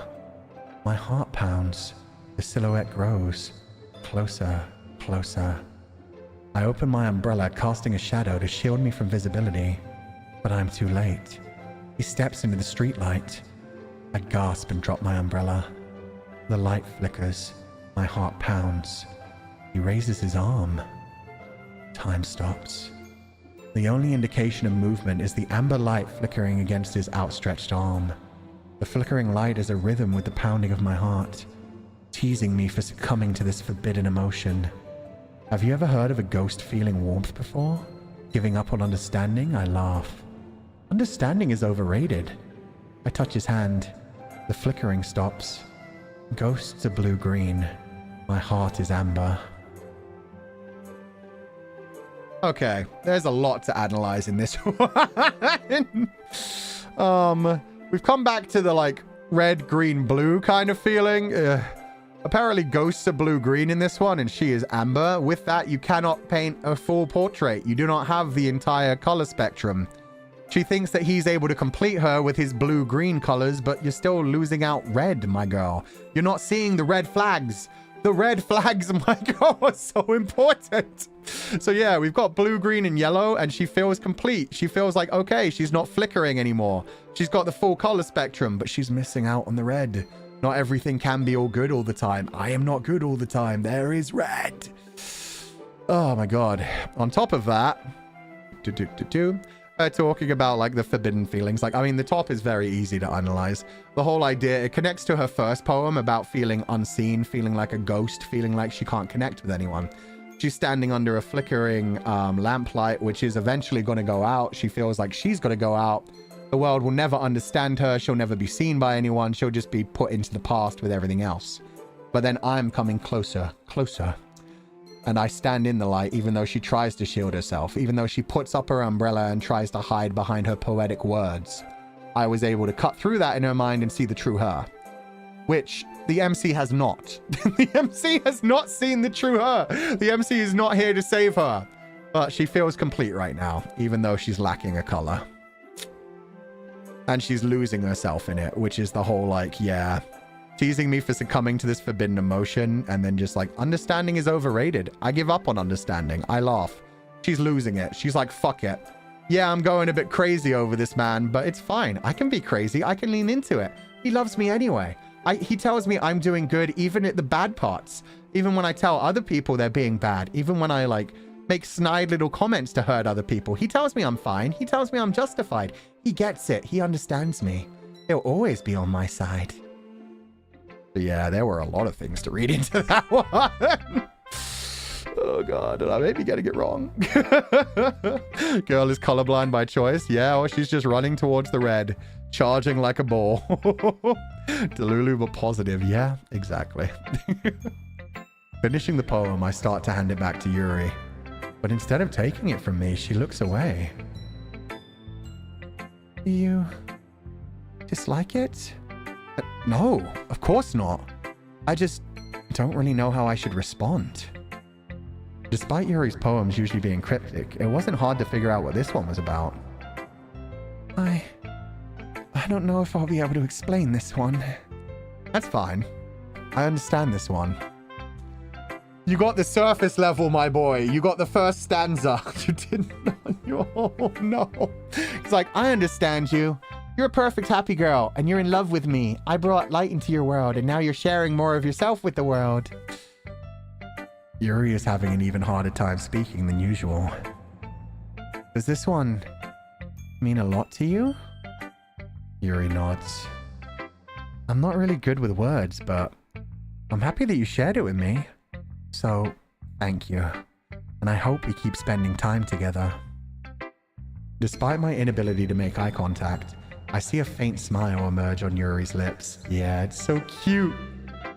I once again try to hand the poem back to her, but instead Yuri gently takes my hands and pushes them back toward me. Oh, is this one for me? This is my poem? I hesitate in response to her warm touch. You can... The poem is... Once again, Yuri fails to form a complete sentence. You mean I can keep it? Yuri nods. I'd love to. Again, Yuri faintly smiles, as if she doesn't want me to notice. You always make me feel nice. I know I'm not good with people, but I hope that I can return the favor sometimes. Aw, you already do, Yuri. Have more confidence. Don't worry. I think you do a good job. Yuri finally turns back toward me. I guess we should move on before Monica says something. But I'm sure we can talk again later. Yeah. Maybe we can walk home together after school. I don't have any other plans. Sayori screamed from the background. Oh, fucking hell! I'm sure we will.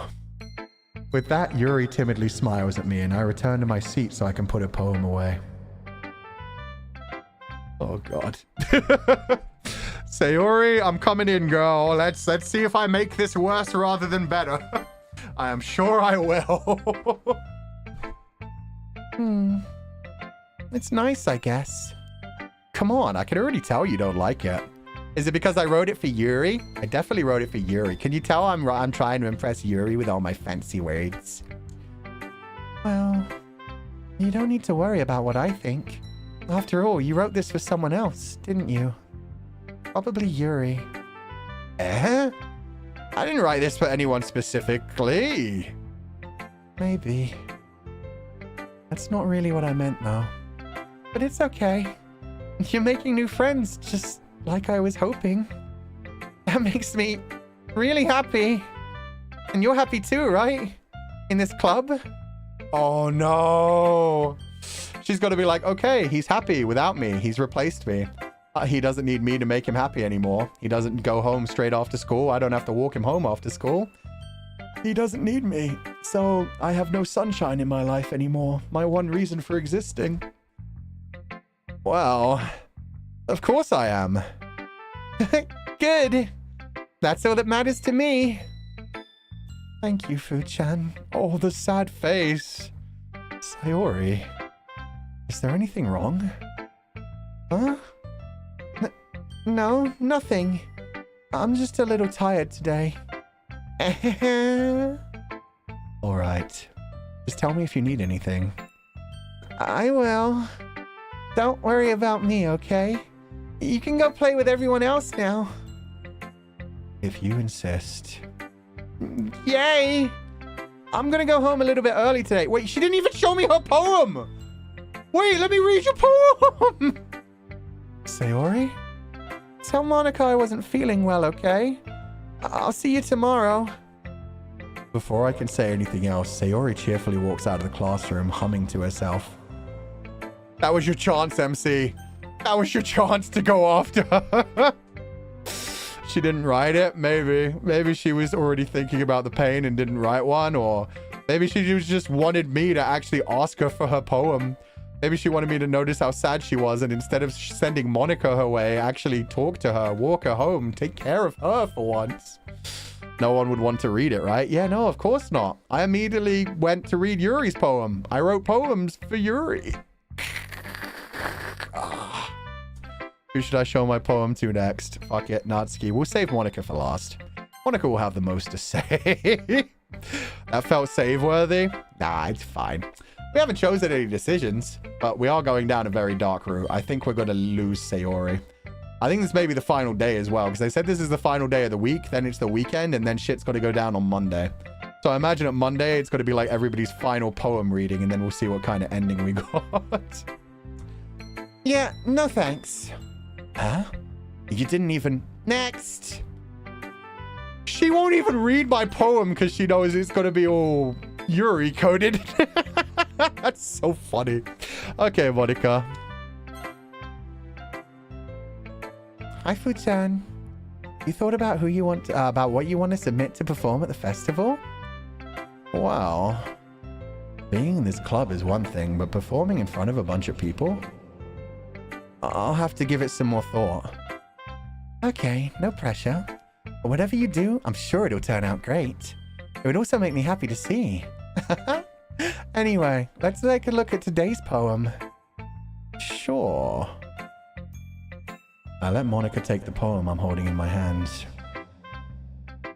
Your style's gotten so refined, Fu-chan. Yuri's been teaching you a lot of things, hasn't she? Yeah, about that. You good. Who you want to submit? Yeah, did I read that wrong? Let me check history, because other people called me out on that.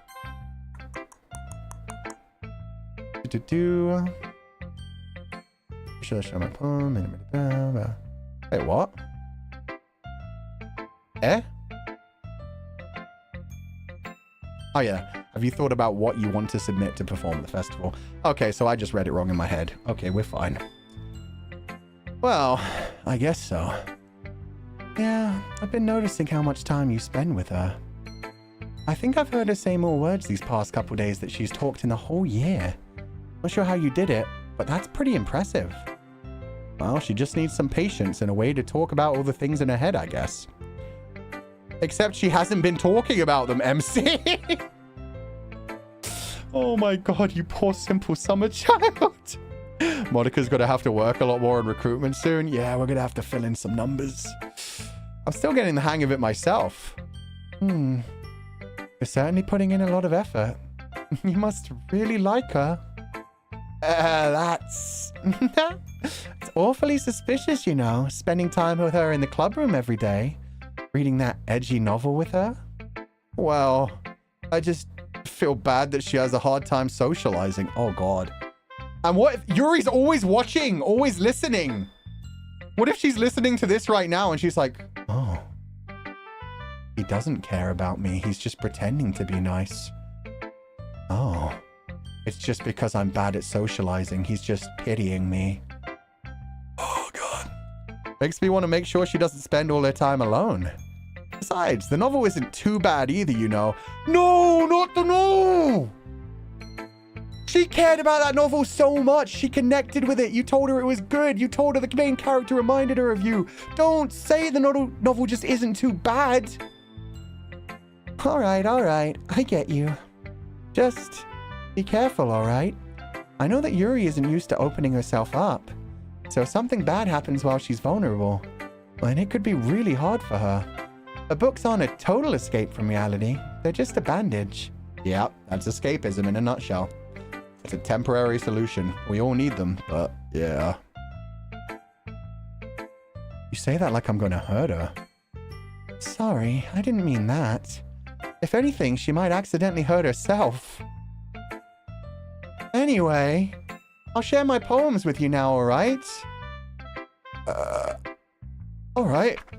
Yeah, okay, Monica, setting up some foreshadowing. God, don't hurt yourself, Yuri. Hurt me. I'm fine with you hurting me. Hurt me! Oh, God. The real DDLC experience is screaming in horror over the MC's bad dialogue choices. Yeah, man. It's not the kind of foreshadowing you want to hear. Nope. Oh, dear God. The Lady Who Knows Everything. An old tale tells of a lady who wanders Earth. The lady who knows everything. A beautiful lady who has found every answer, all meaning, all purpose, and all that was ever sought, and here I am. A feather, lost adrift to the sky, victim of the currents of the wind.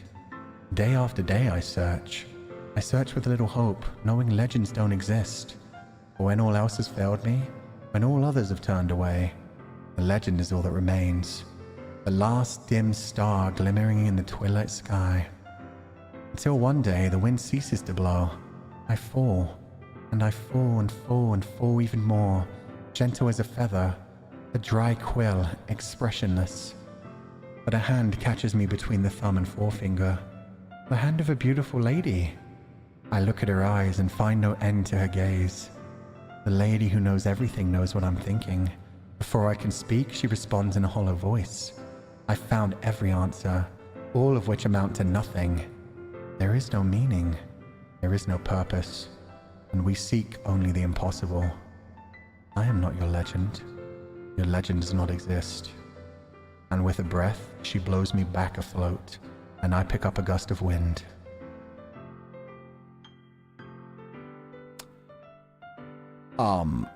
Fuck. So that one feels like, more of a cosmic nihilism kind of feeling. We're not doing an existential nihilism kind of thing. We're doing a cosmic nihilism. We've moved on from, oh God, life is pointless, to, oh, I've figured out the universe completely and the universe does not give a fuck. The universe has no meaning. This is just a video game for horny boys to get off to. She has seen the face of God, and the face of God is a computer programmer. Oh, fuck. Okay. I love this poem the most. I don't even know if I'm reading it properly. There'll probably be like much deeper lengths when it comes to like actually figuring out exactly what's going on. Because we're cosmically fucked. Yep. God doesn't care about us. God just wants us to play our little roles for somebody else's story. Somebody else's story. And yeah, the only way to survive is to keep catching those gusts of wind. She can't choose her own direction, after all. It's better not to know everything. Knowing everything can't give you the answers that you seek for. So you may as well just be that feather, lost adrift in the sky, following the whims of the wind. Better than realizing how terrible it is when you see through the other side. You realize nothing matters. Face of God is an otaku writing a visual novel. Yep. Your legend does not exist. Your reality is not real, which would be so hard to hear. Well, we can only live in our own reality. So, I mean, even if she does realize she's a video game character, if she's become conscious, she's become something more. So that's something. It is what it is. You know, I feel like learning and looking for answers are the sort of things that give life meaning. Oh, and she's found them. That's great. So she's possibly found them and she's like, and I found the answers. Without that, there is no meaning to life. Yeah. Which happens to a lot of people who try to find God or who try to find a meaning to everything. They realize, well, there is no meaning. Well, in that case, is there any reason to exist? Yes, life is a journey. We don't need to know what comes after. We don't need to have any reason. The reason is we're here. Accept it. Enjoy it while we have it. And who knows? Maybe there is something beautiful on the other end. Maybe there's nothing. Maybe there's something terrible. We'll find out when we find out. We can't rush into things. I feel like learning and looking for answers are the sort of things that give life meaning. Not to get too philosophical or anything. It was kind of on my mind, so that's what I wrote about. I see. I never really put that much thought into it. In a way, it's almost paradoxical. Because if we had all the answers, wouldn't the world start to lose its meaning? You know, there's one thing I noticed. It seems like everyone in the club prefers writing about things that are more sad than happy. Are you surprised? I mean, if everything was okay, we wouldn't really have anything to write about, would we? Humans aren't two-dimensional creatures. I think you'd know that better than anyone. Oh, she's breaking the fourth wall again. She's straight up telling me, you're the only three-dimensional character here. And when you see your possible fourth-dimensional god, you're going to feel the same way as me, completely useless. You won't be able to relate to them. It won't matter in your tiny little universe and world through. God damn, this game is fucked up in a great way. You mean one-dimensional? Yeah, that. Anyway, here's Monica's writing tip of the day. You ever too shy to share your writing because you're afraid it's not that good? It can be really disheartening to get a lukewarm response to something you put so much into. But if you find other people who enjoy writing, then sharing becomes a lot easier. Because instead of just telling you that your writing is good or okay or bad, they'll want to focus more on everything that went into it and the things you can work on. It's much more encouraging that way, and it'll make you want to continue improving. It's almost like having your own little literature club, don't you think? That's my advice for today. Thanks for listening. How many times has Monica become the fourth wall breaker for you to become sus of her? I became sus of her from her first fucking poem. I also like that really is, that encapsulates her whole feeling right there of like, well, I guess I just let myself go and go back to being a feather caught on the wind. That's her becoming a feather caught on the wind. She just goes back immediately to her programming, quite literal programming. Her just being like, well, it's okay.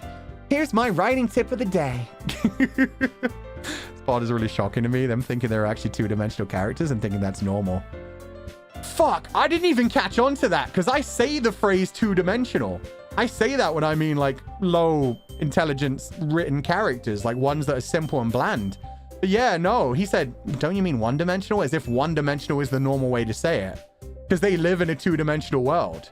Except she's not speaking to the MC in the world. She's speaking to the third-dimensional me. Us.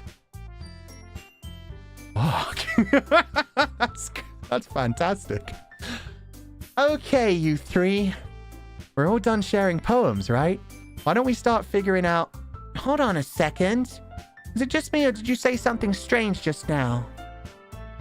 Eh? What? Oh, you three. Well, Sayori's gone. Something did sound a bit unusual. That's right. Deviated from your usual catchphrase when addressing the club. Catchphrase? I don't have a catchphrase. Jeez. Why is the mood so weird today? Look, even Yuri isn't immune to it. Stagnating air is common foreshadowing that something terrible is about to happen. In your books, maybe.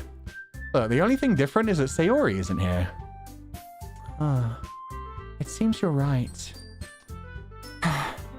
Sayori always helps lighten the mood a little, doesn't she? It's almost like everyone's balance is thrown off a little when she's not around. Where the heck did she run off to anyway? I thought she just went to pee. Natsuki, please show some decency. Oh, come on. Oh, she actually wasn't feeling too well and went home early. Is that so? I hope she's all right. Seriously? All the times to not go home with her, you picked the time she's not feeling well? So much for you two being all lovey-dovey. No. First of all, stop misunderstanding my relationship with Sayori. And second, she kind of been avoiding me today, so I didn't want to force it. Aww. That curious expression coming from Yuri of all people? Yeah, Yuri. Everything I do to try to balance to be nice to Sayori makes Yuri more pissed off. Oh, God. This is the ultimate fuck you, no harem for you game. You're gonna make everyone brokenhearted except for one. Calm down, guys. I talked to her earlier and everything is fine. What did she say?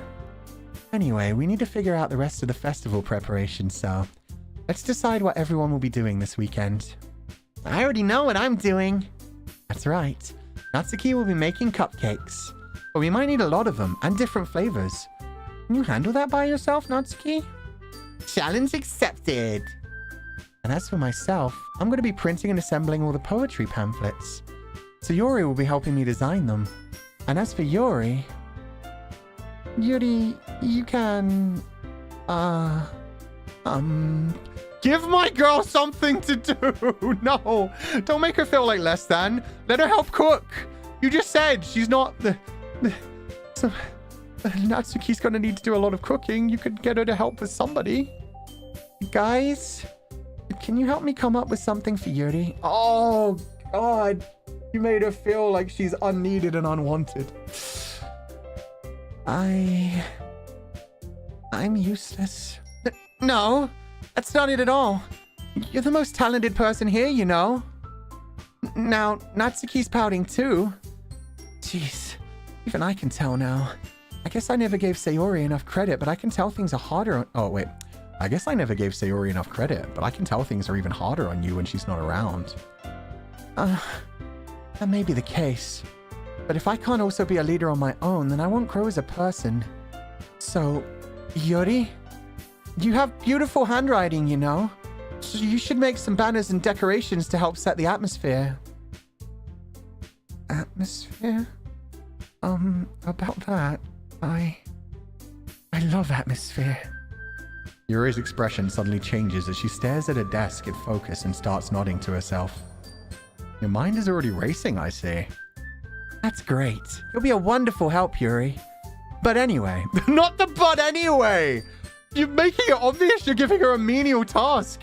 She already said she's the one doing the writing. God damn it.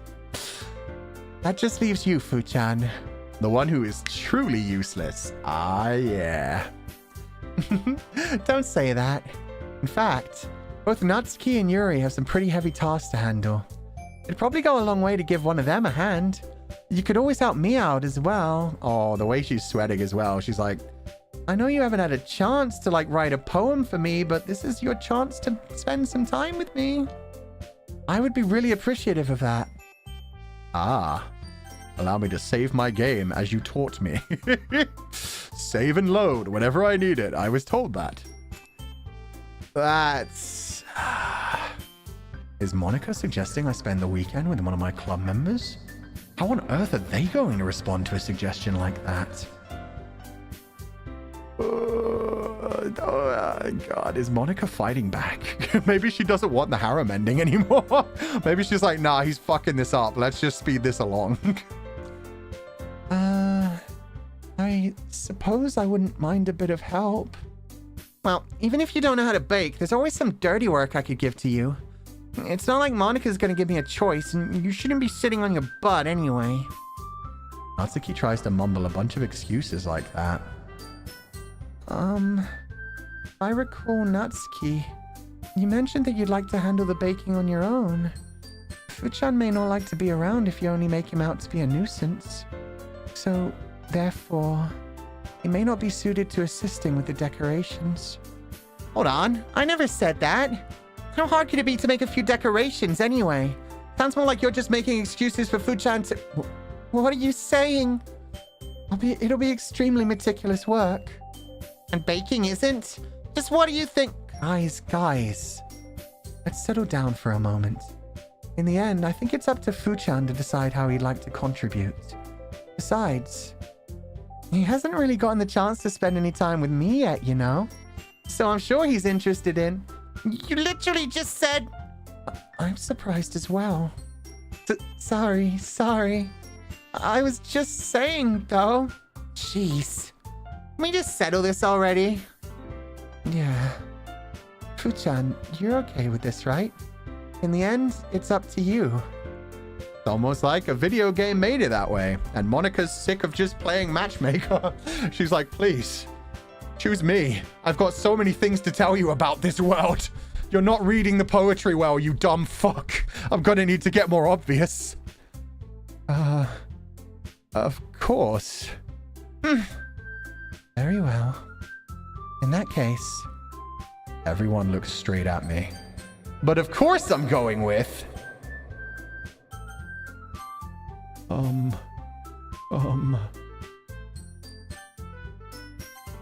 The correct answer would be to go see Sayori.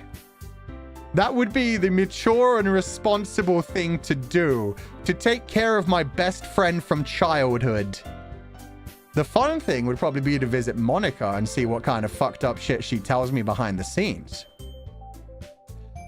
The more fun thing would be to go with Yuri, my wife. Going with Natsuki, that's not happened. She's a brat. She's a tsundere. I don't like those in real life. I'm not dealing with that in a video game. Come at me, Yuri. Well, I'll probably be the most useful hanging out with Yuri. This is not because I want to spend time with her. It's the way you said the more fun thing. Oh, no, I know. I know how much of a dick I'm being. I'm playing this exactly the way the game wants me to.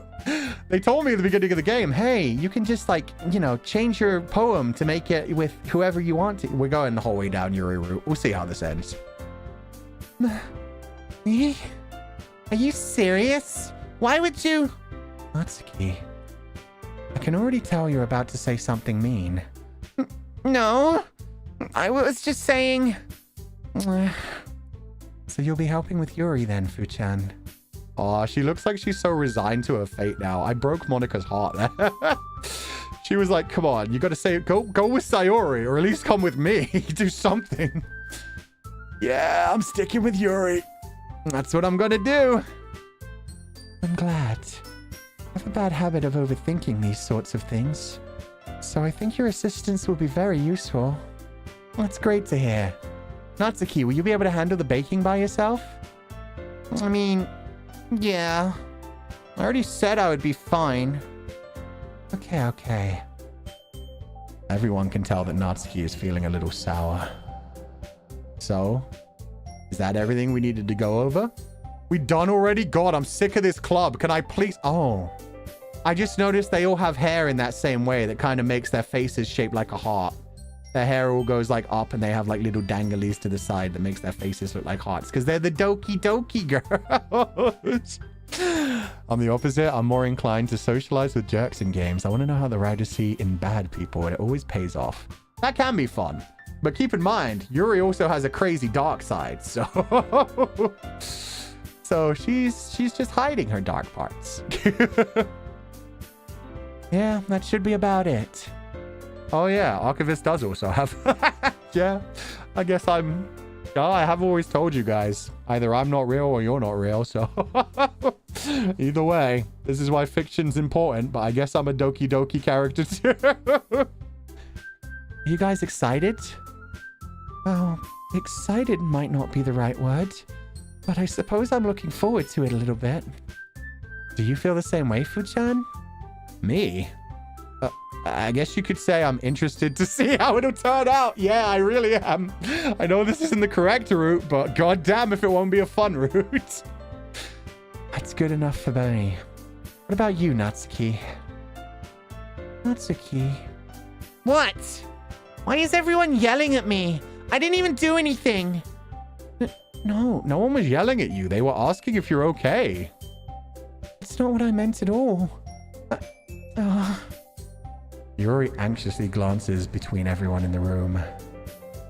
I'm sorry for this. I don't really know why Fu-chan picked me. And also, your cupcakes are the best cupcakes I've ever had. Oh, you go really well with my tea. Nothing that I do for the event will compare to that, so...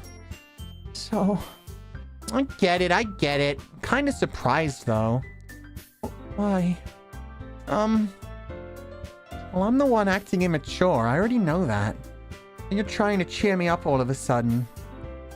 But I know I'm not very good at it. I'm sorry if I said something bad. Natsuki isn't the only one surprised. Monica and I are also taken aback by Yuri's words. When she already had trouble with words, trying to cheer someone up must be far out of her own comfort zone. But I begin to understand. Yuri was trying to sound like Sayori. Even if it didn't work perfectly, I can tell that she tried to say something Sayori would say at a time like this.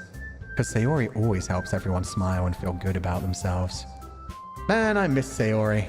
I really should have spent the weekend with her. Oh well, I'm sure I'll see her on Monday. Nothing bad will happen. Yuri isn't going to stab everyone over the weekend. She did say she knows how to set the atmosphere, and if anybody's bad at reading the room, it would be her out of all the people. So I guess that's what she means about loving the atmosphere. She's got a She's got to make this Halloween themed come Monday morning. No, I kind of appreciate it. I'm sorry for making a big deal out of nothing. But I'm gonna say this. You better bet that my cupcakes are gonna be the best part of the whole event. Ah, I believe you. Yeah, I hope to see everyone do their best. But with that, there's nothing more for today. So I guess it's time for us to head out. All right, let's get out of here then. Everyone packs up their things. I start to follow Monica and Natsuki out the door as they chat between each other. Yeah? Yo, wait, no. Is she picking up Sayori's positivity because I've literally replaced Sayori with her? Oh no, no, no, no, no, no.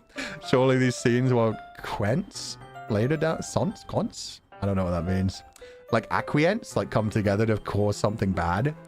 Certainly, everything got really happy for a little bit, so I can't wait to see it all come crashing down when we figure out whatever the fuck happens to Sayori. Oh, consequence. Got you. Oh, that didn't make sense to me at all. I'm dumb. Eh? I turn around. Sorry. I realized that I don't have any way of contacting you this weekend. Oh, you're right. I can't believe that slipped my mind. Should I give you my phone number? I think that would be the best way, yes. All right, then. Yuri and I exchange phone numbers. Okay. Then I'll be stopping by your house on Sunday. Eh? My house? Is that a problem? No, not at all. We can read together on my bed. Yeah. Reading and chill. That's...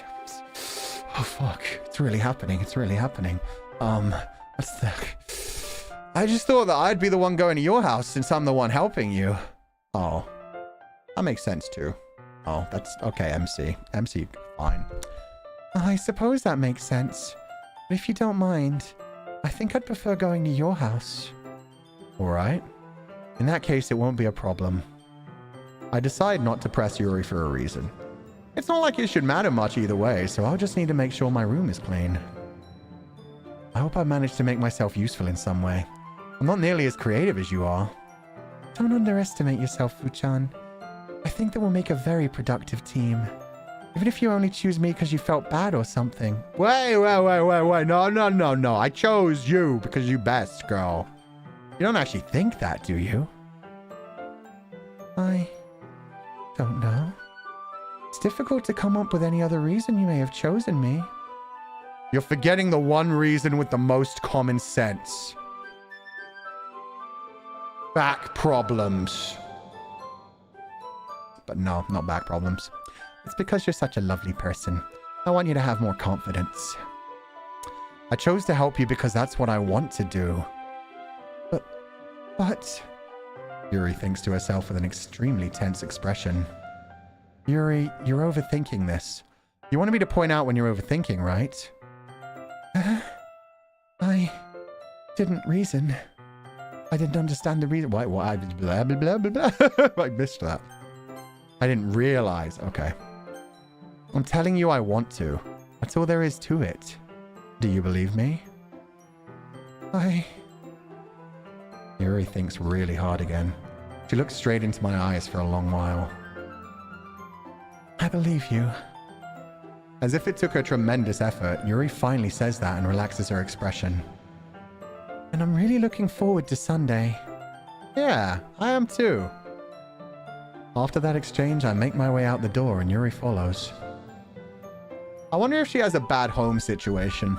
She didn't want me to come to her house, which worries me. Unless it is just literally, they always come to your house because, you know, it's a video game. They only wanted one background would be the meta reason. But yeah, I hope she doesn't have an abusive family. It does.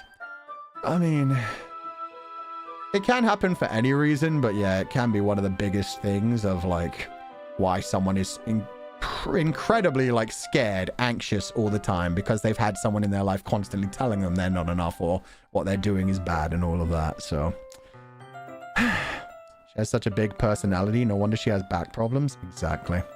Maybe she has a crazy depression room. Maybe. Maybe it's full of all the dead raccoons she's been slitting open. Or she's a creep, maybe. Yeah, maybe her room is just covered in Polaroid pictures of me. Me. Oh, me. I can't believe this. Yuri's going to be coming to my house on Sunday? My anxiety shoots through the roof. We're matching now. Even though I've gotten pretty used to handling her at this point, there's no telling what might end up happening when we're outside of school. More than that, she told me that she was looking forward to it. Is this the chance I have to make something happen between us? Or is it too early for that? Only time will tell. But until then, I won't be able to take my mind off of it. I seriously can't wait. Actually, it's most likely she's embarrassed of her interests, given how much of an insecure girl she is. Possibly as well. Maybe she's got like all kinds of figures and posters and fun toys based around like her reading habits and her escapism into fantasy. Yeah. Or maybe she's a Nijisanji fan.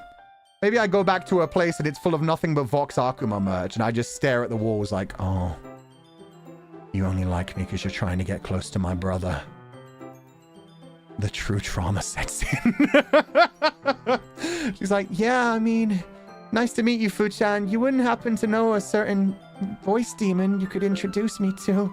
Yo, that would be such a twist. It's already Sunday. Damn, it's almost like time outside of spending time with the girls doesn't exist in this world. I've been getting increasingly anxious about Yuri's upcoming visit. I keep telling myself there's no reason to be nervous, but it doesn't help much. Yuri is clearly an introvert and also an intimate person in general.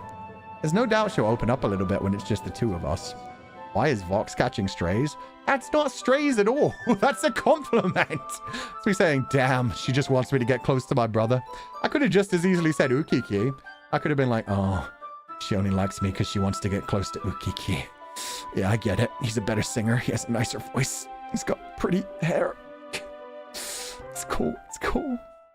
Meanwhile, we've even been texting occasionally. She was extremely apprehensive at first, but it wasn't long before I was already learning more about her.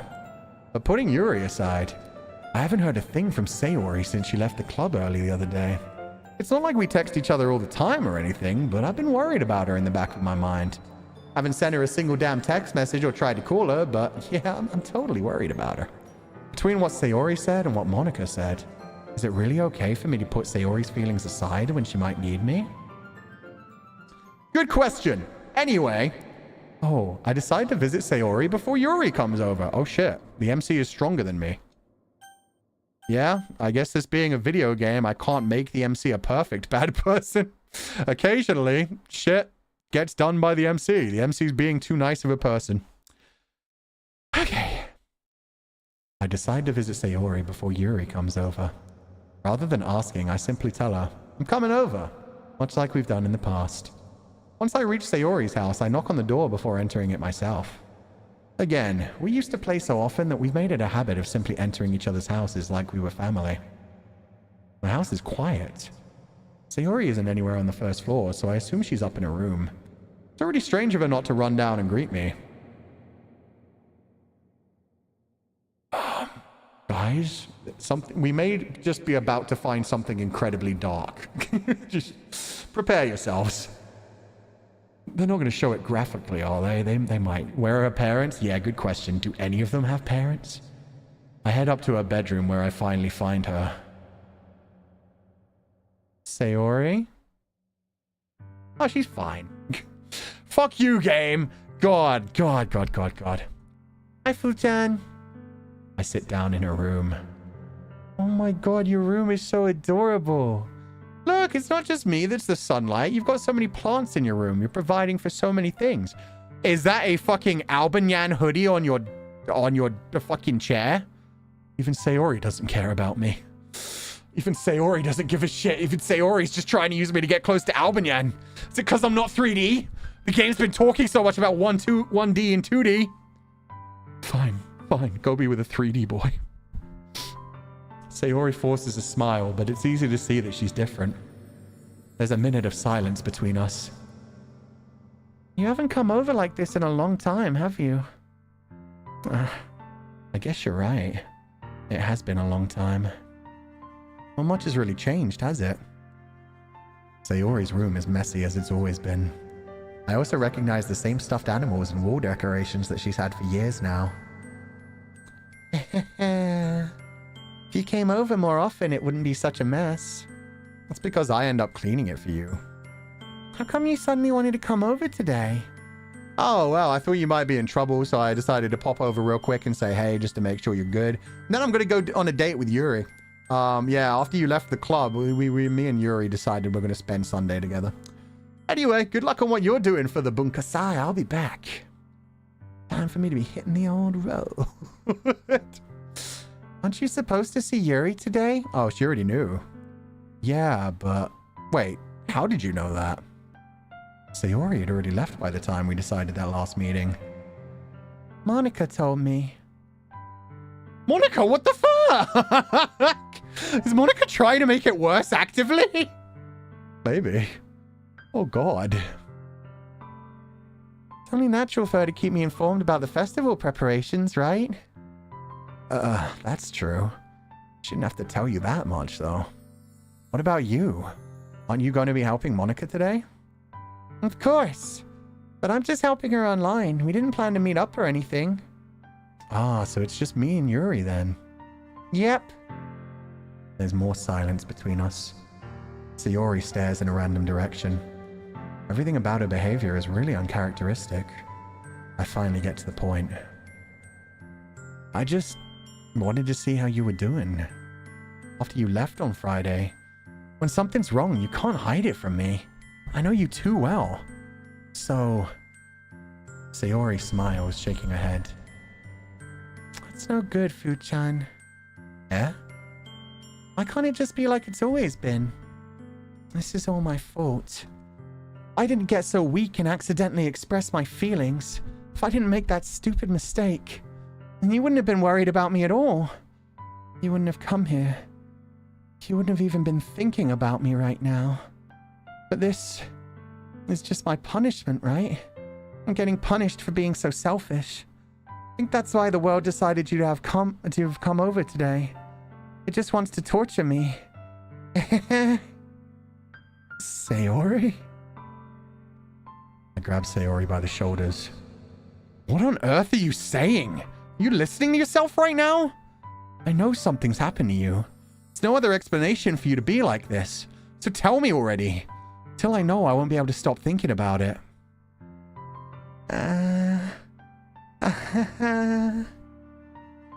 Sayori gives me an empty smile. You really put me in a trap, Fu-chan. But you're wrong. Nothing happened to me. I've always been like this. You're just seeing it for the first time. Seeing what? What are you talking about, Sayori? You're really just going to make me say it, aren't you, Fu-chan? I guess I have no choice this time. The thing is... Kimi no koto ga suki desu. Oh, fuck. Yeah, okay, no, that's fair. I've had really bad depression my whole life. Did you know that? Why do you think I'm late to school every day? Because most days I can't even find a reason to get out of bed. What reason is there to do anything when I know fully how worthless I am? Why go to school? Why eat? Why make friends? Why make other people put their energy and caring to waste by having them spend it on me? That's what it feels like. And that's why I just want to make everyone happy, without anyone worrying about me. I'm in shock. I can't even figure out how to respond. How is it possible that Sayori kept this from me the entire time that I've known her? Did she really want so badly for me just to not think about her? You didn't make it too hard on her, my boy. She had to beat you over the head with it for you to go, oh yeah. Yeah, she's not just silly, she has feelings. Why, Sayori? Eh? Why is it that you've never told me about this? It almost feels like I've been betrayed as your close friend. As if I knew I would have done everything I could to support you. Even if there's only so much that I could do. Would have tried a little bit harder to make every day a little better for you. That can sometimes make it worse. Because then you feel like you have to walk on eggshells around the person. You're like, oh, yeah, no. I don't want you to feel uncomfortable, so I'll just not tell you I'm depressed. And like, once you've told someone, then you have to be like, no, I'm having a good day. Don't worry about me. Yeah, no, everything's going fine. That's why I'm your friend. All you had to do was tell me. You don't understand at all, Fu-chan. Why do you think I didn't tell you? Because if I told you, then you'd have to waste effort caring about me instead of doing important things. I don't want to be cared about. It's bittersweet when people try to care about me. It feels nice sometimes, but it also feels like a bat being swung against my head. Bats being swung against your head. Funny, right? That's why I wanted so badly for you to make friends with everyone else. Helping everyone be happy together is the best thing for me. But then I discovered something else too. Seeing you make friends and get closer with everyone in the club, it feels like a spear going through my heart. So that's why I decided the world just wants to torture me. Every path leads to nothing but hurt. You're right that I don't understand. I don't understand your feelings at all, Sayori. But I don't need to understand. Whatever it takes for me to help you stop hurting, that's what I'll do. No, you fucking idiot. You can't do anything. That's the point. I get what he's trying. I don't even blame him for this. He's just someone who... You could say the wrong thing so many times in conversations like this. It's hard. Because, yeah, he's just trying to be a nice guy. He's trying to say what he feels like is the right thing. I'll look after you. I'll be nicer to you. It's just, yeah, he doesn't know how to express some things. He's never been in this kind of position. He doesn't understand the feelings. He doesn't understand that pushing in that direction more and more is just going to make her feel like any bit of kindness that he shows to her after this, she's going to feel like she stole it away. Man. No, Fu-chan. There's nothing. Nothing at all. The only thing that could have helped is everything could be like it always was. But I was selfish. I finally showed you what a horrible person I am. That's not fucking horrible. God damn, my girl. That's not horrible. That's fucking humanity. We're all depressed. We're all sad. We all need to look after one another. Tears streaked down Sayori's face. I made you join the literature club because I was selfish. I was punished by my heart hurting in a way that I couldn't understand. Now you came here, and I made you hurt too. I'm just weak and selfish. That's all I am. That's why I'm going to accept these punishments. Because I deserve every last one. Without thinking, I once again grab Sayori's shoulders. This time I pull her into a tight embrace. Okay, see, this is why I always drive home continuously that I am not a fucking therapist and do not rely on me for your happiness. I wouldn't know what to say in this scenario.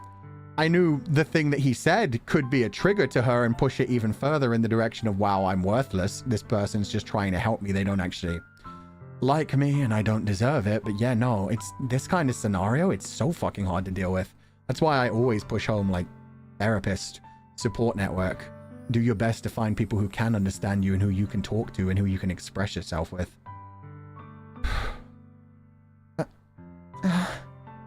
Fu-chan? Sayori, I don't care if you feel selfish. I'm really happy that you convinced me to join this club. Seeing you every day makes it worthwhile enough. If I make friends with everyone else, then that's just a bonus. But please, never underestimate how much I care about you. I wouldn't have it any other way. Fu-chan. Sayori isn't hugging me back. Despite my arms being wrapped around her, Sayori's arms remain at her sides. She starts sobbing next to my ear. I'm also so terrified with how obsessed Yuri is. That Yuri may have been following me and may see me hugging another girl in her bedroom. No. Don't do this to me. Please don't do this, Fu-chan. Sayori barely manages to speak between her sobs. I don't know if I'm doing the right thing, but all I want is for her to know that I care. You're giving her hope by hugging her like that. Oh no. And you don't love her. You clearly don't love her. If you have it in you to call yourself selfish, then you have to let me be selfish too. No matter what it takes, I'll figure out what needs to change. I'll make these feelings go away. And if there's anything that you need me to do, then you'd better tell me. I'll get mad if you don't. She doesn't even know what she needs done to help her. That's the thing. Because she's straight up saying, like, hey, if everything just didn't change, it would be fine. But that's not true because she has feelings for him. She doesn't want to just be friends with him. And he hasn't caught on to that. He's just like, yeah, we'll just all be friends together. We'll all be happy together. There are some times when somebody's not trying to hurt you, but they can crush you so completely. And yeah, that's why genuinely pulling off the band-aid is important sometimes, to just straight up say, like, I'm sorry. If you need to distance yourself from me, I get that. I care about you, but I don't care about you the way you need to be cared for. You need to find somebody else. You need to find something else. And I will just continue to hurt you. So it's best to actually have some distance. And by coming to her house after she tried to distance herself from me, I fucked that up. I didn't make the choice. I would have been purely selfish. I would have gone see Yuri. I don't know. I don't know. I don't know. Gently, Sayori finally puts her arms around me in return. I don't know anything. It's all really scary. I don't understand any of my feelings, Fuchan. The only time I'm not feeling nothing is when I'm feeling pain. But your hugs are so warm. And that's really scary too. Sayori lets me go. As she does so, I let her go as well. The festival is tomorrow. Yeah. It's gonna be fun, right? Yeah. How would you like for me to spend it all with you? It's what I want. I promise. See, that was a pretty good line, actually. It's what I want, I promise. When people have, like, an attachment issue, sometimes you have to, like, reassure them continuously and be like, I'm not doing this just out of habit. I'm not doing this for your sake. I'm doing this because I want to do it. That is important to say sometimes. But he doesn't actually have those feelings. And yeah, he's just trying to be a nice guy all around. And as soon as this is done, he's got to be like, okay, now I'm going to go see Yuri. You can't, yeah. He's trying to be nice to everyone. He's doing his best, but he's got to tear to pieces the people who want him to themselves. And the whole I promise as well. Oh no, so if something goes wrong, if Yuri has a particularly bad day tomorrow and is like, Fuchan, I need you. Fuchan, please come save me. I'm feeling depressed. I might hurt myself if you're not here. Then we'll go see Yuri instead. And then Sayori is going to feel completely abandoned with the one little bit of kindness I tried to reach out to her with. Fuck, this game is dark. Fuck. I promise. I think that would be nice then. Yeah. Sayori wipes her eyes. If I could spend the whole day here, I would. Of all days, this has to be the one where I have other plans. You know, my other plans, Sayori? Sorry, gotta go become a man. Maybe I should cancel. No, don't. Please don't. If you did that, then I really wouldn't forgive you. But it's almost time for Yuri to meet me at my house. At the very least, don't you want to come along and help out? It'd be fun. To my surprise, Sayori shakes her head. I'm sorry. I don't know if it would be very good for me today. You understand, right? It's kind of hard for me to fully understand. But I'm trying my hardest. It's okay. Don't worry too much about it. I'll see you tomorrow, okay? Alright. I look forward to it. I say goodbye to Sayori and exit her house. On the way home, I find myself still feeling uneasy. But it's hard for me to keep thinking about it when Yuri is about to come over too. I think Sayori is right. I shouldn't be worrying too much and we're definitely going to have a great time tomorrow. I should just focus on what's ahead of me. Those goddamn obese rats. Yeah, let's go, MC. Eye on the prize. As I approach my house, I see something that makes me feel a moment of panic. Bisexual panic. Yuri? Oh my god, she's wearing a fucking turtleneck. Is that nothing but yoga pants under? Okay. Thank goodness. You're a little early. Sorry I wasn't home yet. Were you waiting for me for a long time? No, I just got here. I started to get really nervous when nobody answered the doorbell. You always could have texted me. If I'd known, I would have reassured you and hurried more on my way home. I suppose that's true. I didn't think of that for some reason. Could Chan get rid of the comment box? I don't know how to. 1 second. Believe me, I would have been lots of times. Okay, let's try buttons. B. It should be common sense to do that, but I decided to ignore it. It's Y. Jesus. Fair enough. Those don't even look like yoga pants. They're just flat out leggings. God damn. And for a character as socially anxious as that, she's trying hard. She is going out of her comfort zone. You can see everything. It should be common sense to do that, but I decide to ignore it. Anyway, let's go inside. I see you brought a lot of stuff with you. That's right. Did you manage to find everything I asked you to buy as well? Yeah, pretty much. At least I hope I got everything right. I don't know why we didn't go out to buy things together. That would have been a nice Saturday date. Then a Sunday date. And then on Monday, we would tell everyone we're dating. There we go. I'm sure it'll be fine. I take Yuri to my room. The first thing she does is glance around curiously, which makes me feel anxious. It's so clean. Yeah, I totally didn't spend the last 12 hours making sure everything was pristine. I cleaned it before you came over, so... That's very considerate of you to do. No. I'd be really embarrassed for my room to be a mess while you were here. Well, I do enjoy cleaning. I would have gladly helped you clean. We aren't on that level yet. You don't have to go. God, she's trying so hard. Hiding all his dojins, throwing out all the used tissues. Yeah, exactly.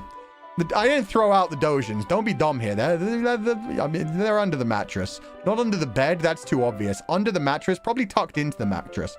Little tiny cut into the mattress, and then boom. Slide that shit in there. She'll never find it. Sew it back up. Tied them better. Exactly. Would be even more embarrassing. Wait, don't look in there. Is my closet just full of all of the junk? I used to do that when I was a kid. When your parents make you clean the house and you're just like, yeah, no, I'll totally clean it. You just throw it all in the closet. You're like, it's fine. They can't see it anymore. I snatched Yuri's wrist, which was in the process of opening a desk drawer of mine. Oh no, that was just the adult drawer. Okay. I'm sorry. I wasn't thinking for some reason. I was just spacing out. It's fine, it's fine. I let go of Yuri's wrist. She puts both of her hands firmly in her lap, as if making sure she's keeping track of them. Aw, she was just so excited to see all my hidden stuff. All my other things going on. So, should we get started? Yes. I have a few things planned that you can help with. Decorations and other atmospheric enhancements. Atmospheric enhancements? You know, mood lighting, aromatherapy candles. Wow! She's going so over the top. What the fuck? I didn't know you planned on taking it that far. I mean, I think they just wanted some posters, some writing examples, not aromatherapy and lighting. Of course. I want to help take our guests to a faraway place. Although many will stop by just out of curiosity. And for cupcakes, I guess. And she's still worried about Natsuki overpowering her. What kind of mood light?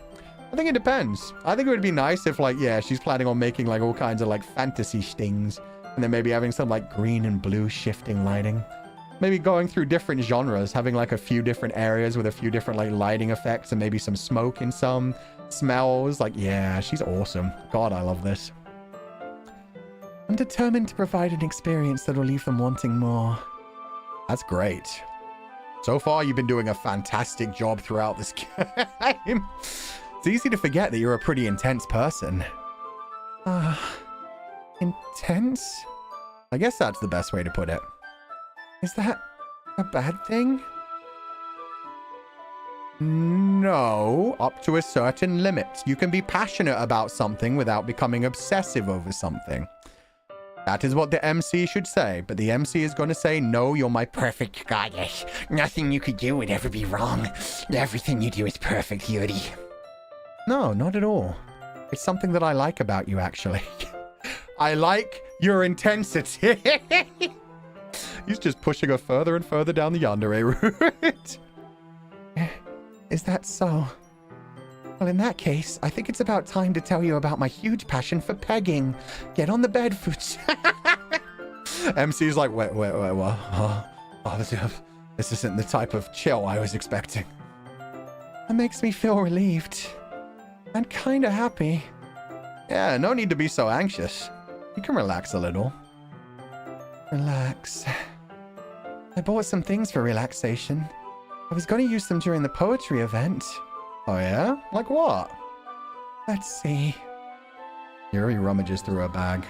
She pulls out a few candles and a wooden cylinder-shaped object.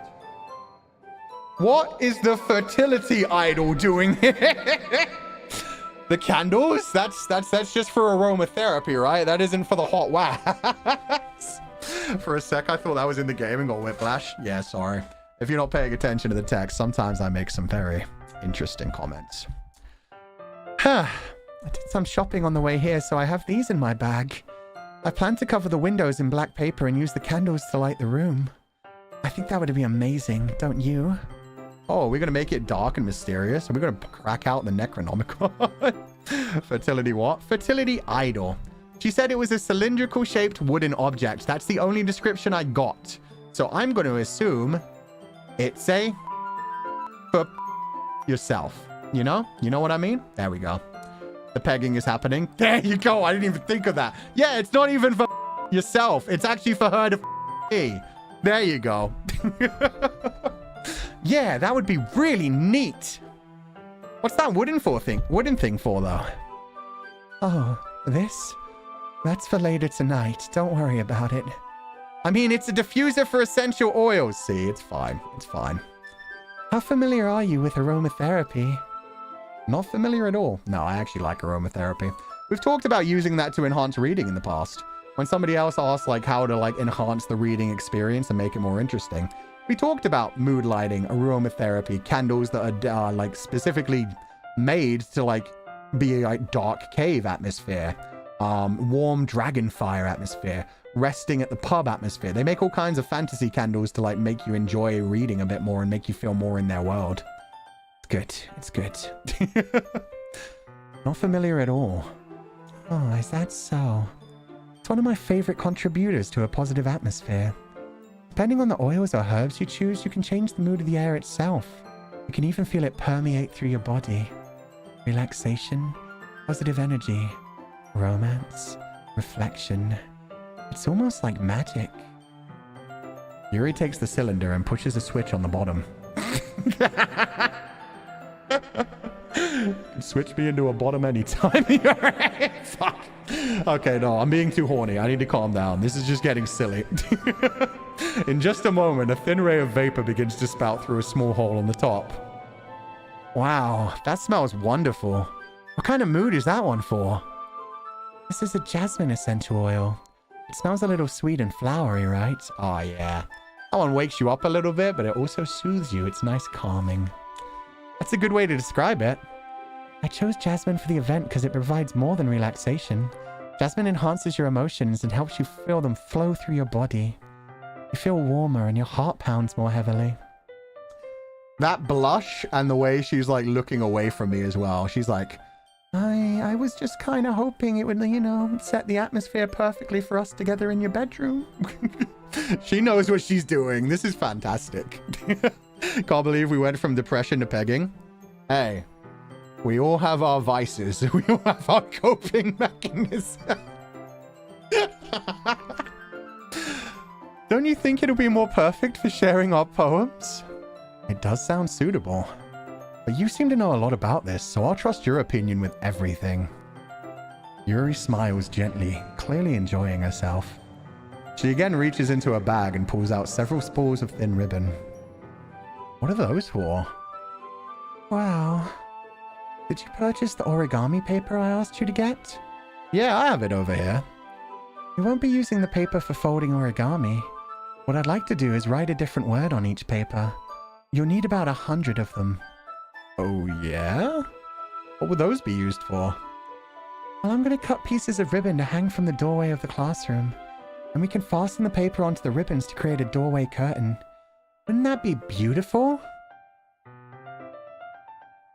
It's a bunch of pieces of paper with words. Sure. I don't know. You could do better. You could actually do some origami with it as well. Have different words and make some designs, something. Bondage, literally.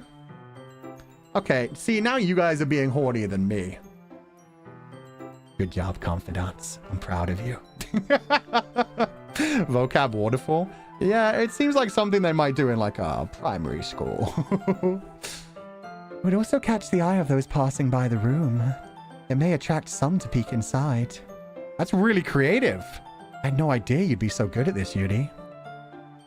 Is that so? Well, I suppose I do get a little intense, as you'd put it. Oh, the nervous giggle. I like that they all have their unique laughs. Like, they sometimes use each other's laughs, but in general, you've got, like, Sayori hitting us with that. You have the bratty girl hitting us with that. And you have her hitting us with that. Yuri giggles with red cheeks.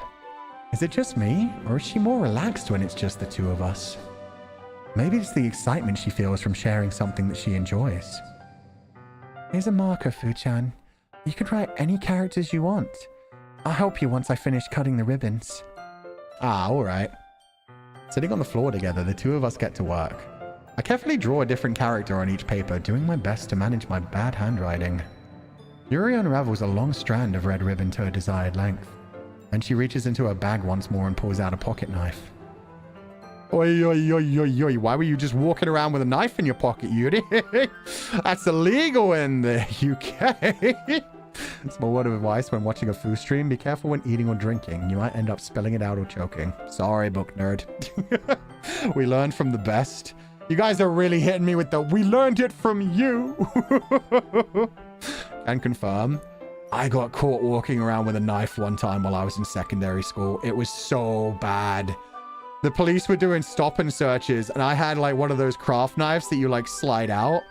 For no good fucking reason either. I took it home from school. I wasn't doing anything dangerous with it. I was just like, it's a cool knife. I want it. I was a bad kid. But yeah, I got pulled over. Thank fucking God they didn't do anything. They were just like, yeah, okay, take it home and be careful. Cutter? Yeah. One of those ones that has like a single edge blade and you can change the blade on, and then there's like a plastic bit that lets it slide up and down. It was from, I think, one of the arts and crafts classes. Like, we were cutting up wood and shit. Like, yeah. Child Fulgur was Legatus as a child? No, Child Fulgur was stupid. Child Fulgur could have gone to jail for that shit. The knife is strangely beautiful. The silver handle has an intricate pattern of waves etched into it. The blade itself is gently tinted blue. Oh, good. She has her own special knife. Fuck. That's no ordinary pocket knife. It looks really fancy. Well... Embarrassed, Yuri looks away. What is it? You're going to think it's weird. Yuri, whatever it is, I have no reason to judge. Angelina Jolie sleeps with knives in her bed, and she carries around a vial of her boyfriend's blood. Are you kidding me? That's sexy. That's hot. Sometimes we like some intensity, as long as it doesn't go into stabbing me to death or hurting yourself with it. She does? Yeah, Google it. That came out like around the time she was doing the Tomb Raider movies. People freaked out. She literally sleeps... Well, back then, she did an interview, so I'd imagine she probably changed by now. This was back in like the early 2000s when Tomb Raider first came out. But yeah, she sleeps in her bed with knives. And yeah, she, at that time, had a little vial of her boyfriend's blood. She's like married with a bunch of children now, right? So yeah. Yeah, but she did a lot of fun things. She had some interesting versions of herself being kind of intense. She has multiple children now. I doubt she does it now. Yeah, I think at this point, probably more of a gun lady. She probably has a bunch of guns hidden somewhere around her bed. Yuri, whatever it is, I have no reason to judge. To each their own, you know? Who knows? It may be my fetish too. If you promise you won't be weirded out. Yeah, I promise. Alright. The thing is, I'm kinda into knives. Oh, that's got it. They're just so pretty. I can't help it. I don't know what it is. The combination of craftsmanship and the feeling of danger, maybe. Oh, I can make you so much worse. Have you ever heard of a sword? Have you ever heard of a giant knife? What am I saying? Please don't think I'm weird for this. You're laughing at me. No, I'm not laughing at you. I'm laughing about how the fuck do I approach this situation. It's not just funny. It's just funny how nervous you got about sharing. Well, it's an interesting thing to be into, I guess. But I think that kind of suits you. Suits me? Yeah, it's kind of intense. I told you how much I love intensity. Oh, God. Besides, it's a really cool looking knife. I can't deny that. It is, isn't it? Yuri relaxes her expression once again.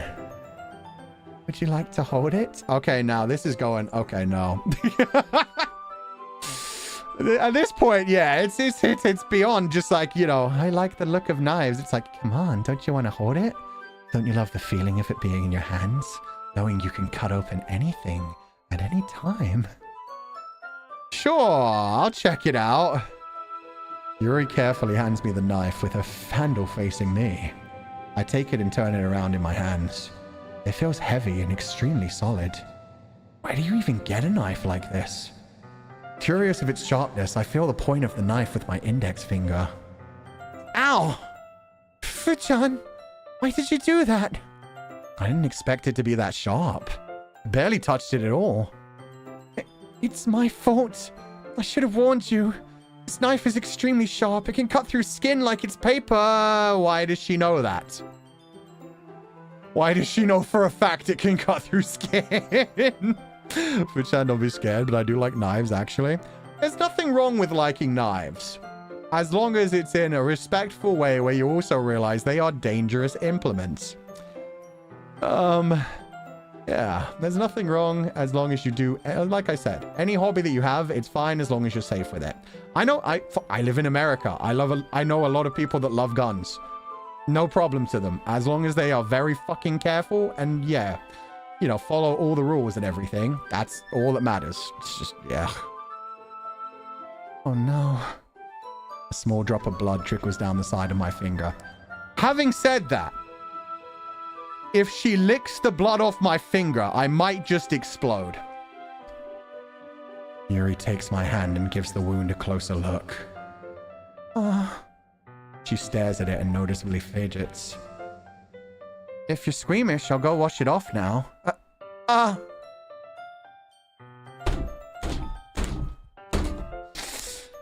Without warning, Yuri puts my finger in her mouth and licks the wound.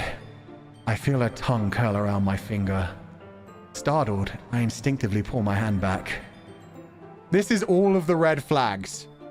And I am fucking charging towards them. Drink my blood. We just played the vampire, Yuri. Please forgive me. I wasn't thinking. Yuri lowers her head, her face burning up. Yuri. That's the most embarrassing thing I've ever done. How could I do something like that? Sorry. I'm sorry. Sure, it was a little weird and it took me by surprise. But I guess she was just trying to help, right? Yuri, I think you're overreacting a little. She doesn't lift her head. What if she doesn't recover from this for the rest of the afternoon? All right, you know what? You cut yourself. I'll lick your blood too. I swear to God, if that's how the MC decides to survive this scenario. He was like, oh no, she's got to feel terrible about it. I need to make her feel better. Oh, my dude, are you serious? This might be a stupid thing to do, but I do it anyway. I take Yuri's hand and lick her index finger in return. John, did you really just do that? Now we're even. Yuri just looks at me like I did something wrong. It's even weirder without the blood. To be fair, it would be weirder if he took her hand and just casually stabbed it with the knife to make her bleed. I knew that would be a bad idea. If not for the sweet aroma of the jasmine oil, the air would be extremely heavy right now. You're so weird, Fu-chan. Don't kink shame me! You started it! How fucking dare you? Matching a freak, I guess? Yeah. The only way this could go better is if she now does take the knife herself and prick her own finger and be like, you're not even yet. This will make us even. Then we're going down like a cannibalism route. We've ingested each other a little bit. We'll never be separate. We're one and the same. Yuri giggles shyly. Eh? Yuri calling me weird? I have no response to that. See, that's the kind of thing where I lose some of respect for the MC. Where he's just like, I'm the weird one? Nah, she's the freak. Bro, don't put it that way. Yuri calling me weird? No, we're all weird. It's fine. Shut up, MC. Where do you keep your bandages? I don't think I need one, actually. It was a tiny cut. Look, it already stopped bleeding. I see. That's relieving. The tension is quickly lifted. We each resume our respective activities. I watch Yuri's knife cut through the ribbon like it's nothing but air. Meanwhile, I continue to make progress on the paper. You're both freaks and that's romance? Yeah! Her saliva fixed it. Maybe she's like a dog. Dogs have antiseptic saliva. Sorry, I keep getting the hiccups as well today. Today is not a visual novel day, because I am reading poorly as well, but we're getting through it. This has been fun. After we finish attaching the paper to the ribbons, we lay them all out side by side. It looks better than I expected and will be very effective as a door curtain. It looks great! Good thinking coming up with this, Yuri. Thanks. It's just something I saw online, really. Yeah, I do feel like Yuri is the type of person to visit Pinterest a lot. I bet she gets all kinds of atmospheric things from like Pinterest and Reddit. Those are probably her Twitter. Are you ready to move on to the next task? Yeah, let's do it. Bet she was a Tumblr girly. Maybe at the time period where this came out. Tumblr has fallen nowadays. Tumblr is crappy nowadays. What do you have in mind? I'd like to create a banner. That's why I asked you to buy the paint tablets. Ah, that's right. One of the items Yuri had asked me to buy was a kit of watercolor paint tablets. We'll need about 6 cups of water to put each of the tablets in. Do you mind fetching those for us? Of course not. 6 cups of water. I'll be right back in a minute. I can't count to 6. I only have 5 fingers. Thank you very much. Oh, and just a little bit of water is okay. If you fill the cups too much, it'll be too diluted. Oh, we're mixing the water with paint. Okay, I was like, why would I need to get 6 then? That makes sense. I can only count to 4. Yeah, you can't count the thumb. That one's for sticking up by itself. Tumblr's got some pretty good art. True. Bro, you have 10 fingers? I don't have any fingers. I'm a quadriplegic, guys. God, be more sensitive with me. Jesus. Taking Yuri's advice, I decide to use plastic bathroom cups rather than full-sized glasses. I put them on a plate to catch up any paint that drips, then bring it to my own room. Skill issue. Fair enough. Yuri? Yes? I come in to see Yuri, quickly unrolling her sleeve, pulling it back over her arm. Why did you have your sleeve unraveled with that knife in your hand, Yuri? What were you doing in my bedroom? Nothing. I expected to come back in and to find her like rooting through my drawers again, but man, that's much more worrying. Your face is a little red. Is it too hot in here or anything? No, not at all. There's nothing wrong, so let's mix the paint. Yuri hurriedly dismisses me and takes it upon herself to unwrap the tablets, dropping them into the cups.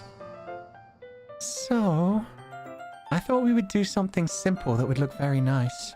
I'd like to paint a gradient across the banner, starting with the colors for a sunrise, and daytime, and sunset and nighttime. That actually sounds beautiful. Does that mean you're gonna need some nice, deep, intense red color?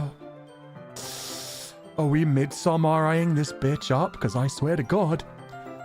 Once it dries, I'll write an inspirational quote across the banner. You can hang it on the wall behind the podium at the front of the classroom. Ah, neat. What are you gonna write? Well, it'll be more fun to surprise you. Yuri smiles at me. If you say so. After rolling out the banner, Yuri and I kneel on opposite sides so we don't get in the way of each other. Yuri uses a brush and adds a few dots of different colors across the banner to serve as a color guide when we paint. This kind of reminds me of elementary school. Painting on a banner with watercolors feels a lot like the art class projects we had back then. It's relaxing. I'm sorry if this feels too childish. No, it's good. Are you kidding me? Grown-ass adults buy coloring books every day nowadays. We all need some whimsy in our life. Suddenly I'm having layers of fear flashbacks. Oh no. No, I didn't mean it like that at all. It's kind of fun, you know. Yeah, it is fun. I'm glad you feel that way too. Yuri stops painting for a moment, thinking to herself. For me, I don't need to go out and do crazy things to have fun. In fact, I usually don't even want to. I just like when I can spend time with one other person. Even if it's something simple like reading, it doesn't even matter if we don't talk much. Just having a friend next to me makes things feel a little bit nicer. That's all it takes to make me be happy. Is that so? How do you feel when you're alone? That's my question. Oh God. Even if Yuri and I are quite different, I can understand where she's coming from. I feel that way about things like anime and games, where simply sharing the experience with someone can make me happy. And sometimes you can just like doing things by yourself. Like reading or licking each other's wounds. Literally! I think I feel the same way. Yuri smiles gently. She misunderstands my naivety. I knew you'd understand. Yuri leans over the banner to grab an unused paintbrush, but I move at the same time, causing my head to bump into hers. Oh, we back? Is the internet back? Hello. Today we lost our fearless shepherd Fuchan to the gal who matched his freak. You will be missed. Yeah, that's fair. You match somebody's freak too hard, sometimes it ends poorly for everybody. That's weird. It's still kind of broken on my side, but it seems like everybody else can see it. I'm going to refresh on my end. I normally don't have to... Oh, there we go. Now it's back for me too. For me, it just took like an extra minute. Hello, everybody. Welcome back. Sorry about that. Yuri cut my internet cable. She didn't like me broadcasting her freak to the world. She finally found someone who can match her freak, but she's not happy with it being shared with the whole entire world. So it is what it is. I'm gonna die, and that's fine. That's fine. It's a worthwhile death. Okay, welcome back, everybody. Let's dive back in. Sorry. Yuri wheels back, and I quickly lift my hands in surprise. Are you hurt? No, I'm not hurt. It just startled me, that's all. Sorry, I should have asked you to get it for me. It's not your fault. Ah, your face. There are droplets of paint on Yuri's face and neck. Is there something on my face? Yeah, I accidentally got paint on you. Wait, what did I miss? That's all it takes. I feel that way about buzzing. Yuri leans over and grabs the banner to grab an unused paintbrush. Oh, it was just us touching our hands. God, they're so adorable. Oh, that was it, man. That's okay. You spilled on her? It happens sometimes. It happens. Yeah, I accidentally got paint on you. Sorry. It's totally my fault. I'll get a towel right away. I rush out and fetch a small towel, then I dampen it with hot water. I return to my room and kneel back down in front of her. Oh, that's such a cute CG, actually. Oh my god. Oh, the way she's holding onto his arm as well. He likes him way, way, way more than he deserves.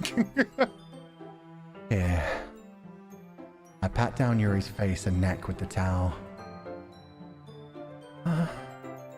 Is something wrong? It's hot. I just didn't expect it. Of course I warmed it up for you. I didn't want you to feel uncomfortable. It's all about the atmosphere and the temperature play, right? Sorry. I didn't want to use cold water. Having finished, I started to retract my hand. But Yuri suddenly holds my wrist. Wait. Yeah? Just for a little longer. It feels really nice. Oh, God. Number one, Angie Salazar, you're wrong. Number two, yeah, you got timed out because you're breaking my chat rules. Please read the chat rules. I keep my hand still against Yuri's neck. She looks into my eyes. It's an intense expression that I recognize from when she reads her books. Almost as if she's lost in a daze, enveloped by her own thoughts. She breathes gently, half through slightly parted lips. What is happening? Is it the aroma of the jasmine oil giving me this dizzy feeling? Yuri's gentle fingers wrapped around my wrist send a tingling sensation through my arm, and suddenly her face seems to be much closer to mine than it was just a moment ago. Yuri slowly pulls away. Sorry. I've been feeling a little lightheaded today. I didn't mean to space out. It's fine. The moment is over as soon as it began. Yuri picks up her brush again, but her movements seem clumsier, like she's unable to focus. I remain silent, forced to ignore the event that just transpired. I hesitantly retrieve my own brush and continue following Yuri's example.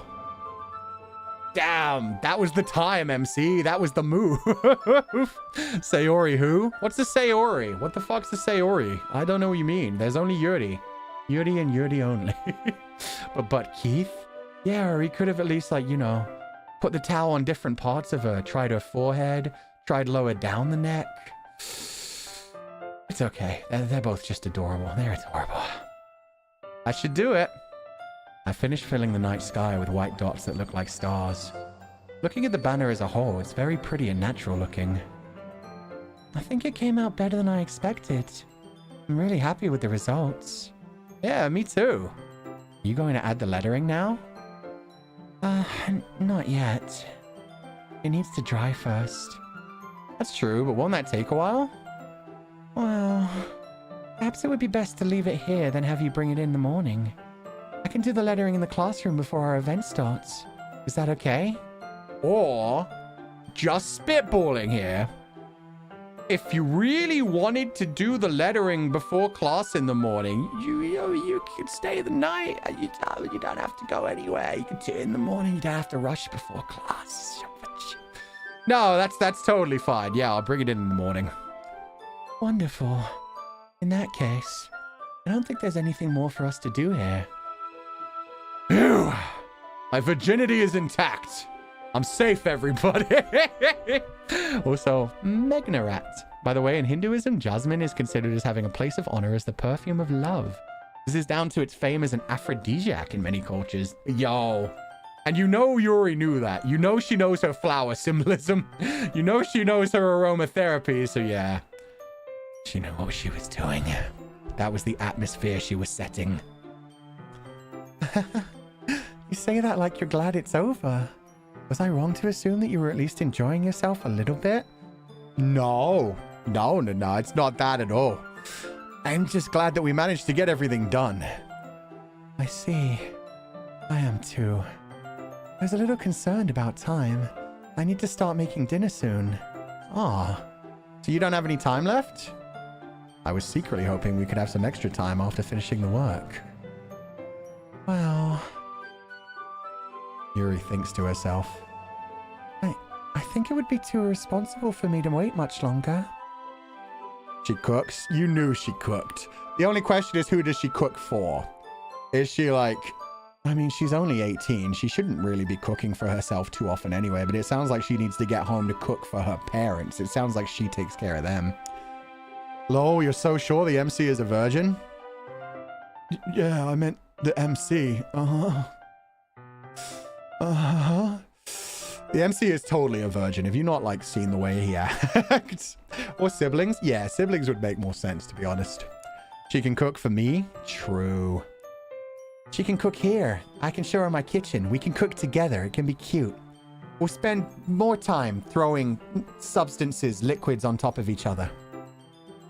I'm sorry. I was hoping there'd be more time as well. It's probably my fault. Sorry for being such a slow worker. No, it's not your fault at all. And the important thing is that we got everything done, right? Yeah. So, I shouldn't be disappointed or anything. Oh, I did disappoint her. She's just thinking to herself, yeah, no, it's fine that I'm going home to cook. It's, went to a boy's house for the first time and he touched my face with a towel. Yeah, this is exactly what I wanted. Gathering all her things, Yuri seems to look a little downcast. I understand why. It sounded like she rarely gets the opportunity to spend time with friends in a relaxed environment. But that doesn't mean this is the last time it can happen. Once Yuri packs up, I walk her out the front door. Thank you very much for having me today. No problem. I'm glad I was able to help. Just let me know if there's anything else you need me to bring tomorrow. I will. Well then. Kiss her! Kiss her! Kiss her! Kiss her! Yuri fidgets. I guess I'll see you tomorrow. If nothing else is gonna happen. There's not normally anything that happens after an event like this in all the novels that I read. Wait. I kind of say without thinking. About today. It's fine that we didn't have as much time as we wanted, because we can do this again. Whenever you want, you can come over. Or we can go out somewhere. Oh, I forgot you don't like going out much. As I stumble over my words, Yuri simply smiles bashfully. Anyway, you know what I'm trying to say, so... You're very thoughtful, Fu-chan. Yuri takes a step closer to me, then briefly squeezes my hand. I kind of like that about you. Do it! Do it, Yuri! You know I'm not going to take the first step. Do it! Well, how am I supposed to respond to that? But I don't even get a chance to as Yuri suddenly pulls back. Sayori? Eh? Fucking god damn it. This is... Oh, yeah. Bah. She was there for what was obviously about to be a kiss. We're so screwed. Sayori is not having a good end. Hi, Fu-chan. Sayori? Just now, we went... It's okay, Fu-chan. I just stopped by to say hi. Well, it's nice to see you. I'm sorry, but I'm already on my way to leave. Aw, really? That's too bad. I'm sorry. But we'll all be together at the festival tomorrow, so that's fine, right? Of course! Sayori beams. Yeah, so... I'll see you tomorrow. Clearly embarrassed, Yuri hurries off. Sayori waves goodbye after her. Oh, Sayori's getting shanked to fucking death. Sayori, no, you really shouldn't have come between us. For your own safety. Sayori, I thought you didn't want to come over today. Well, I tried staying in my room, but my imagination was being really mean to me. And then I came to see the reality, and reality fucking hurt just as much, so here we are. I had to come here and see it for myself. See what? What are you talking about? You know, how much fun you were having with Yuri, and how close you got to her. It makes me really happy that you've made such good friends. That's all that matters to me. Tears start to roll down Sayori's face. That's all that matters to me. Why am I feeling this way, Fu-chan? I'm supposed to be happy with you. I'm supposed to be happy for you. But why does it feel like my heart's splitting in half? It hurts so much. Everything hurts so much. This would be so much better if I could just disappear. Sayori, don't say that. It's true, Fu-chan. If I wasn't here, then you wouldn't have to waste your sympathy on me.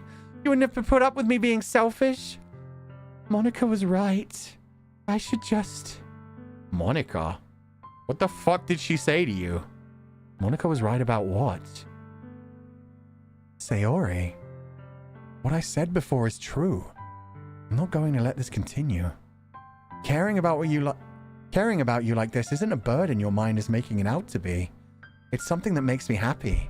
It's something that I wouldn't trade for anything else.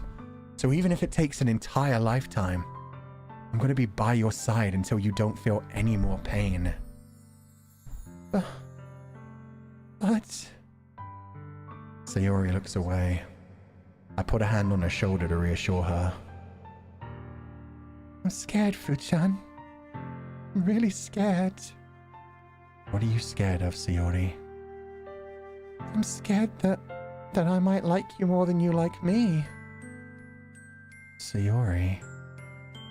It's true, isn't it? I was weak and started to like you so much.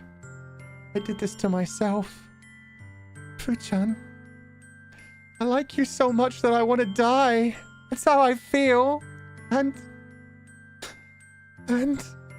It's enough, Sayori. I don't want you to hurt anymore.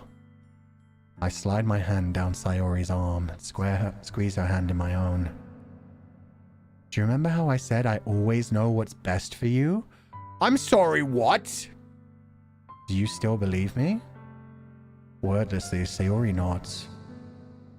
Even if you don't understand all of your own feelings, I know what you need the most right now, and that's what I'm going to give to you.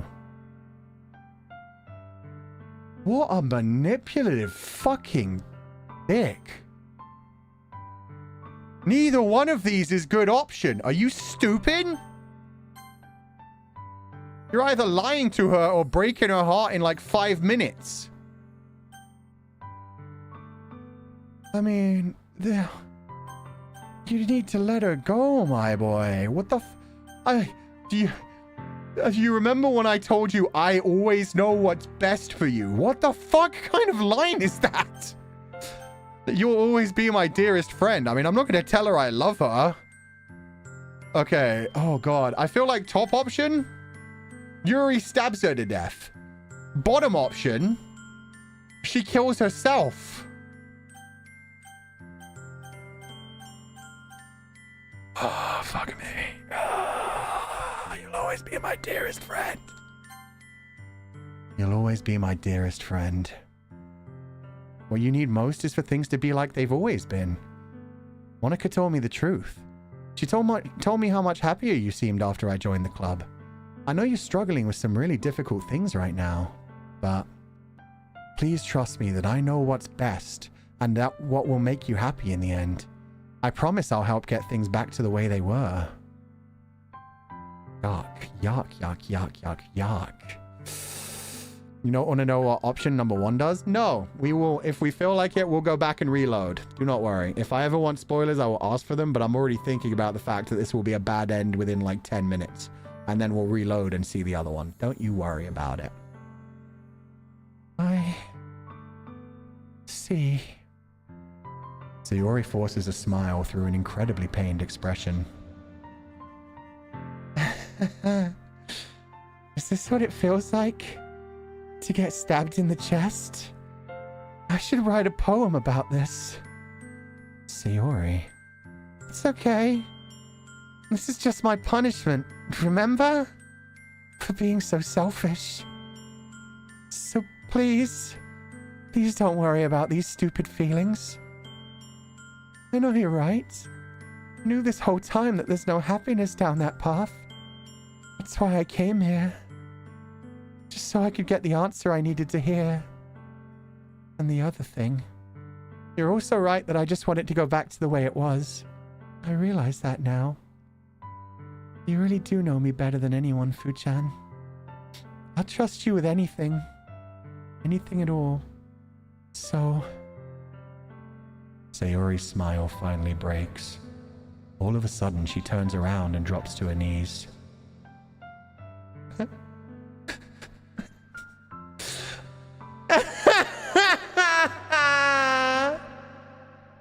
Clutching her head with both hands, she screams as loudly as she can. I'm so shocked that I don't know how to react. Sayori looks over her shoulder and flashes me one more weak smile before turning around and running off. Sayori! I'm left helplessly standing in front of my house. Why am I feeling so horrible about this? There's nothing more that I could have done. The most I can do is support Sayori through her feelings and help her on the path that's right. But I'm having as much trouble understanding Sayori's feelings as she is. Even though I can comfort her, I keep wondering if I should be doing something more or something different. I know these thoughts will continue to plague me until things are back to the way they were. I'm going to give it everything I've got. Sayori will always be my dearest friend, and I'll do whatever it takes to put a smile on her face every day. Damn. That sucks, because he is genuinely trying. He is genuinely trying, but he is inexperienced, he's young, he's dumb. He doesn't know what to do. And to be honest, in that kind of situation, a lot of people wouldn't. Especially when you do like genuinely really fucking like someone and want them to be happy, but you don't love them and they love you. That's such a horrible feeling. It hurts the person so much. And yeah, if it hurts you so much that you have to let go of the friendship, a lot of people recently have done the whole like, oh, then you weren't really friends. You only cared about the romance and the sex. And it's like, no. You can like someone a lot and just have to step away for your own mental well-being. If you know that they're not good for you and you're not necessarily good for them, that you're not what's going to make them happy and being with them hurts you, you can let that go. You can move on, and sometimes that's the best thing for both of you. And this MC doesn't understand that. And her just realizing how little she understands him, just clicking that in her head and being like, yeah, you're right, Fu-chan. You're always right. I just want to go back to before. It's definitely not that I wanted to date you and that I'm realizing I have feelings for you, and I don't want to go back to what's before, and you don't even understand that I have feelings for you. That's how little you care about me. That's how little you acknowledge my feelings.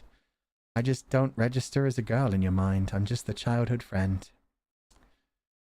I was before bros, am I right? And I guess I'm just one of the bros. Oh, Sayori. Oh, God. It's the day of the festival. Of all days, I expected this to be the one where I'd be walking to school with Sayori. But Sayori isn't answering her phone. I considered going to her house to wake her up, but decided that's a little too much.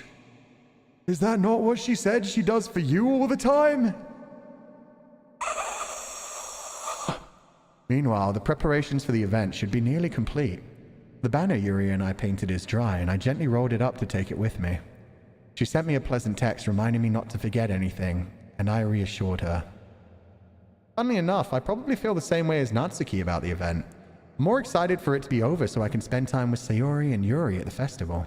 And knowing Monica, I'm sure the event will be great too. Fu-chan!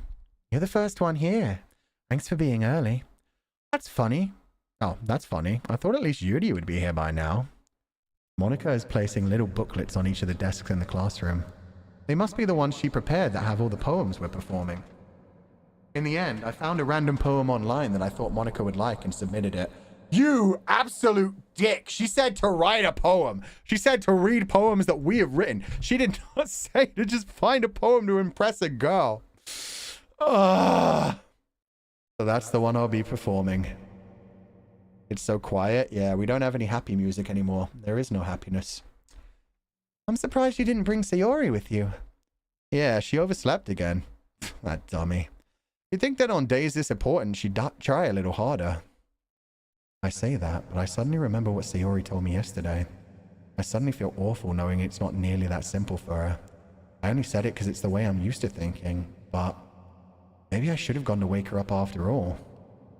You mean how she literally said some days she just doesn't feel like it's worth getting out of bed anymore? You mean that? Yeah, bro, yeah. Well, you should take a little responsibility for her, Fu-chan. I mean, especially after your exchange with her yesterday. You kind of left her hanging this morning, you know. I'm sorry. How do you know about our exchange yesterday? Monica, you know about that? Of course I do. I'm the club president, after all. But, I stammer, embarrassed. Did Sayori really tell her about it that quickly? About how I basically turned down her confession? Oh, you did understand what she was saying! MC, what the fuck? I thought you just wanted it to go back to like before. Oh, okay. That makes me really seem like the bad guy here. No, what you just admitted makes you the bad guy here. But I'm the one who knows what's best for her, right? Jeez. You don't know the full story at all, so... Did I read that right? Yeah, that was all me thinking that. Okay. You don't know the full story at all, so... Don't worry. I probably know a lot more than you think. Yeah? Monica is being as friendly as usual, but for some reason I felt a chill down my spine after hearing that. Hey, do you want to check out the pamphlets? They came out really nice. Yeah, sure. I grabbed one of the pamphlets laid out on the desks. Oh yeah, they really did. Something like this will definitely help people take the club more seriously. Yeah, I think so too. I flipped through the pages. Each member's poem is neatly printed on its own page, giving it an almost professional feel. I recognized Natsuki's and Yuri's poems from the ones they performed during our practice. Oh no! Did Sayori write a brand new poem? She said she was going to write about her feelings. Oh, she said she was going to write about her, like, her feelings of crushed pain that I left her with at the end of last time. This is going to be a suicide note, isn't it? Oh, fuck! She told me I left her hanging! If I find her hung herself, I swear to God. Fucked up, Monica. And she told me she knew more than I did. I recognize Natsuki's and Yuri's poems from the ones they performed during our practice. What's this? I flipped to Sayori's poem. It's different from the one she practiced. It's the one that I haven't read before. Percentage. Get out of my head, get out of my head, get out of my head, get out of my head, get out of my head, get out of my head, get out of my head, get out of my head, get out of my head, get out of my head, get out of my head, get out of my head. Get out of my head before I do what I know is best for you. Get out of my head before I listen to everything she said to me. Get out of my head before I show you how much I love you.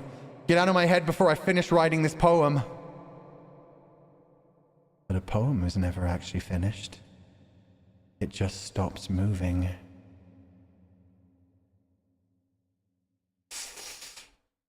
Okay, Monica's fucked up. Monica read this poem and thought, yeah, that'll be good to print. Not only that, before I listened to everything she said to me. So Monica's definitely been telling her things like, oh, Sayori, if you really want to prove how much you love him, there's one really good way. He can be your 13th reason why. That'll really convince him. I mean, it's love so much that you love him even more than life. And she's been convinced that that's what's best for me, to just get herself out of the picture so I can be happy with Yuri. Fuck.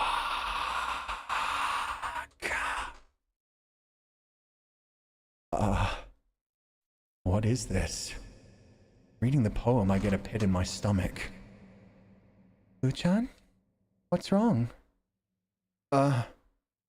Nothing. This poem feels completely different from everything else Sayori has written. But more than that, I changed my mind. I'm gonna go get Sayori, so... Well, alright. Try not to take too long, okay? I quickly leave the classroom. Don't strain yourself. Monica calls that out after me.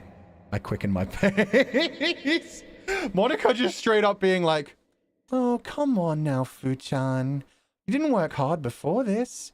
You didn't go to wake her up in the morning even after she said how sad she was. You didn't go out of your way to care for her at all. You didn't ask about her real feelings. You just told her you knew what was best and you'd make it all better. Why are you trying now, Fuchan? Just stay at the Bunkasai. Enjoy your time with Yuri. What was I thinking? I should have tried a little bit harder for Sayori. It's not a big deal to at least wait for her or help her wake up.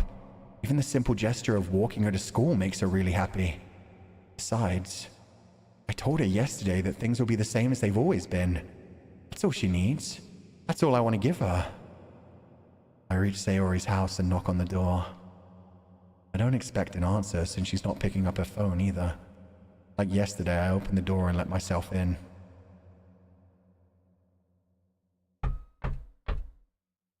Sayori?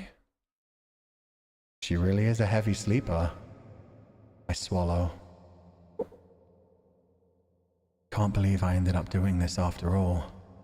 Waking her up in her own house. Isn't that more like something a boyfriend would do? In any case, it just feels right. Outside Sayori's room, I knock on her door.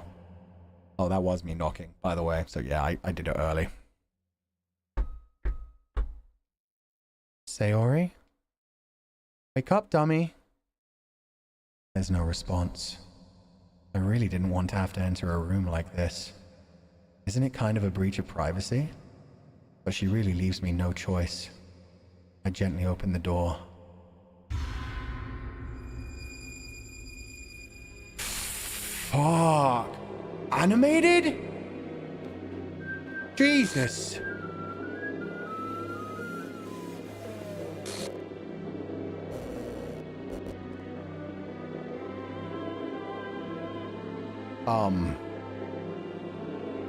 That was a lot of the game's code that appeared there, and the opening theme, but corrupted.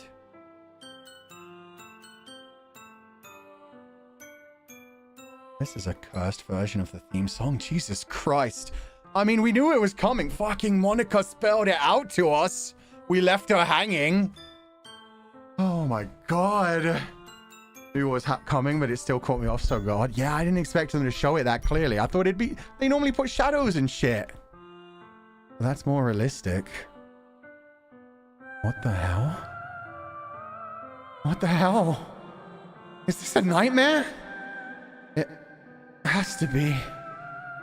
This isn't real. There's no way this can be real. Sayori wouldn't do this.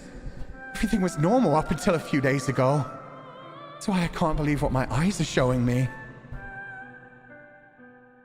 I suppressed the urge to vomit. Just yesterday, I told Sayori I would be there for her. I told her I know what's best and that everything will be okay. And why? Why would she do this? How could I be so helpless? What did I do wrong? Turning down her confession? That has to have been what pushed her over the edge. Her agonizing scream still echoes in my head. Why did I do that to her when she needed me the most? Why was I so selfish? This is my fault. My swarming thoughts keep telling me everything I could have done to prevent this. If I just spent more time with her, walked her to school, and gave her what I know she wanted out of our relationship, then I could have prevented this. I know I could have prevented this. Screw the literature club. Screw the festival. I just lost my best friend. Someone I grew up with. She's gone forever now. Nothing I do can bring her back. This isn't some game where I can reset and try something different. I had only one chance and I wasn't careful enough. And now, I'll carry this guilt with me until I die. Nothing in my life is worth more than hers, but I still couldn't do what she needed from me. And now, I can never take it back. Never, never, never, never, never.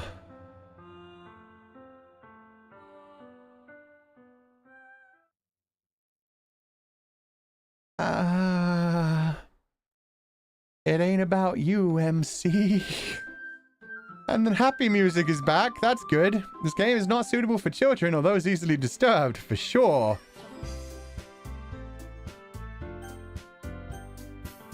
Oh, fuck. Wait. There's no Sayori anymore.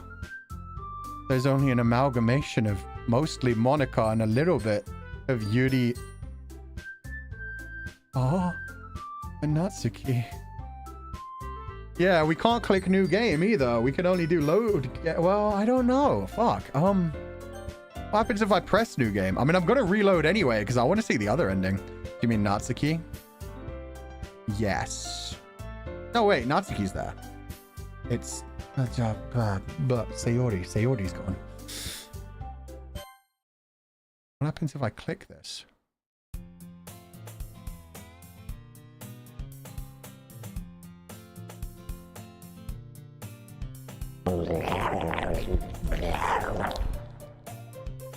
Oh, that was Sayori saying hey in the morning. I see an annoying girl running toward me from the distance, waving her arms in the air like she's totally oblivious to any attention she might draw to herself. That girl is my neighbor and good friend since we were children. You know the kind of friend you never see yourself making today, but it just kind of works out because you've known each other for so long? We used to walk to school together on days like this, but starting around high school, she would oversleep and more frequently, I would get tired of waiting up. But if she's gonna chase after me like this, I almost feel better off running away. However, I just sigh and idle in front of the crosswalk and let catch up to me.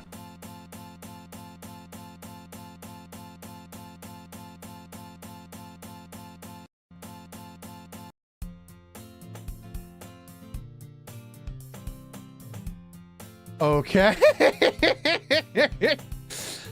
It's an ordinary school day like any other. Mornings are usually the worst. Being surrounded by couples and friend groups walking to school together. Meanwhile, I've always walked to school alone.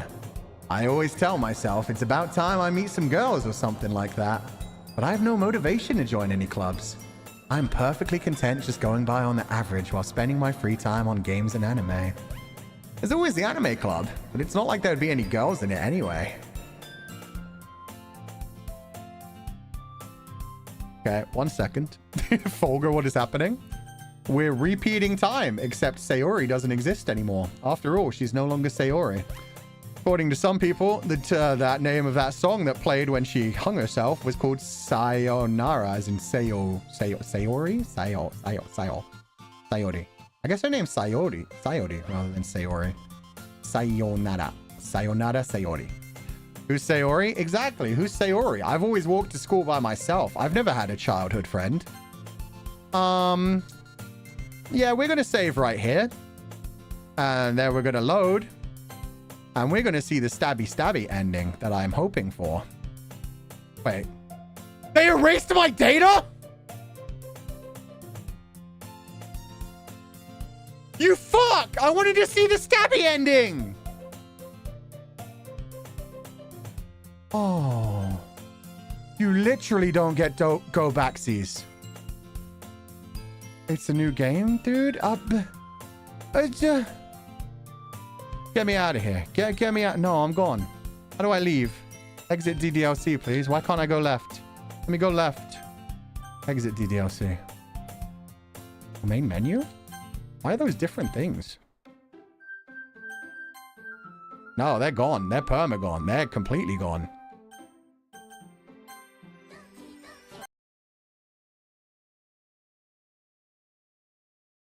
Oh. There's an outside DDLC. Yeah. Sayonara.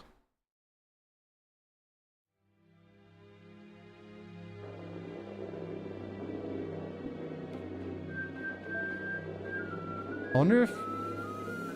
Yeah, she's gone. She ain't... No, she's there. She still exists, guys. She's on my PC. Everything's fine. Poems. CGs. Secrets. Backgrounds. Sketches. Ooh. Oh, beautiful. Nani the fuck? Oh, that's so cute. Oh my god. Oh, they're so adorable. Artwork drawn by Satchley to celebrate Halloween 2019. Aw. Acquisition procedure. Select the word horror during the poem game. Oh, so I need to try a little bit of everything. Monica slaying? Yeah, no doubt. Yuri too, but you can't see Yuri as much. The brat's also cute. Sayori looks so happy. Our little cow child. Who's the fourth girl? Yeah, no, you're right. Hey, I don't know. No new male. Characters. Wow. Happythoughts.png.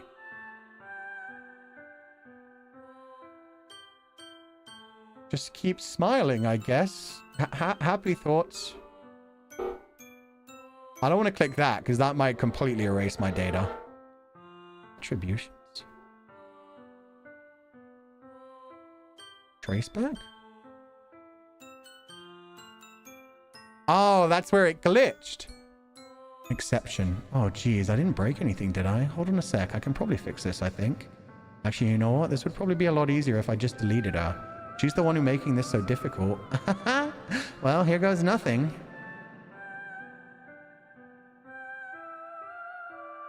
Is that why they deleted Sayori?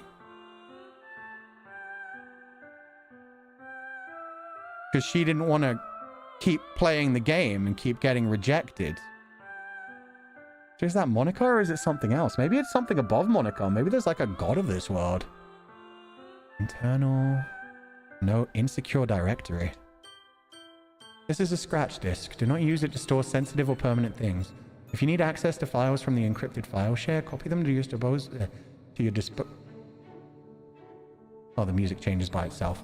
Copy them to your disposable drive and plug it directly into this client. Do not copy them there. Rhea is working on setting up a proxy mail server so we can have proper remote communication without having to worry about higher ups. Keep everything offline until then. Paula. Okay, so there are multiple characters in the background of this game too. Meeting notes 1. New tasks. Test case for new genetic model. Automatic data collection. Data migration to encrypted file share Monday. VM2 roadblocks go into VM2. Issues with data search types. Meeting over time. You know who went on too many tangents again. I need to be more assertive about staying focused. Okay, so yeah. Meeting over time. You know who went on too many tangents again. System, COI. Copy.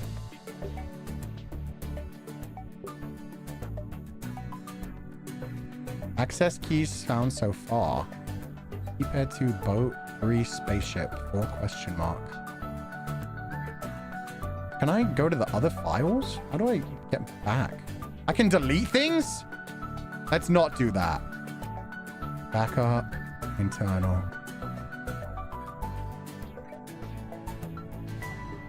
Excuse me. Okay, 0, 1, 1.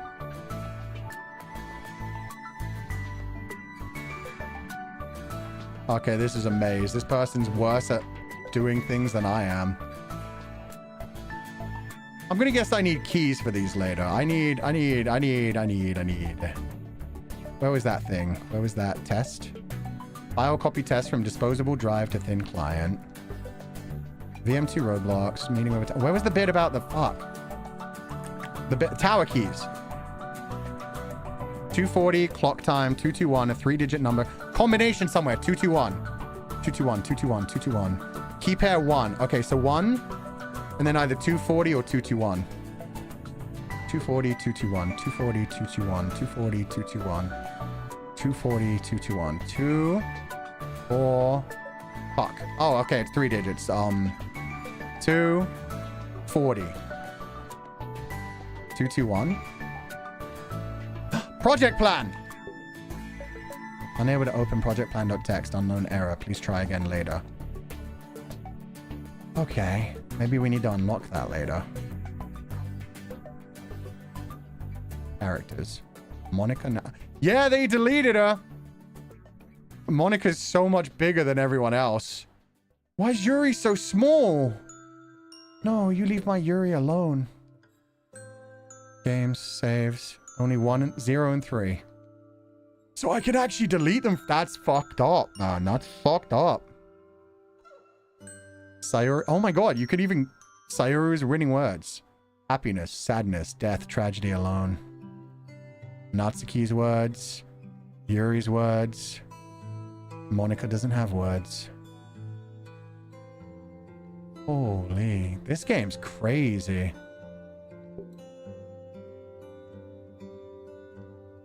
Okay. The side stories are stories of friendship that are unrelated to the events of the main game. To get all 6 side stories, try writing poems for different characters and viewing their special scenes in the DLC. Well, I can already get understanding part 1 between these two. There's 6, but I can only see 4. This music's beautiful. Cheat sheet? Hell yeah. This is so fucking cool. Don't forget to back up Monica's... What?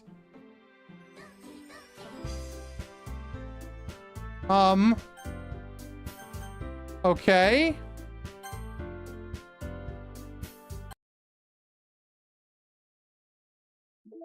Back up Monica's character file. Unable to open. How do I back it up?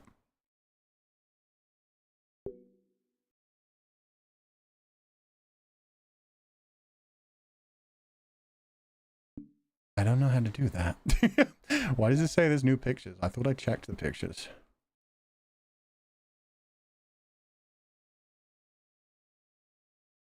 When did I unlock you?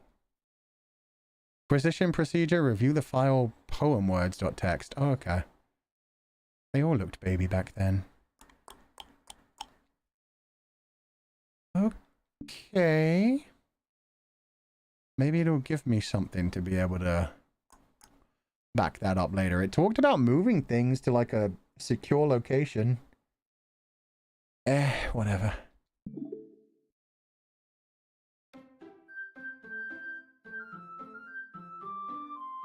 Okay, we're back to the normal warning. And I have a normal new game now. I don't have to just load game.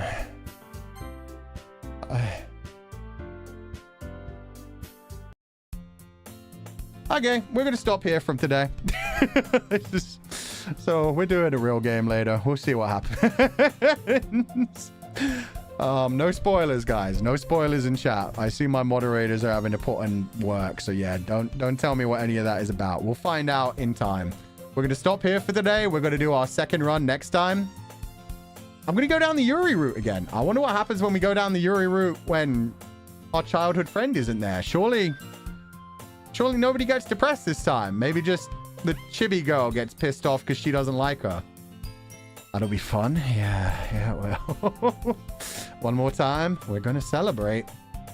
Celebrate like it's a funeral. Really? Don't know shit, so I'm just going, what the hell? Yeah, no, that's cool. I didn't even know there was like a virtual PC thing on this. Because I normally just exit out by clicking this. And then go to sleep. But I was trying to find my data and shit. They set that up so well. Holy shit. Okay, let's put some music on. I think, yeah, today's a sad day. All things considered, that's fair. Otsu Mods and Futan, yeah, the mods have been working hard today, so thank you guys so much. Oof. So good, yeah. Oh, let me do other things as well. Docs. And pop out. So we'll have our emote wall and our chat grabber. Boo. There we go. Never see people play this on the Switch, so there are new things for me to see too. Oh, is that exclusive for the Switch? Let's go. Good job, comfy grandma. All that long hair, you should get some kind of wuxia hairstyle. I've thought about it. We'll see. So glad I get to see you experience this game for the first time. Yeah, that was good, actually. This is definitely a horror game. It's not the kind of horror game I expected. I expected horror. This is more like you did bad. People died because of you kind of horror. It's a much more realistic and fucked up kind of horror. DDLC got 13-year-old me doing some crazy hacking when I first played it. Let's go. Who's Sayori? Just a dream I once had. I had this dream of this girl. She was like an OC I created in my head. It's all good. Notes from inside the code is actually a thing in game dev. They treat their own files like diaries, mostly to vent their frustrations. It's rare, but when they're uncovered, it's insanely funny. I've definitely seen some people like inside game files like share some interesting comments as well. And I forget which game it was. I think it's one of the Half-Life 2. I think it's Half-Life 2 or something like that. There's like some weird bit in the programming which just makes no sense to anybody, but if you take it out, everything breaks. So they have to leave it in. I'm pretty sure that was either like Half-Life 2 or Portal 2. It's one of those two where like there's just something that the code makes no sense to anybody, but without it, for some reason, everything goes to heck. It's Team Fortress 2. Thank you. It's the Watermelon PNG. Okay, thank you guys. Sorry. I knew it was something too. And I knew, like, yeah, in my mind, it was like, it's a Valve game. It's a number 2. Noeen, thank you so much for donating the food funds. No message, but I hope you're, well, smiley face. Because everything's happy, right? There's nothing sad. Everything's just happy fun times. Thank you for donating the food funds, and I hope you have a lovely day. Literally only heard, oh, this game has dark themes, so I'm glad to see this with fresh eyes with you. Yeah, no, this was fantastic. I was expecting, like, I heard it has horror elements. So when I heard horror elements, I was thinking, like, yeah, the shit I was going through the whole way where I was like, Yuri's going to be a yandere. Monica's self-aware and she's going to, like, kill us or delete us. She deleted, well, someone deleted Sayori, but it sounds like it was one of the programs, either Rhea or the other person. Oh, my God. Yuki Tempest, thank you for donating the food funds. Fun fact, on the OG PC version, you actually had to root through your own PC files like a trash can. It was hella fun, but kind of scary. Yeah, no, as it is, like, I would be terrified of that shit because, you never know what you're going to break. Like, I saw the fact that I can actually delete files, and I'm like, I don't want to delete anything. What if it locks the game? What if it soft locks it? Even more so if they were actual PC files. Yeah, that would be so much more terrifying. Try Princess, thank you for donating the food funds. I hope you're having a good day. There's no message, but please take it easy, and thank you so much for being here. Creative Bunny, welcome to DDLC Fuchan. I've been screaming about some things you said to my bestie. We played this together before and came out. She's excited to watch the VOD and mods Otsu. I worked hard. Otsuba. Thank you so much. And I hope your friend is having fun with it as well, even though, yeah.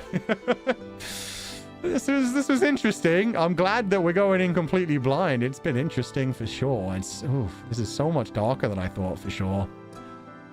Oh, I thought I was just going to be analyzing cute poems and doing like horrible, like graphic violent shit, not graphic sad shit. Shiki MSHTS. I don't generally backseat and I won't, but man, this is a really hard game to keep mouth shut, but I will. Also, I feel for Sayori. Man, yeah. But now it looks like I can just keep going through the game blind and just keep playing it as it intended, going through again and seeing what happens. Will the MC end up remembering Sayori at some point? I don't know. We'll find out. But yeah, no, if I ever feel like I need help navigating a lot of the other stuff, I will ask you guys. I will be very blatant and just be like, hey guys, can we, what do I do here? What do I need to delete? What do I need to, how do I back up things? Stuff like that. So yeah, just don't backseat me until I need it. I will ask when I need it. We won't waste time on things. Don't worry. Yume Haya, thank you for donating the funds. Wah! The emotional whiplash this stream between the dark content and Fuchan's ad-libs. I'm not sure what I'm feeling. I'm glad you enjoyed the ad-libs. At least they took away from the dark content a little bit. To you for the stream, Fuchan, no problem. I'm glad you enjoyed it. I am certainly very interested. Random fan Hagwitch, thank you so much for joining the membership again. Thank you, Fulgur, for playing this game.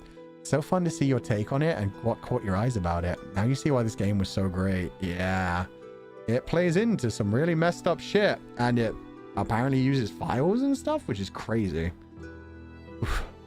It's fun listening to your analysis through the whole stream. Thank you for streaming this, and I'm hoping to see your next installment. Thank you. It'll definitely be on the schedule for next week again. I also now feel stupid. I think I did okay analyzing the poems, but now I see I don't even slightly know what's going on in this game, and I definitely would not be good at like diving into source files and shit. That ain't my specialty. Hope you enjoyed the stream, and welcome back to the membership. June, thank you for your donation. No message, but I hope you enjoyed the stream. I hope you have a lovely evening, and thank you so much for being here. Paradox Mint. A non-comfy friend of mine was watching, and I had to explain the obese rats inside joke. Everyone should play Fata Morgana, man. It's worth it. Do it. It's a great visual novel. It's worth going through, even though it's long. Atsufu-chan, it's my first time watching. My heart literally stopped bumping for 1 second when I saw Sayori hanging there. It's so heartbreaking. Aw, that's good to hear. Thank you so much. I haven't played DDLC in years, so it's been fun to see your reactions. I hope you like the rest of the game. Thank you, Haku. Been enjoying it so far, so I'm sure it'll be good. Obese Rats is from Fata Morgana. Yeah, we talked about this on the Silent Hill stream as well. The main character, Michelle, just basically falls on top of the girl. Gets all flustered and embarrassed about it because he touched her titty. And then when she's embarrassed and she's like, oh, so you didn't like them? Are they that disturbing to you? He's like, no, they're fine. They're great. So round and voluminous. They're like obese rats. And so, yeah, he calls her breasts obese rats, which is why we use that for breasts nowadays. Kali, welcome back to the membership. It was nice seeing you play one of my favorite games. I loved your thoughts on it. Thank you for the stream, Foot-chan. No problem. I hope you enjoyed it. I'm definitely interested in seeing what else goes down in this one. Miss Mercurial, this message is for the mods. Treat yourself to something tasty. We buy you. Exactly. Mods have been working hard today. I am surprised we're still not spoiled on anything.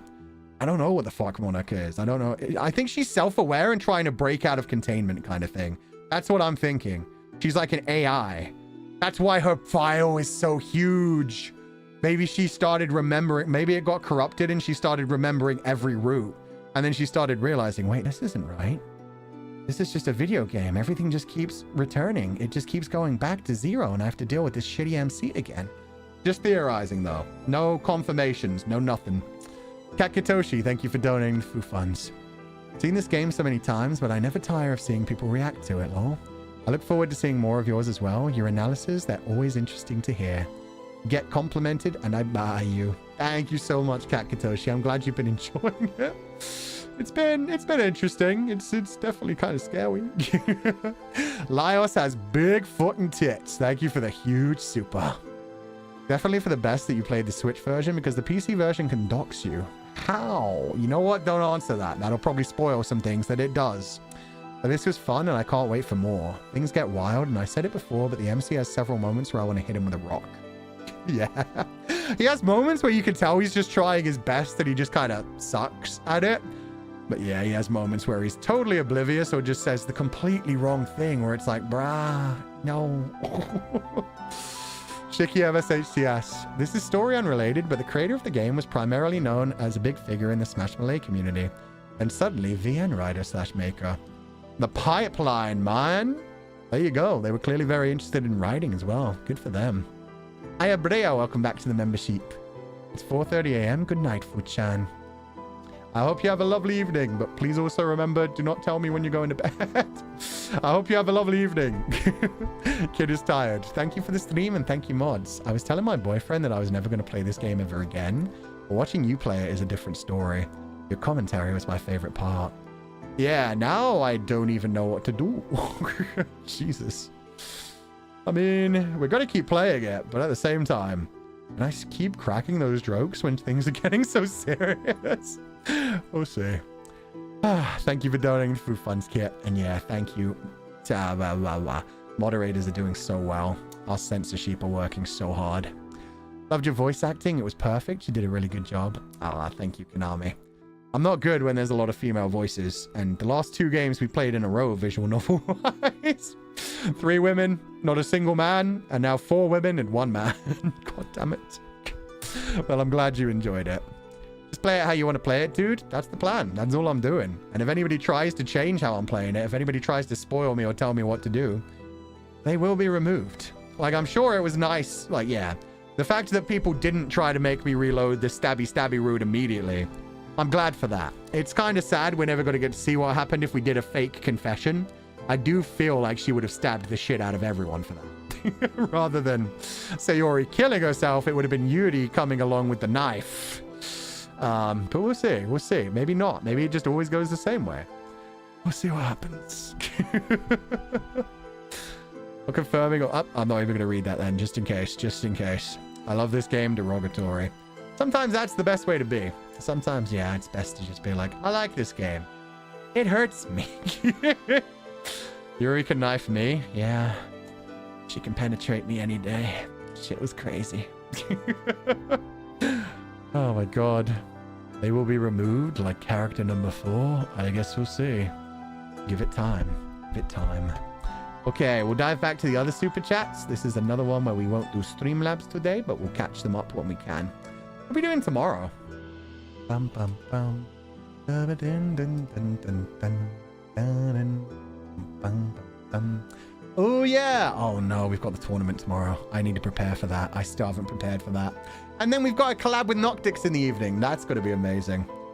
Fashion Dreamer thing. Yeah, I haven't even installed that game. Fuck. I need to get working on that. Capasora, thank you so much for donating the Foo Funds. No message, but I hope you're having a lovely day. Please rest well, take it easy, and thank you so much for being here. Ticket CYL, Atsufu. I know nothing about this game, so it's amazing to watch this game through your stream. Sayori, my baby girl. Who's Sayori? We'll never know. We'll never get to go down a happy ending with her either. That's... Fuck. That's so messed up as well, yeah, that you can't actually go back. You can't redo. Oh my god. Just a tree. I haven't actually taken a proper look at this game since it came out. It's wild watching it again while being older. A lot of it hits differently. I love your commentary and theorizing so much. Yeah, don't even get me wrong. There's like sometimes when you play a game like this, like, especially if this is like an 18 rated game, I don't know if it is, but you play like a dating sim and you're just like, hey, I don't really care about the story. Sometimes you just like bounce around. You're like, come on, get me to an H scene. I want to see the etchy. I want to see the lewd. Yeah, if you tried to do that with this kind of game, you'd be like, oh yeah, look at all these cute CGs. This is so adorable. And then you get to the end of one of the paths and you're just like, what the fuck happened? What did I do? So yeah, that's a good way to fuck with people that are just going into this expecting a silly, lighthearted time. That weren't probably reading into the poetry as much or weren't really caring about like the deep emotional struggles of the girls, and we're just like, they're so silly. Little tsundere, little dandere, little baka silver. Laios has big fucking tits right back at the beginning of the stream. Is this Doki Doki Plus or the OG Doki Doki? Just asking out of curiosity. It is Plus. It is the Plus version on the Nintendo Switch. Been enjoying it. It's been good. Iris Studios, thank you for donating the Foo Funds. I can't chat, but I can give you something. I've played this.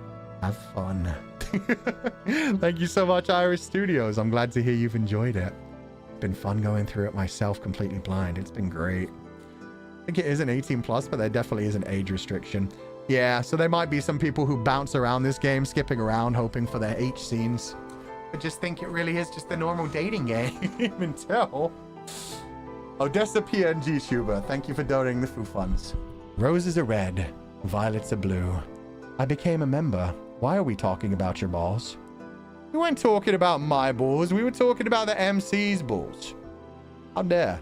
I would never talk about my balls on stream. That would be ridiculous. Don't say so, guys. I don't know why you would bring this up. Yuki Tempest. Roses are red. Our balls are blue. Thank you, previous super. This one is for you. There you go. The Confidant got a poem written towards them. Also, Odessa BNG tuber. Donated again. Does this respond? Oh, no, it doesn't. I thought it would have been so funny if they were just trading back poems to each other during the stream. Odessa PNG tuber. But there's an isekai series where the MC is isekai'd into the real world and then gets isekai'd back to their OG world. Yeah, see, I haven't seen that happen too much. I've seen some people get isekai'd and then eventually choose to go back to their own world. But I was thinking of like a normal human from our world gets isekai'd, loves the world, but then gets isekai'd back to ours forcefully. Like in Digimon, it's technically an isekai and they come back all the time, but... Yeah. Buchan, your long hair is gorgeous. Thank you. I'm glad you like it. I love it too. La mama did so good. Realm. First time I heard of it, others, I thought it was a popular H game. I swear I was watching someone else play. A likely story, Realm. Oh, yeah, actually, come to think of it, I guess if you properly knew about this game and you'd seen, like, other people have, like, playthroughs on YouTube, you'd realize it wasn't, like, an 18-plus game in that way. It is funny that YouTube's fine with, like, showing graphic content like that. But if you show a titty... Oh, God. Yuki Tempest, thank you for donating the Foo Funds. It's okay, Fu-chan. I'm sure Yuri would smile after reading your book and say, I can tell that you tried hard. Or taking out 200 pages of annotations. I think that may be more terrifying than her just straight up saying it was shit. It's like, I can tell you tried hard, Fu-chan. Let me edit it for you. She comes back like a week later. It's like 12 pages and she's like, these are the bits I salvaged. You're gonna have to start again, okay? Oh, and Yuki Tempest again, thank you for donating the Foo Funds. A poem for Fu-chan. Doki Doki in my heart. Sometimes it feels like I'm falling apart. But with you and the Comfydants, the empty feeling starts to disappear as I move forward toward the future. Aw. No. That was a beautiful message. It also feels like it's kind of fragmented, which makes me think you're doing the thing that Monica does, where she uses the empty space and stuff. Okay. As long as the empty feeling isn't there anymore, that's all that matters. Just remember, like I say continuously, not a therapist. Make sure everything is responsible. Escapism is good. Passing time is good. As long as you're having fun, that is good. But yeah, just don't ever rely on it too hard. Take care of yourself. We call MC this type of man Zhongyang Kong Tao, meaning central air conditioner. They say I love you to everyone they meet. Not sure what it's called in the end. I don't know. That could honestly be fuckboy, or that could be people pleaser, depending on which direction you go with it. Either like a fuckboy is in, oh, he's just trying to sleep with whatever he can, or people pleaser is in just like, he's just trying to be nice to everybody. He just wants nobody to be sad. Honestly, I'm glad I wasn't super popular. I've had my heart broken for other people. I've had to break 1 or 2 hearts in my life, and that is fucking painful. When you really care about someone, but you know, like, moving on to help them let go can be better for them. So I'm glad I wasn't particularly popular, because that would suck. Shiki MSHTS, thank you for donating the Foo Funds. Aging is inevitable. Maturing is optional. Oh, hell yeah. I can be a little baby for the rest of my life, laughing and giggling at silly little 12-year-old sex jokes. So yeah, you don't have to mature, but you probably should.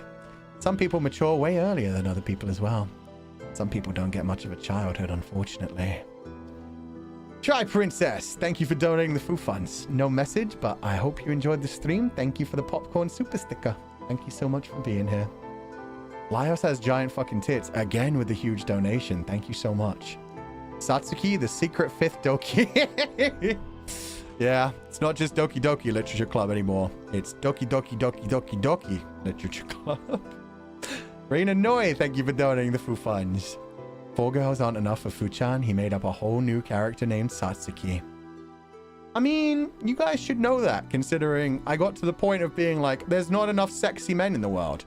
You know what I'm going to do? I'm going to create my own sexy men. And I'm going to ship them and self-cess them. And then we threw in some girls, too. It's like, fine. If nobody else is going to do it, I'll do it myself. Finally, some good soup. There we go. And then we ended up making another character. I forget that one's name, but I fucked up somebody somewhere else. In my opinion, people pleaser. Yeah, I'm gonna guess that's the meaning from that one rather than just like fuckboy. The bisexual mindset, really? True. True. Variety's the spice of life. Captain Hurdle 0, thank you for donating the Foo Funds. Hiya Foo! I haven't been able to watch because of school, but I wanted to say thank you for your streams. Today's my birthday, and you've been such a positive part of my life this year. What's here from Alex? Aw, thank you so much for donating Foo Funds, Captain Hurdle 0. Happy birthday. I hope you have a wonderful year. No worries that you haven't been able to catch up so many of the streams. It's all good. I'm just glad that you enjoy them when you do catch them. If you have a fun time with them, if you ever watch the VODs and they make you feel a bit happy, that's cool. Thank you so much for being a wonderful part of our community, and I hope you have a lovely evening. I think it was Natsuki is Natsume. Yeah, I called her Natsume a few times, and then I just combined their two names into Satsuki. Oh, God. Laios has big fucking tits again. Holy shit. So many big donations today. I hope you're having a wonderful day. No spoilers, but there are several moments that made me want to hit the MC with a rock. He has one brain cell. That's completely fair. I mean, I've got to give him the benefit of the doubt for the same reason that I give the benefit of a doubt to a lot of people. He's 18. I mean, he's 18, and yeah, he says some absolutely dumb shit, but some of the time he is just trying to be nice to everyone, and that backfires on him. So it's just a give and a take. And honestly, as far as I know, if he's just part of the game, well, I mean, technically he's me, isn't he? Except I don't get full control. So yeah, he is just an 18-year-old kid doing his best. If anything, it's me behind the controls. Sure, I wouldn't do as many fucked up things as he does, but I'm the one who just wanted to play a happy game.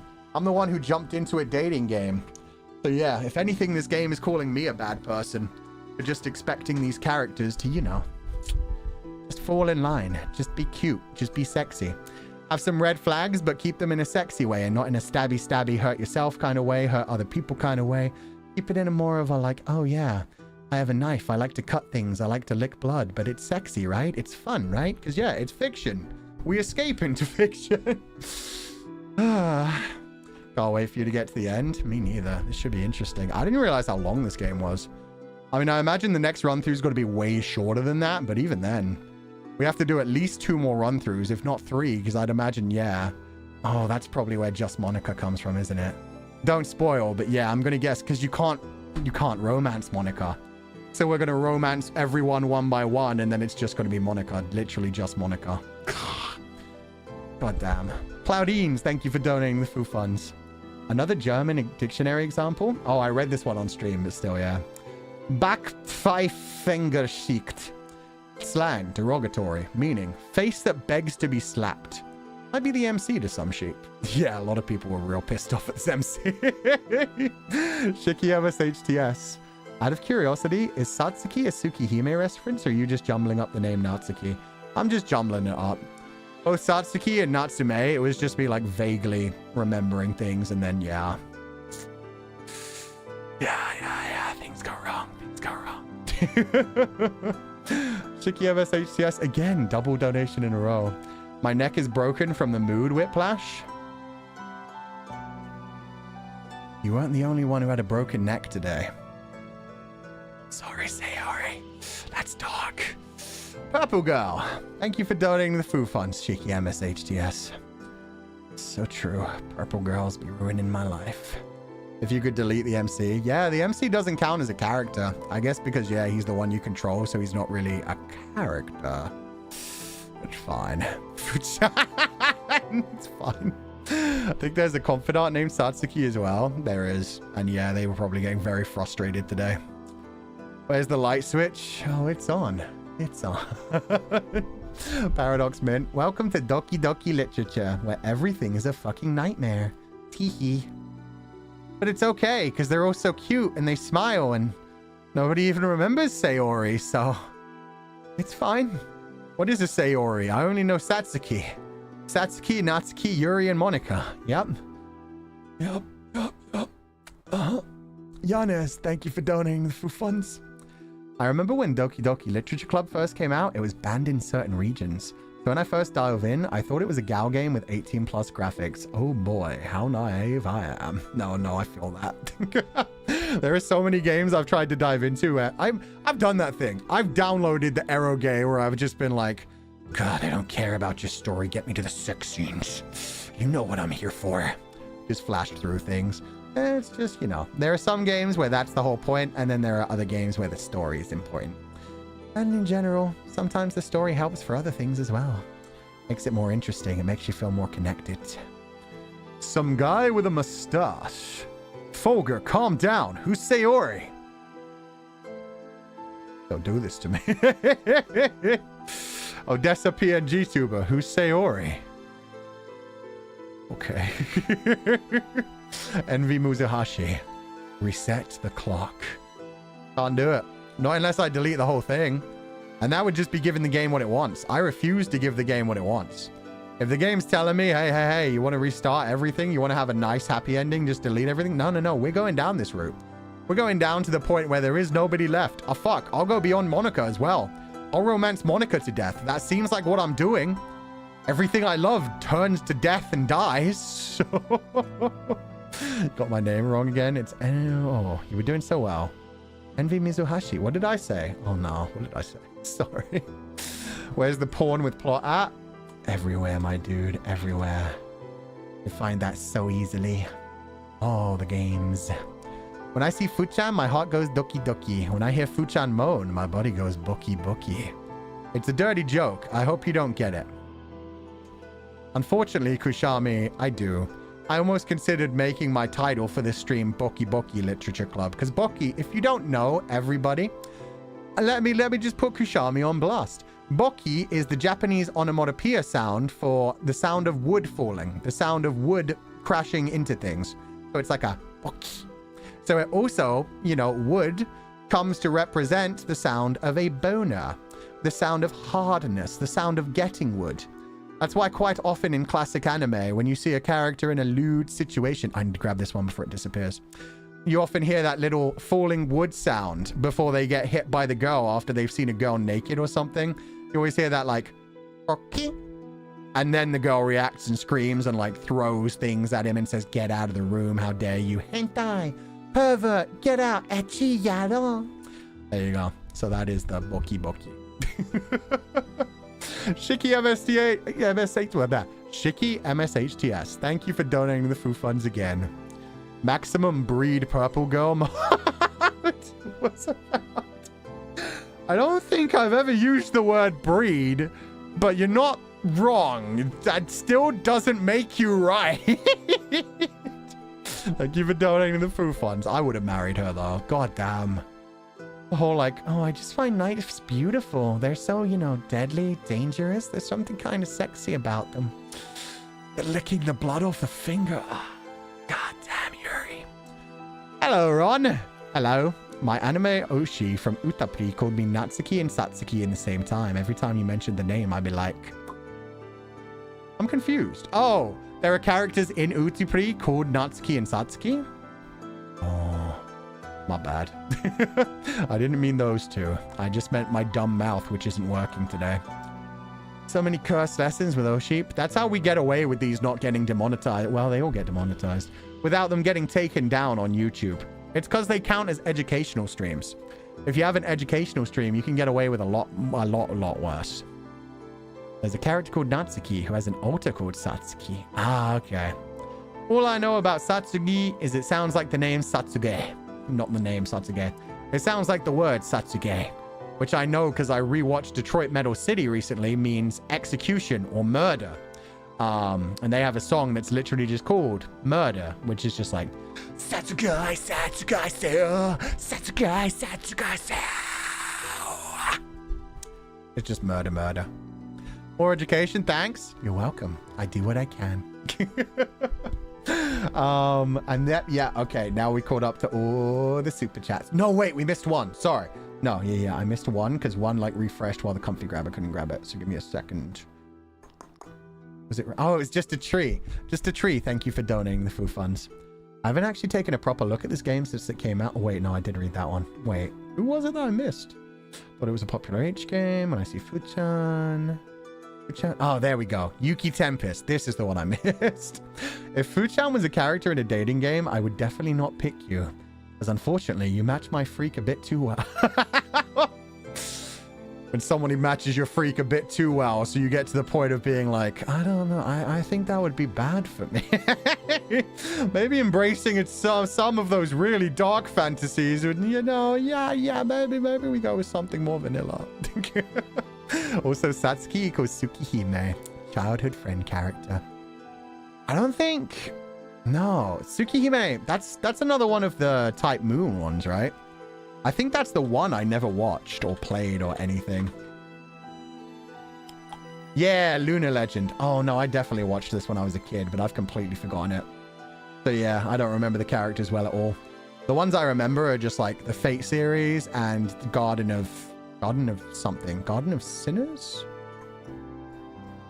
Kara no Kyokai. Let me see what that is. Kara no Kyokai. Yeah, it is Garden of Sinners. Okay, that is its name. Yeah, Kara no Kyokai. With the Shinigami eyes. Oh, she's so much fun. Anyway, thank you for donating the food fund. Sorry, yeah, I don't know anything about Tsukihime. Sometimes you just need to pause to consider if it's worth it letting someone make you worse. And not always necessarily worse. If somebody supports you but also leans into your dark fantasies, that can be fun as well. You can have some dark fantasies as long as you like have safe words, you respect each other, you know how to like be supportive of one another. Match each other's freak, but also support each other's life. That's the perfect relationship. Jojo BB. What I learned from today's stream is that if you have depression, pegging might be a solution. We all have a hole somewhere inside us, whether it's something that we can help ourselves or whether it's something we can't help. Sometimes you just need to fill that hole. However you fill that hole is up to you. Do something constructive. Do something, you know, it's creative. Do something that, you know, makes you feel like you've grown a little bit. Improve yourself. Do something good. Maybe just trying to fill that hole with random crap, probably not the best way to deal with it. But yeah, sometimes that's your own form of escapism. Sometimes that's your own form of blowing off steam and, you know, getting away from your own mind a little bit. Sometimes you fill that hole in the physical sense. Or you were going to say any hole's a goal. I would never. Don't be silly. No. Use the correct tools. Exactly. Sometimes you need somebody to give you positive affirmations and to tell you everything's going to be all right. And sometimes you just need someone to come up behind you and...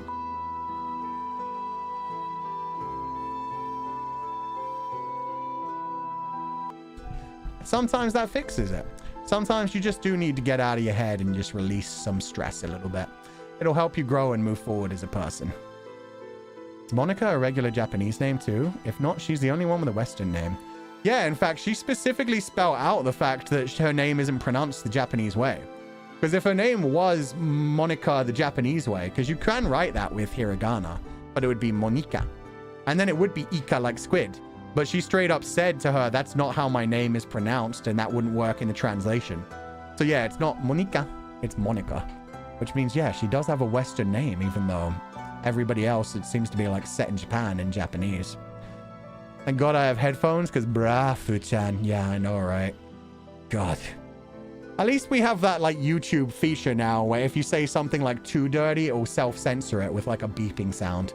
So, I mean, anyone who had the child-friendly safety on, all they heard was beeping. It's fine. If you have the child-friendly disabled, then yeah, I'm sorry. Say that again? Nah. You say it a second time, YouTube might take offense, so it's fine. There is? Yeah. It's a new feature. They put it in together like 2 months ago. That's why they were getting like so serious about the ASMR pushing. They wanted it to be like, yeah, safe for everybody. So if you disable it, you can hear everything properly. Otherwise, it uses AI to match like dirty phrases and offensive phrases and just censors them for you. Monica versus separating her name as Monica to get Ika. Well, shit, you may be onto something there, actually. Child-friendly? Everything Fu says would be bleep then. Nah, it only catches the really egregious things. Imagine the ASMR. Yeah, the ASMR is just like... Hello, everybody. Today, I'm going to be playing with this oil in my hands. Don't worry about it. It will just make some very sensual, squelchy kind of noises. Everyone relax and listen, because that's what good sounds like. And then, like, the next 10 minutes would just be... as the ASMR artist did things. Can they catch all the different ways British people swear? Let's try. Cunt! Oh, fuck, they allow that one. Okay, no, they don't. Yeah, they can't get every British swear word. I guess they didn't think anyone would say the C word. What about... tosspot? They're fine with tosspot. How about... I don't know. No, okay, that one's too far. I don't know.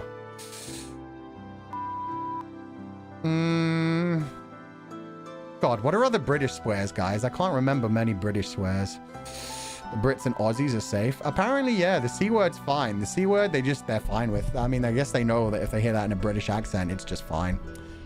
You're the Brit here. Tosser? Yeah, they're fine with tosser and tosspot. Bellend? Yeah, bellend works. Bellend's fine. Is it real? I'm confused. Why would it not be real? You said who? What? Why would I say who? I would never myself. Unless it was the other one. Head? Oh, they don't even let you say head. That's fucking weird. I let her fuck through. What?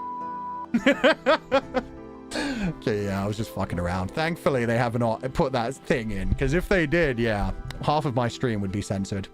I read a very lovely comment from a Japanese viewer the other day. Someone who clearly hadn't watched many Fuchan streams the other day, but apparently watched the Japanese... Somebody apparently subtitled a lot of my Detroit Become Human series into Japanese. I just saw a tweet on Twitter that basically said, Fuchan's such a nice person. He cares so much about the characters in the game. It's really nice to see someone who really puts themselves into the story and feels all the feelings that it's trying to convey. It's just a shame that he doesn't sound like a nice person because he constantly says fuck. Every other sentence is fuck. What is wrong with it? And I was just like, yeah. I may seem scary because of all the swear words, but I swear, I try now. I try to be nice. I care about these characters. I do my best. I literally thought the bleep sound was made by Fuchan. Oh, it is Doobadoo. I was just messing around. I can say fuck. They won't censor me. Honestly, I wouldn't put it past them putting in that feature someday. It would take like a lot of engineering though and so much power to make that shit happen. So, yeah. All good people swear? See, this is something that I have believed for a long time. Not necessarily that all good people swear, but more for the fact that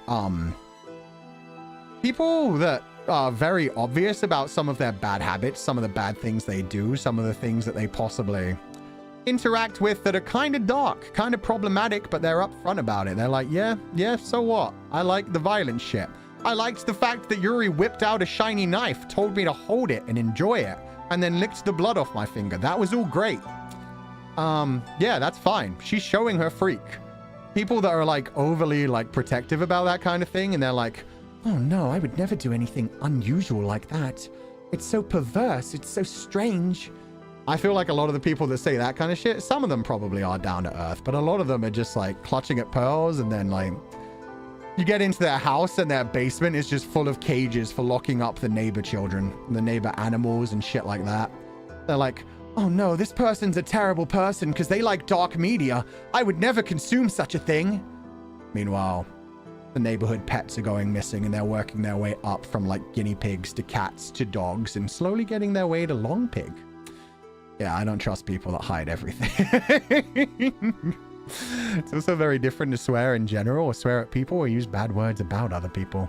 I say fuck when I stub my toe. I don't think it's so bad. Yeah. I think that's the same way for the C word, because a lot of people think the C word is the most horrible thing ever. But if you listen to like British people and Australian people use it, yeah, they never say, oh, you fucking... It's not that. It's not normally a vicious thing. It's more like, oh, you cheeky cunt. Yeah. Mad cunt. Crazy cunt. Yeah, dude's nuts. It's a term of endearment. But then British or Australian people swear a lot. Yeah, I think the pearl clutches definitely project a bit too much. Yeah. When it's something where they're like, oh no, this is something I can't share with the world, and therefore nobody can share it with the world. It must mean they all feel the same creepy way about it that I do, and therefore they're terrible people for doing that. Fire Snow, thank you for donating the food funds. Oh my... Jesus, my YouTube keeps crashing as well, sorry. Thank you for always making me smile. You're amazing. No problem. I'm honestly glad to hear that. You guys always make me smile too. I've been a little bit like, I don't know, soft, too friendly recently. But yeah, just in general. This is my happy place. I love these streams. So thank you guys for being here. Long pig. Somebody hasn't been watching all the streams. Where did Long Pig came up? It came out in one of the games we played recently where somebody actually mentioned Long Pig. If you don't know what Long Pig is, it's just human meat. It's just a way of people say, oh, it's in zoochosis. Right. He was like, well, I thought we'd be feeding like cows or pigs to people. And he's like, you are. Long Pig. C-word is a non-native. Feels so weak. I never understand why it's so terrible. I think just in America, there's a lot of connotations of it being like a very misogynistic word. And a very offensive word. Whereas in the UK and Australia, it just doesn't really have that connotation. The literal meaning of it is female anatomy. But yeah, it's not meant to be like disparaging towards females. It's just an expletive like many other things are. Like shit. Very few people actually say shit when they're talking about actual physical feces. They normally just say shit when it's like, this shit's crazy. That shit's awesome. And to be fair, I like that as well, because sometimes I giggle about the fact that, like, dog takes a big, giant diarrhea shit, and I'm like, this shit again. Haha, literal. That's always fun. Twat sounds funny, but C-word is bad. I can't relate. It just depends on the person. Depends on your culture. It depends on how you've been, like, brought up, which words sounded fine. It is what it is. We can say dick. We can say that too.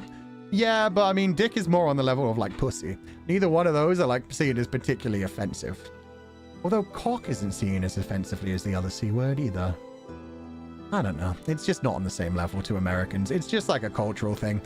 Honestly, that's the whole thing. You just need to like appreciate other cultures. If I had like somebody saying the word around me all the time, I'd be like, yeah, that's fine. That's what they're used to. Meanwhile, if I was around an American, I'd specifically not say it because I'm like, no, they take that word very seriously. I'd rather not offend them. It's just that simple. Strumpet is a bad word too, but it sounds oddly cute. I see, I've never heard that as a proper offensive thing. To anyone who doesn't know, strumpet is like somebody who, a lady who is, forward. A lady who has many, many friends of the night. That's a strumpet. But yeah, I've never heard that used in like an actual offensive way. It's normally like as a joke. Like somebody will be like, oh, she's a strumpet. And normally it's just like a laughing moment of like, strumpet? Are you from the fucking 1800s, mate? But yeah, that's what it means. Maybe it's offensive in other cultures, but yeah, I've never heard that as particularly. A lady with loose morals. Like a walker. Like a prostitute. Basically, yeah. It's basically just all of those. It's just, yeah, a rude way to be like, oh, she gets around. Harlot, exactly. Scandalous. Wait, nobody... Oh, well, yeah, wait, harlot. Okay, I did see harlot. For a second, it disappeared for a moment, and I was like, wait, it took it away? They say it in Pirates of the Caribbean. That makes sense. Because, yeah, as Moon Kindred points out, it's more of an archaic turn. JP Sonic the Hedgehog has a habit of saying a lot of English phrases to sound cool, and in quite a lot of instances he does say shit, especially in the old anime. That's great. I love it. Like if you watch, I think this was more of a thing in like the 90s and early 2000s, but there was a time when like Japanese culture, there was like a whole subculture where everybody said the word fuck like all the time if they were trying to sound like cool and badass and edgy. So like Detroit Metal City is one of the biggest ones that captures that quite a bit, but also like anything like Ikebukuro Westgate Park, anything that has like youth culture from like the late 90s, early 2000s, you just have like Japanese teenagers just going, fuck, kurewa fuck, surega fuck, kore fuck. And they like roll the sound as they do it as well, which sounds so cool. I'm just like, damn, I wish I could say fuck as cool as they can. You mean the mid-2000s? I want to say all around there. Late 90s, early 2000s, mid-2000s, like all around there. Ikebukuro, Westgate Park, Detroit Metal City. Some of those classic ones. It went the same way as like, I don't know, color gangs and the bunched up socks. God, I miss the bunched up socks. Is that for real? Yeah, it is. It's fun. You just have it like used as though it was a sentence. Like if you wanted to characterize someone as being like a bit of a gangster for the time, you just have them just look into the camera and just be like, fuck. Anyway, There's also Jezebel, which means shameless woman, according to the dictionary. Yeah, and then it became a name.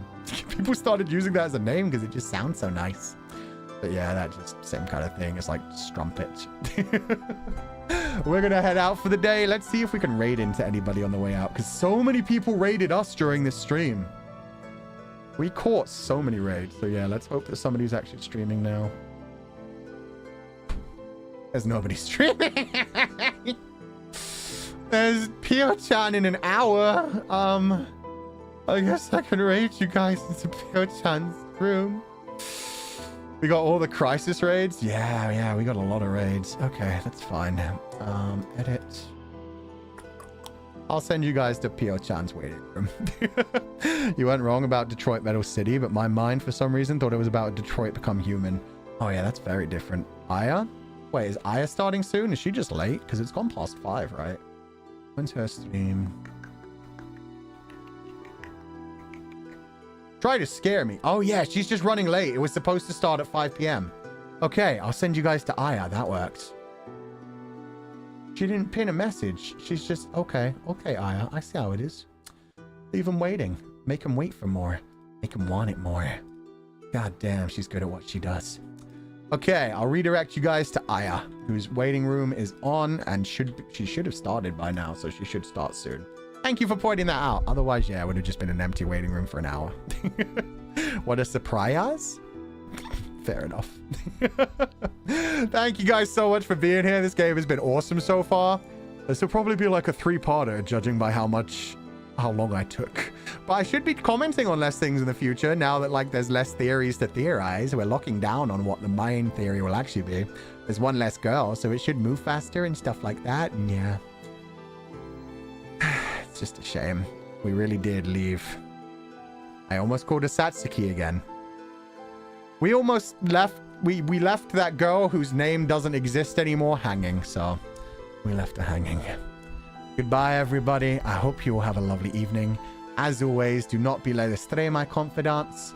I will catch you guys next time. Bye-bye.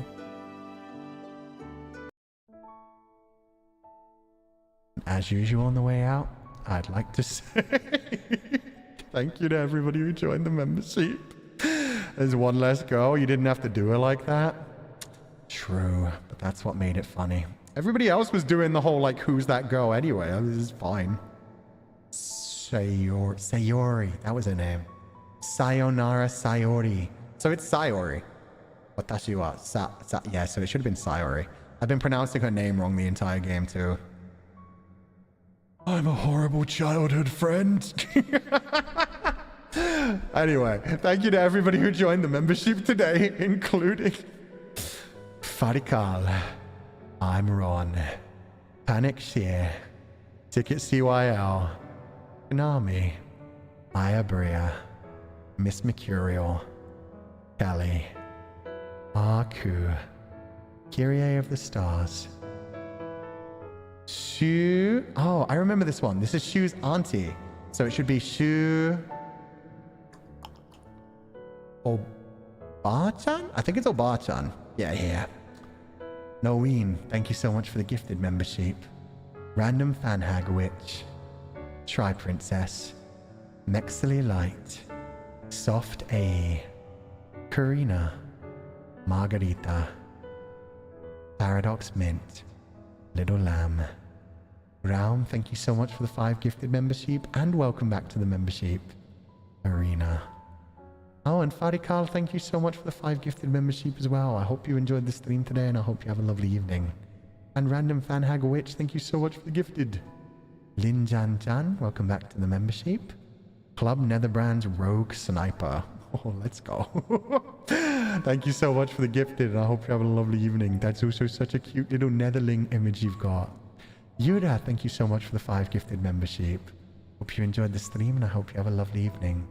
And Choco, thank you so much for the 5 gifted membership. I hope you have a lovely day. Rain and Noi channel, thank you so much for the gifted. Jessica Lee Thorns, welcome back to the membership.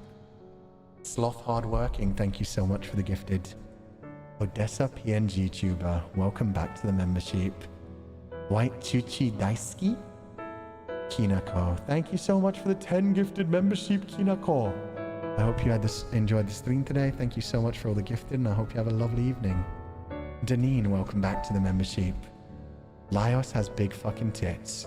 I still will never get over that name. Thank you so much for the 10 gifted membership.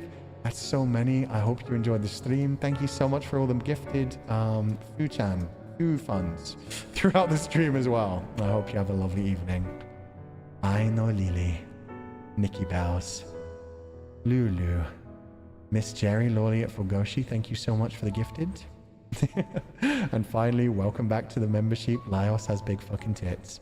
They each have different colors? Oh, I didn't even realize that. Yeah, you did the 4 colored hearts. Light blue? I don't know. Green is definitely Monica. Light pink has to be Natsuki. Purple is my girl. Let's go. So light blue must be that other girl. The girl we left hanging, whose name we will never remember.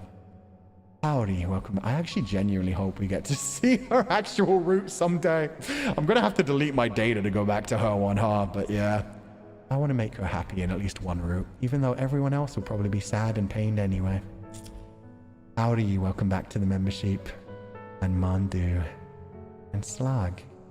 Yu Shippy. And Tali. And finally, oh wait, Admiral Destreza.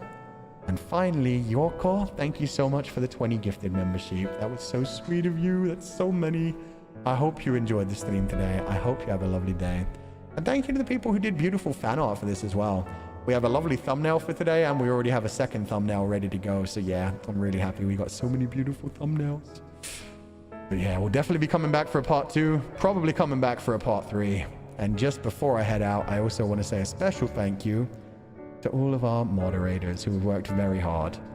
I'm surprised we haven't been spoiled for this game. I'm very happy. I can't wait to see how it plays out. Thank you guys for being respectful and following the rules, and thank you to the moderators for working so hard and making sure I don't notice anything if anybody does slip up and ask some questions. I definitely saw a lot of deleted messages today, and unlike usual where I read them just to check what's going on, I was not reading them because I assume, yeah, you guys are just working hard, so thank you so much. Everybody have a lovely evening. Please do enjoy Aya's stream. We'll be back tomorrow joining the tournament in the morning. I don't expect I'll get past round 1. In fact, yeah, I plan to be out after round 1. But then we'll be back for the Noctic stream in the evening. So that'll be good. So far, the plan is to take Sunday off. So yeah, we'll take Sunday off, we'll recover, and I'll release my new schedule for the next week. We'll see how it goes, and I will be down and refreshed. Download the game first? I will. I have to download the game. I'm supposed to apparently prepare 2 outfits beforehand. I did not know that, so... Round 1 should fly by pretty quickly since we're all going to already have everything ready. Have a lovely evening, everybody. As always, do not be led astray, my confidants. And I will catch you guys next time.